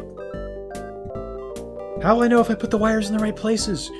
After all, the last time I looked, I wasn't a bird. You attach the wires and leave the testing to us. I will know when you have done it correctly. You may not be a bird, but I have studied them closely. Good point. Did you see that picture of a wing? I just assemble the cables, that's it.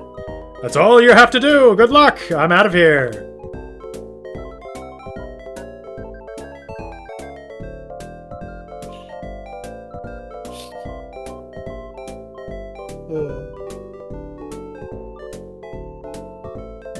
I love the story of the child the Wright brothers bamboozled into building their plane for them. The kid never got any credit. It's one of those untold stories of history.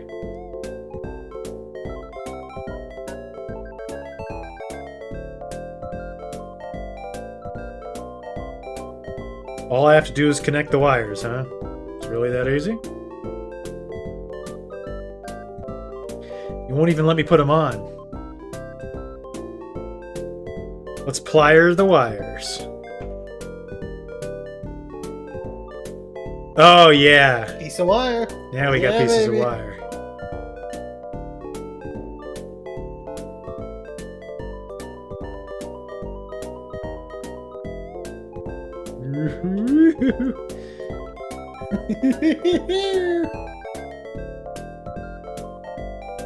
You guys couldn't have done this yourselves? No, they're busy men.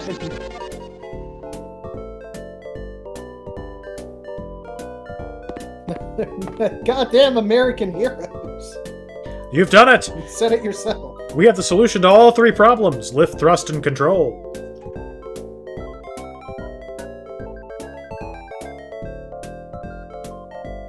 I never thought you would solve all three problems. Thanks, but it's gonna be called a motor kite. Get out of here! Better unpack and start assembling the flyer. We're gonna be here for a long time. Wait a minute, Wilbur, does this mean we have to stay in the wind? Can't we talk it over? Okay. We could probably get the kid to fly the damn thing.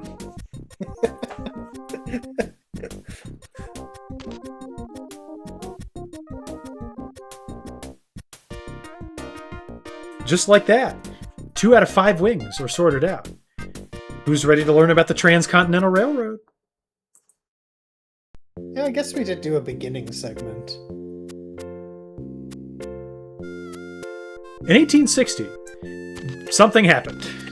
You don't need to know any more about it. I didn't mean to click that. Oh, man.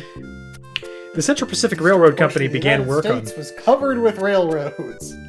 Yes, there were wild railroads here. We had to domesticate them. Its task was to build 690 miles of track beginning in Sacramento, California. The Central Pacific faced the challenge of the steep Sierra Nevada mountains, bitter winter snows, and the challenge of tunneling through solid granite on its way to Promontory Point, Utah. Dinah, blow your horn. Hello. You must be the expert railroad engineer that I have been expecting. We need your help. You must restore the Central Pacific route map before the Union Pacific reaches Promontory Point, Utah. The railroad will be built as you finish the map. Whatever company gets to Utah first will win the Golden Spike. I'm no engineer, but this sounds like it could be fun. I once had a model railroad set, so I guess I qualify. I had one when I was a kid, too. My dad took it away. Yeah. Yep. He warned my brother and I that if we kept crashing the trains into each other, he would take it away. And we did not stop crashing the trains. I mean, what else are you supposed to do with them, man? We just watch them go around in a circle all day? Come on. Kids used to love watching them go around in a circle all day. I guess it says a lot about me. I don't know. Not saying I wouldn't have. It was an important Actually, no, lesson I that we needed to learn about, like, you know, keeping nice things nice. Like, my dad made me watch as he threw the entire model railroad set into a dumpster. Wow. Yeah, it's, I mean, obviously it had so much of an effect that I remember it today. I was really small.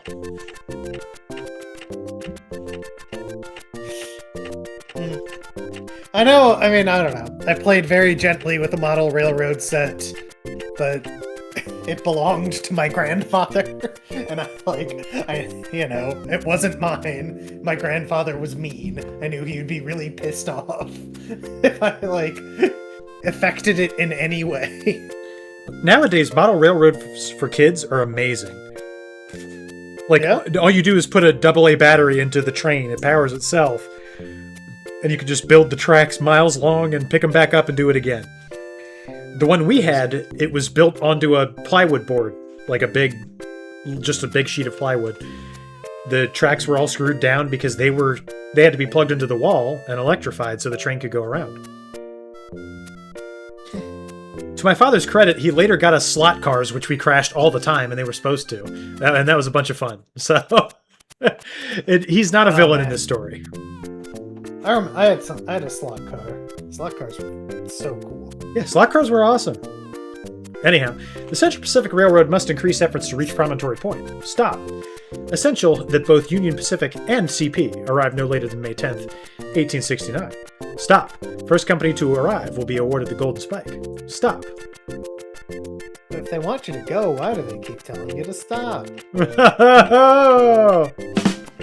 Yeah! Thank you. Rarely ever get the chance to use that. I think you get the chance plenty. You just might not use it all the opportunities you get. Uh-huh. Do you want me to do this puzzle? Because I can't interact with it. I guess not. Do you want me to do the puzzle? Not yet. You must sign up before we can get started. You're gonna help us? All you have to do is assemble the map by exchanging pieces. First select one piece, and then select another. The two will then exchange positions. Keep going until the map is finished. That seems simple. I wish I could get the lawn mowed that easily. One more thing, we must reach Promontory Point, Utah by May 10th, 1869. The calendar on the wall will keep track of time. We must know Union Pacific will be on schedule. We must complete our work by then. Would you like to work for Central Pacific? I gotta think about that, bud. Is there another guy I can work for who's cooler?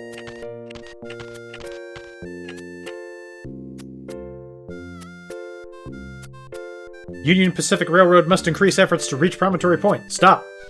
Essential that both UP and Central Pacific arrive no later than May 10th, 1869. Stop.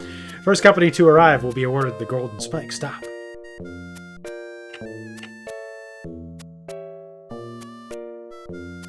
Please, be the other guy. Well, hello! I've been expecting you. You're the engineer from New York City. The Central Pacific is about to start laying track across the Sierra toward Promontory Point, Utah. We cannot let them win the Golden Spike for completing their track first. I love a good challenge. This Golden Spike sounds like it might be interesting. Who are we working for? CP or UP? And UP is the classic P.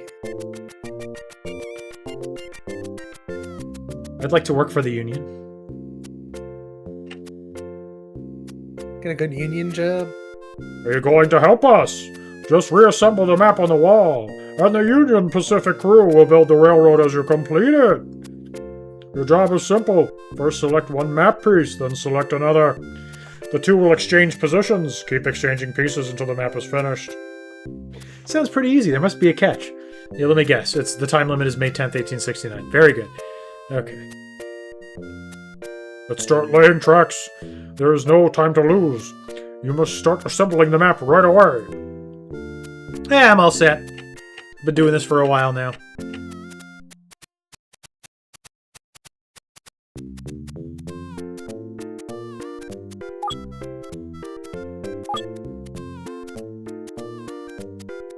Honestly, yeah. I wonder if this is like the first area we were expected to go to. There's it tutorializes this. I don't see any borders on this one. This one's tough. There you go, you got the big red line. I think you just work outward from there.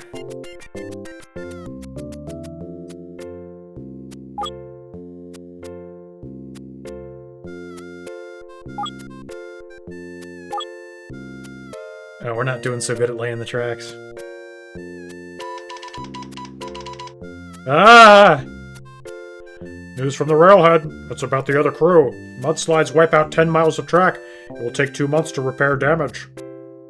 We gained 2 months.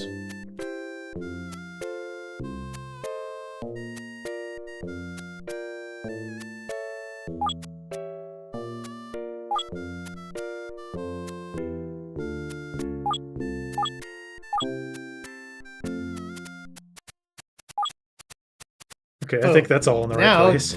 Everything else just has to fit. Yeah, simple. Oh look, you got that big purple splotch. You're right, there is a big splotch.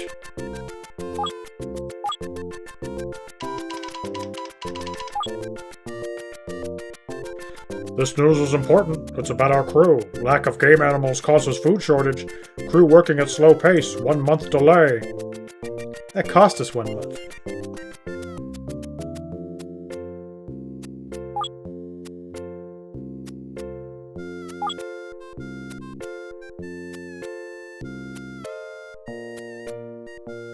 So there's states of America.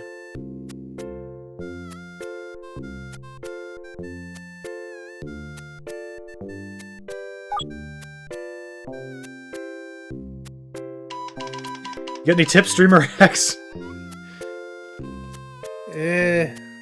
Listen to this. It's about our crew. Crew strikes for better rations. Delays work 1 month. That puts us 1 month behind. I think these things are in the right place. The resolution is so poor, I can't really tell what's going on. I don't even know where the word united is. Yeah, that's a good point. I don't see... I am never going to assemble this. You just gotta try, buddy.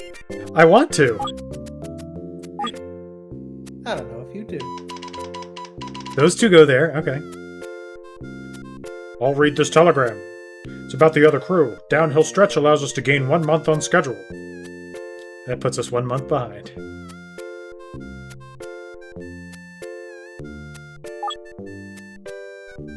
It doesn't really seem like that goes there.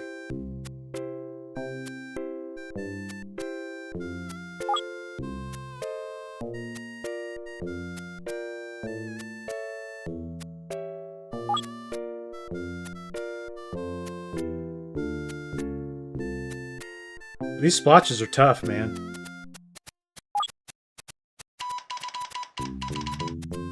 I can't tell.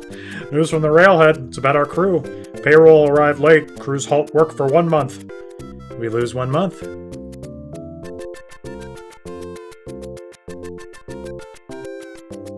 I don't know what goes where.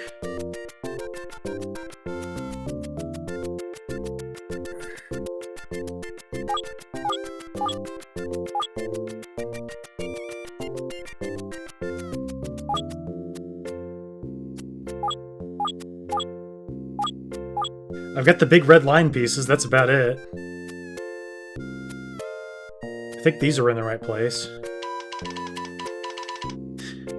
We're so screwed. Listen to this. It's about our crew. Crew strikes for better rations, delays work 1 month. Puts us 1 month behind. We're never gonna win the Golden Spike. Now, this is all wrong.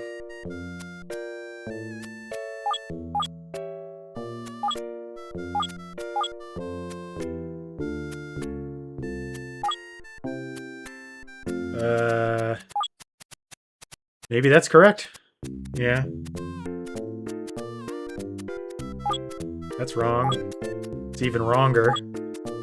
That could be vaguely correct. Well, you have that blue bottom of the lake. That was definitely correct. Oh, you're right. I'll read this telegram. It's about our crew. Fire destroys ties. Progress delayed 2 months. That puts us 2 months behind.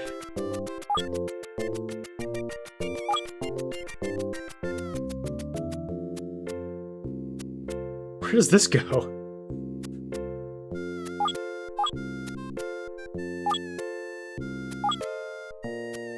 Some of this is right. Oh my god! Bro, I'm listing in the wind here.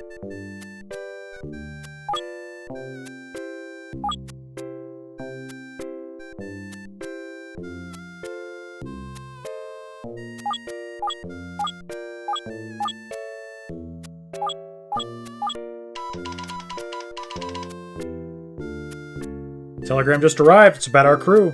Sue destroyed 10 miles of track. 3 months required to catch up. That cost us 3 months.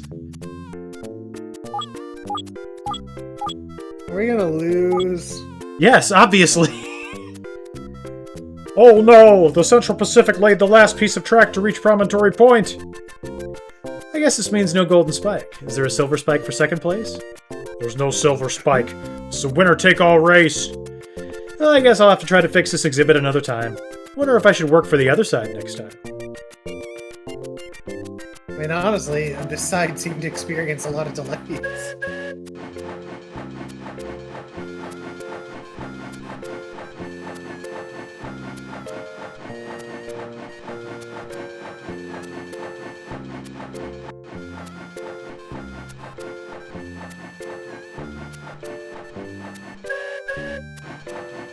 Toot toot. Ain't that grand.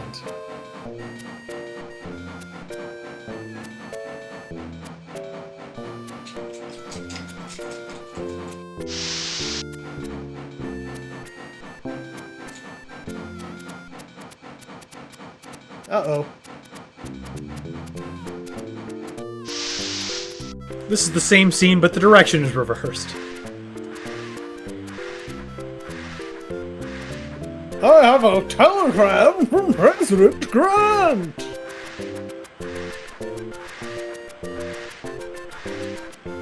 From Ulysses S. Grant, United States of America, to the Honorable Leland Stanford, care of the Central Pacific Railroad Company, Promontory Point, Utah, territory. Congratulations. Stop. You've achieved the impossible. Stop.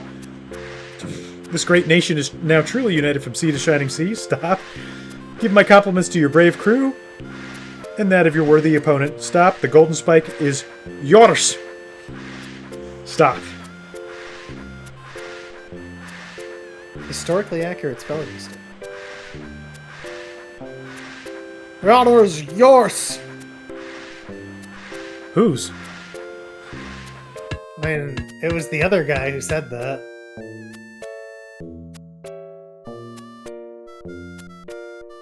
Yeah, the guy who won said the honor is yours.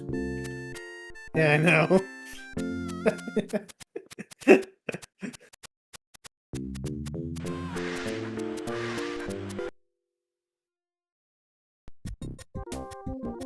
Okay, does that count as complete?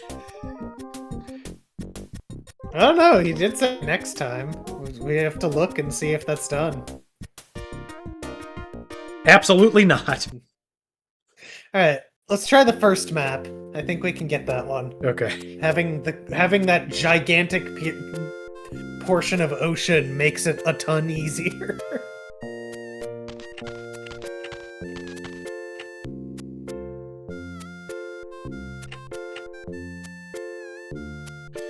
All right, I'm ready to work on the railroad. Hey, you have to sign up with him first.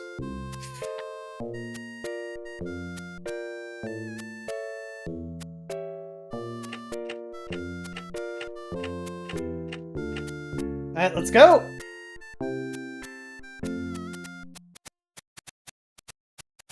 Alright. This one has borders. The other one didn't. Maybe that's the hard mode.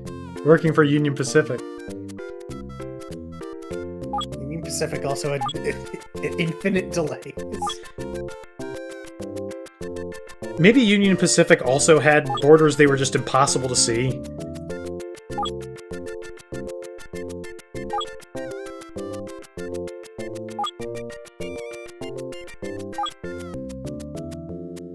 We shouldn't have too many issues with this now that I can see the borders.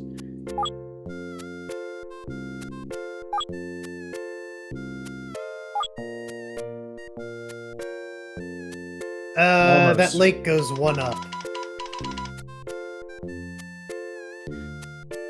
Okay, this is you. We just received a telegram. It's about our crew. Bridge collapse. Destroys equipment. 2-month delay.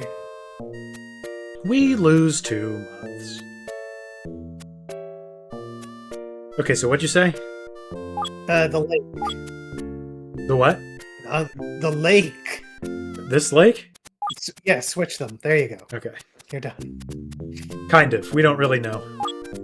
No, why did you move that? I that back. I liked it where it was.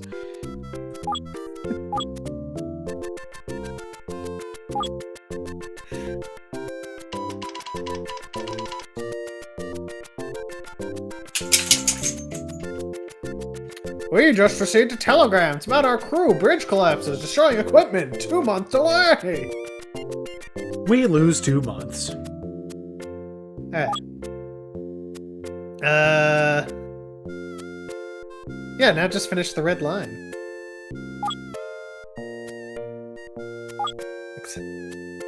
That's not right. Alright. No, what? No, there's borders.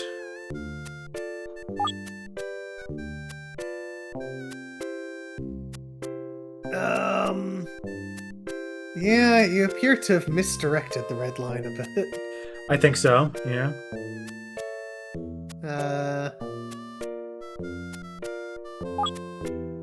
That's probably more along the lines of what was wanted.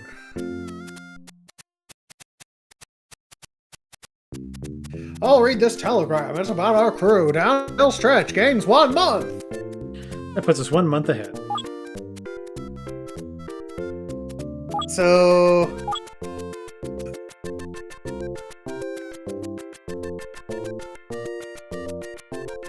I think, Alright, move the piece, that piece. Move This it one piece? to the left. Yes, Okay. one to the left. That's...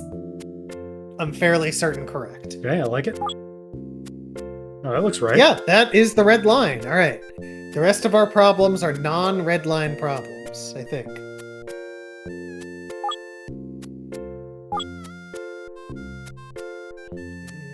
That... Oh, what?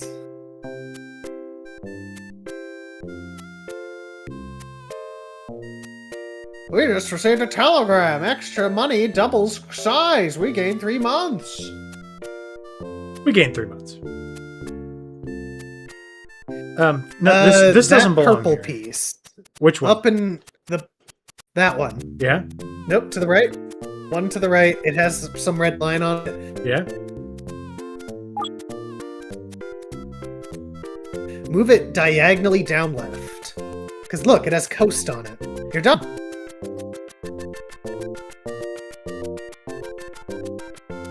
We did it! We beat the Union Pacific to Promontory Point! I knew you were the best engineer we could find! Thanks. It was a tough job, but someone had to do it. Besides, I thought you might blow your cool if we didn't make it. What? That's preposterous! I'll kill you!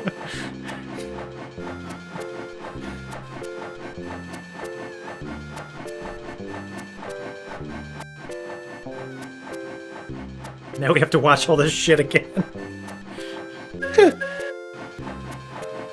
Why would they show it to us if we lost and had to do it again? It's a good question. They were super proud of this animation.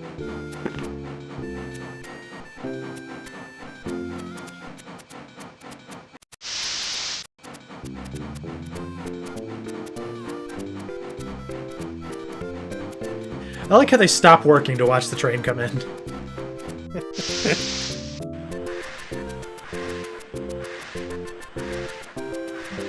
I have a telegram from President Grant again. Dear gentlemen, the golden spike is yours. The honor is yours. Even though I won. Twice.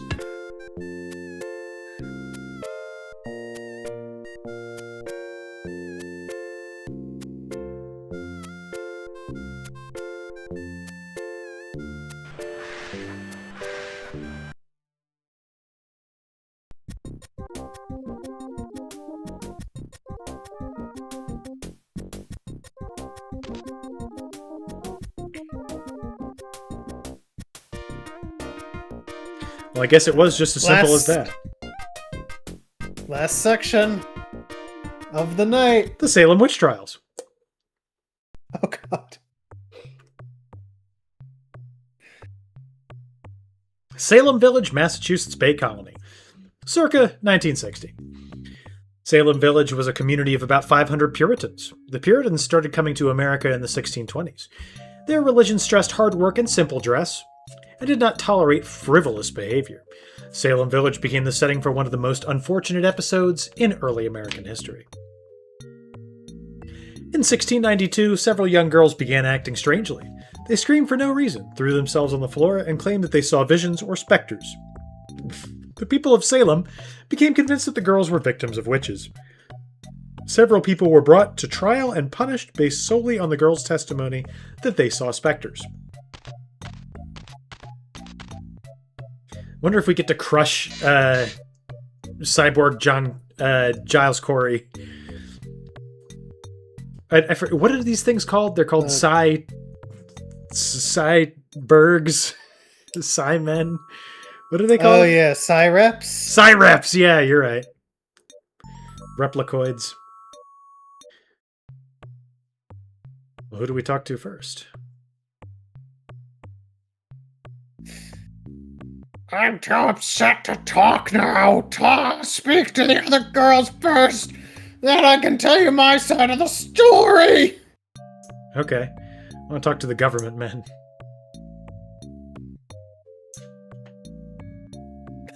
You must be the one who will defend Miss Good in this trial. She deserves a defense, but the evidence seems overwhelming. Exactly what is she accused of? Let the girls tell you their own words. I mean, you guys are the ones accusing her. I don't know. Oh, no. They're just presiding over this trial. Sarah God is a witch and we know it. How can you be sure?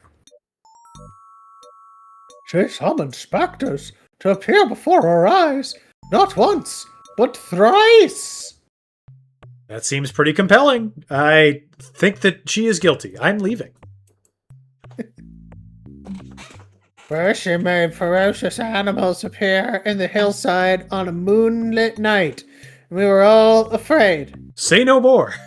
She is guilty. Those don't sound like specters. And she made a rainbow appear out of thin air in my bedroom. A rainbow! Finally. Localized entirely within your bedroom. May I see it? Finally, she made a witch appear in the barn. And it was her. We ran away before the witch could capture us. Can you prove any of these things? I want to see the rainbow. We saw them with our own eyes. We had to tell the elders to save the village. Well, Sarah, I'm not going to lie to you. You're cooked. I'm innocent. I saw the specters too, but I had nothing to do with creating them. You actually saw the specters? This is getting very weird. You saw an actual rainbow and yourself? Yes, they appeared from nowhere. I'm innocent. I was as frightened as the others. I think we should have a look at where these specters appeared. Maybe I can figure out what is going on. Are you sure you weren't watching the Saturday Night Horror Show? Never mind, I forgot. You won't have TV for another 250 years. This is my life we're talking about. I'd love to see the specters. Yeah, let's go find Victor's. Zargot's It's a witch. We know it. Don't do the whole thing again. Oh, okay, sorry. Can I see the specters? Go to the next. How about a little area? bribe? Smooth things over. The store is locked. Looks like I'm stuck in here with these Puritan dudes until I figure out what's going on. I guess talk to the judges again. Door locked to prevent panic in the village. People are scared of witches. Let us proceed with the trial.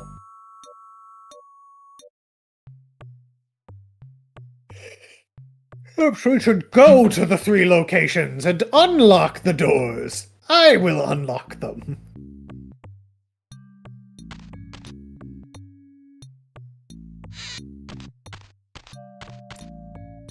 That is a moon. If an eye had ever seen Lit one. night. I was here with the other girls, and he's talking about animals I've seen in the woods. There are many animals. Suddenly, someone screamed, and I looked and saw the shape of animals, but I did not create them.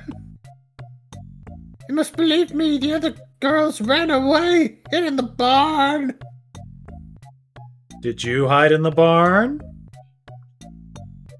This is the place where we were when Sarah caused the specters of animals to appear the hillside. It was a moonlit night, just like this one. We were walking home. Sarah began to talk about animals she had seen in the woods. Suddenly, the specters appeared. They were specters for certain. They appeared among the trees and rocks and were larger and more frightening than real beasts.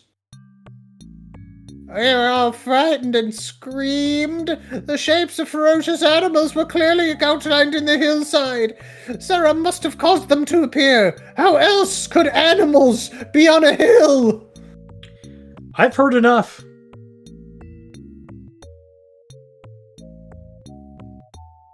Can you just point at it? It's there.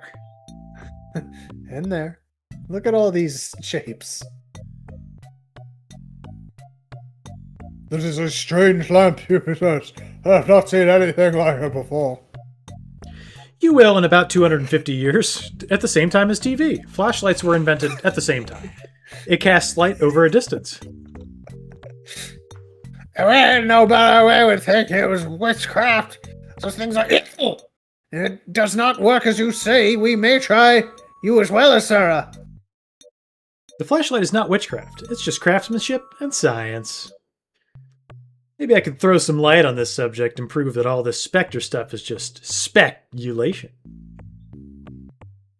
Try your lamp if you must, but if it is unsuccessful, it is you who will be on trial next.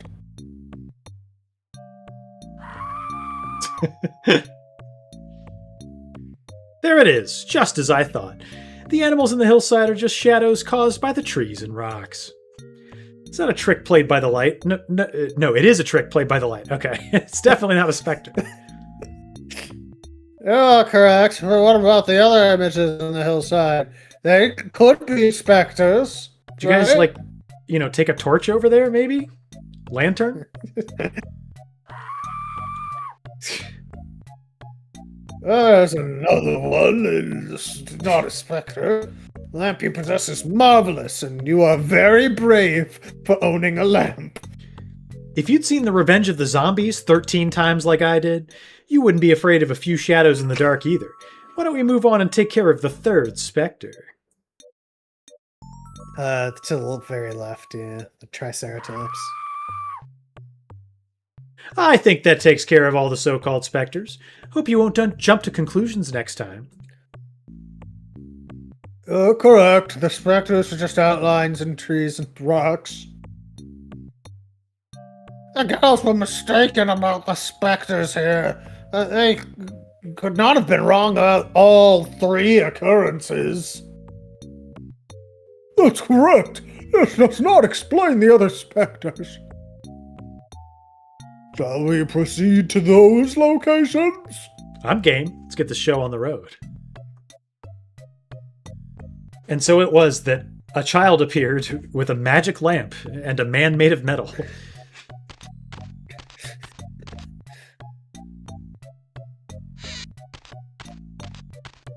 Let's see that rainbow.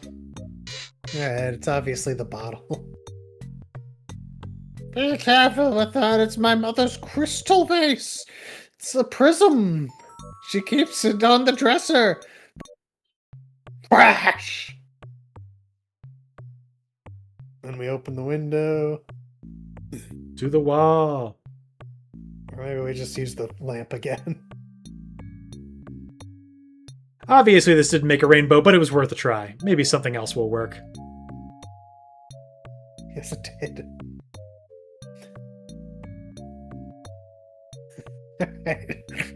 So you stab the judge. We'll just draw a rainbow on the ground.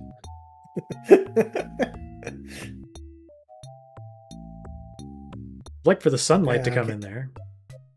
Yeah, right. And how do we open the window? I am trying to do this without talking. I'm so sorry.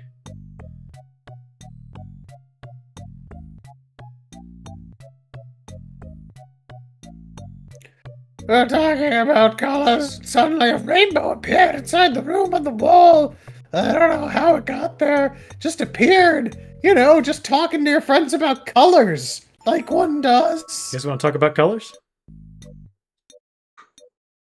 We were speaking with Sarah of how there are few colors in our gowns or decorations in our houses.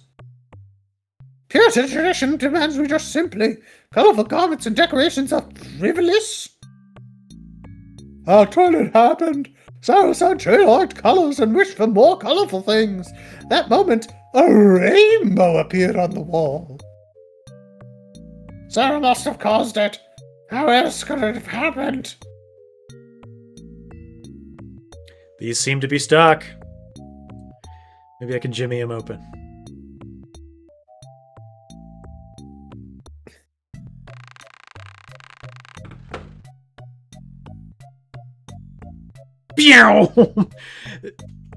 Guys, I hate to tell you, this is witchcraft. Oh, it's on top of the other dresser. Just move the bottle.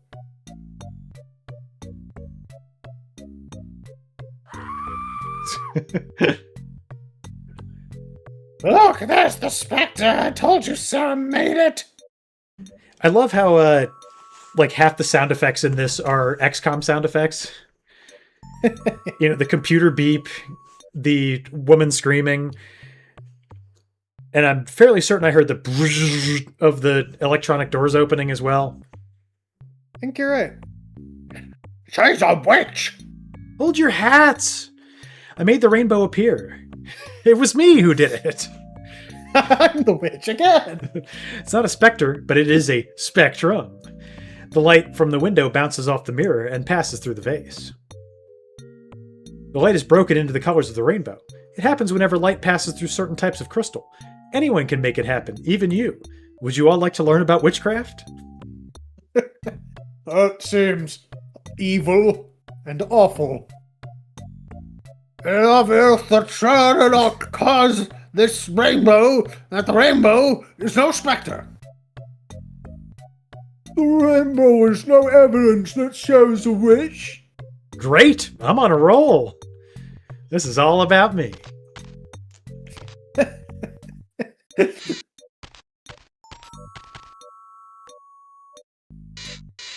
Well, a witch hath appeared. Yeah. Oh, I just gotta... I don't know, you need the bucket and the hat together to make, like, a true witch and a hat. I don't know. We probably gotta talk to them before we can move them. Oh, I don't want to. Just get it over with. Okay. Yeah, I wasn't paying attention to the other girls that were frightened because of the other specters. I was adjusting the lamps, make more light. Suddenly the girls were screaming. What happened then? We all ran out of the barn. That's it? You were adjusting the lamps, the girls screamed, and you all ran out? That's all. Alright, then we just move the lamp. Move the lamp. Typical woman behavior. Hey, There's fellas. another, like, Can I move this? rung in the ceiling. I don't know. Nothing is interactable yet. They just keep pointing. Oh, the specter of a witch. The specter is the most damning of all. If Sarah can call a witch into her presence, then surely she must be a witch. Witches just multiply like that. The girl saw the specter of a witch in the wall of the barn. Unless you can show the wrong, Sarah must be found guilty. I'd love to. Talk to the girls. I don't remember exactly what happened. We were talking to Sarah about how scary the barn is at night, and then suddenly someone screamed. There it was on the wall. This specter of a witch. We were frightened and couldn't move. Only Sarah made come. She didn't scream or run away. She made the witch appear. Sarah's a bitch. I think I agree with you. I can't. now we There, can- now you can move it. Keep adjusting. Keep going. Yeah, you're almost there. That's the witch. Oh, I see. I guess. Look, the witch. Ah, is she's dead. flying He on a too broom. is a witch. Take a closer look. It's just shadows on the wall, like the first thing. It looks a little like the witch my little sister puts in the window at Halloween. That was frightening. This is not the specter of a witch.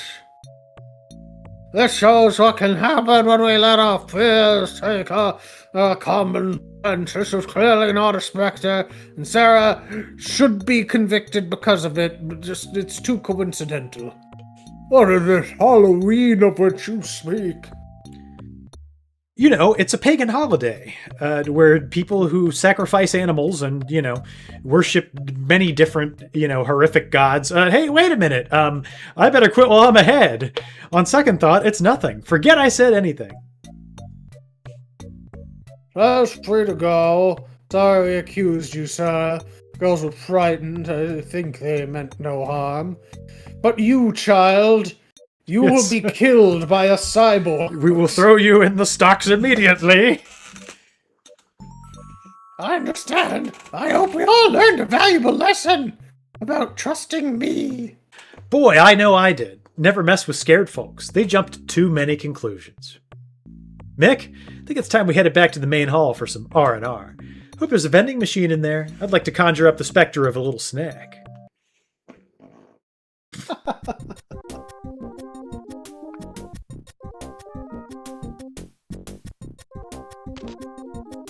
So, Mick, about that vending machine. Where's my snack specter? Drop that save, baby. 3 threes. You want me to, I'll do it. I'll do it. I'll just see.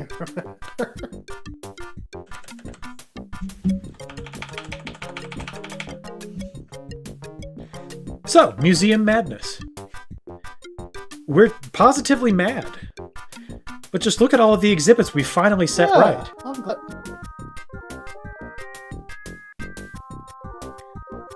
Oh, it's a shame. The next one was the Revolutionary War, where you get to shoot a gun. Next time. Look forward to it. Yeah, that'll be an impact debut for the next stream. That'll really get the people going. But thank you for joining us this evening for a little bit of museum madness. Hope you were edutained. I know I was. I learned something brand new. I literally did, and I'm super happy about it. I love learning new things. Yeah, what'd you learn? I learned that radio waves travel at the speed of light. I'm super enthused by it. In a vacuum. in a vacuum. When they have things to pass through, obviously they go slower. I'm good with that. Good. But otherwise, yeah, hell yeah. I've learned so much. Thank you to everybody who was here this evening for a fun, relaxing stream where we just played a relaxing game that makes me smile. I like doing that. I wish I could do more of that and have people watch it. What can you do? Special thanks to everybody who came out tonight. TP Floyd, thank you. Ghosty Gristle, thank you as always.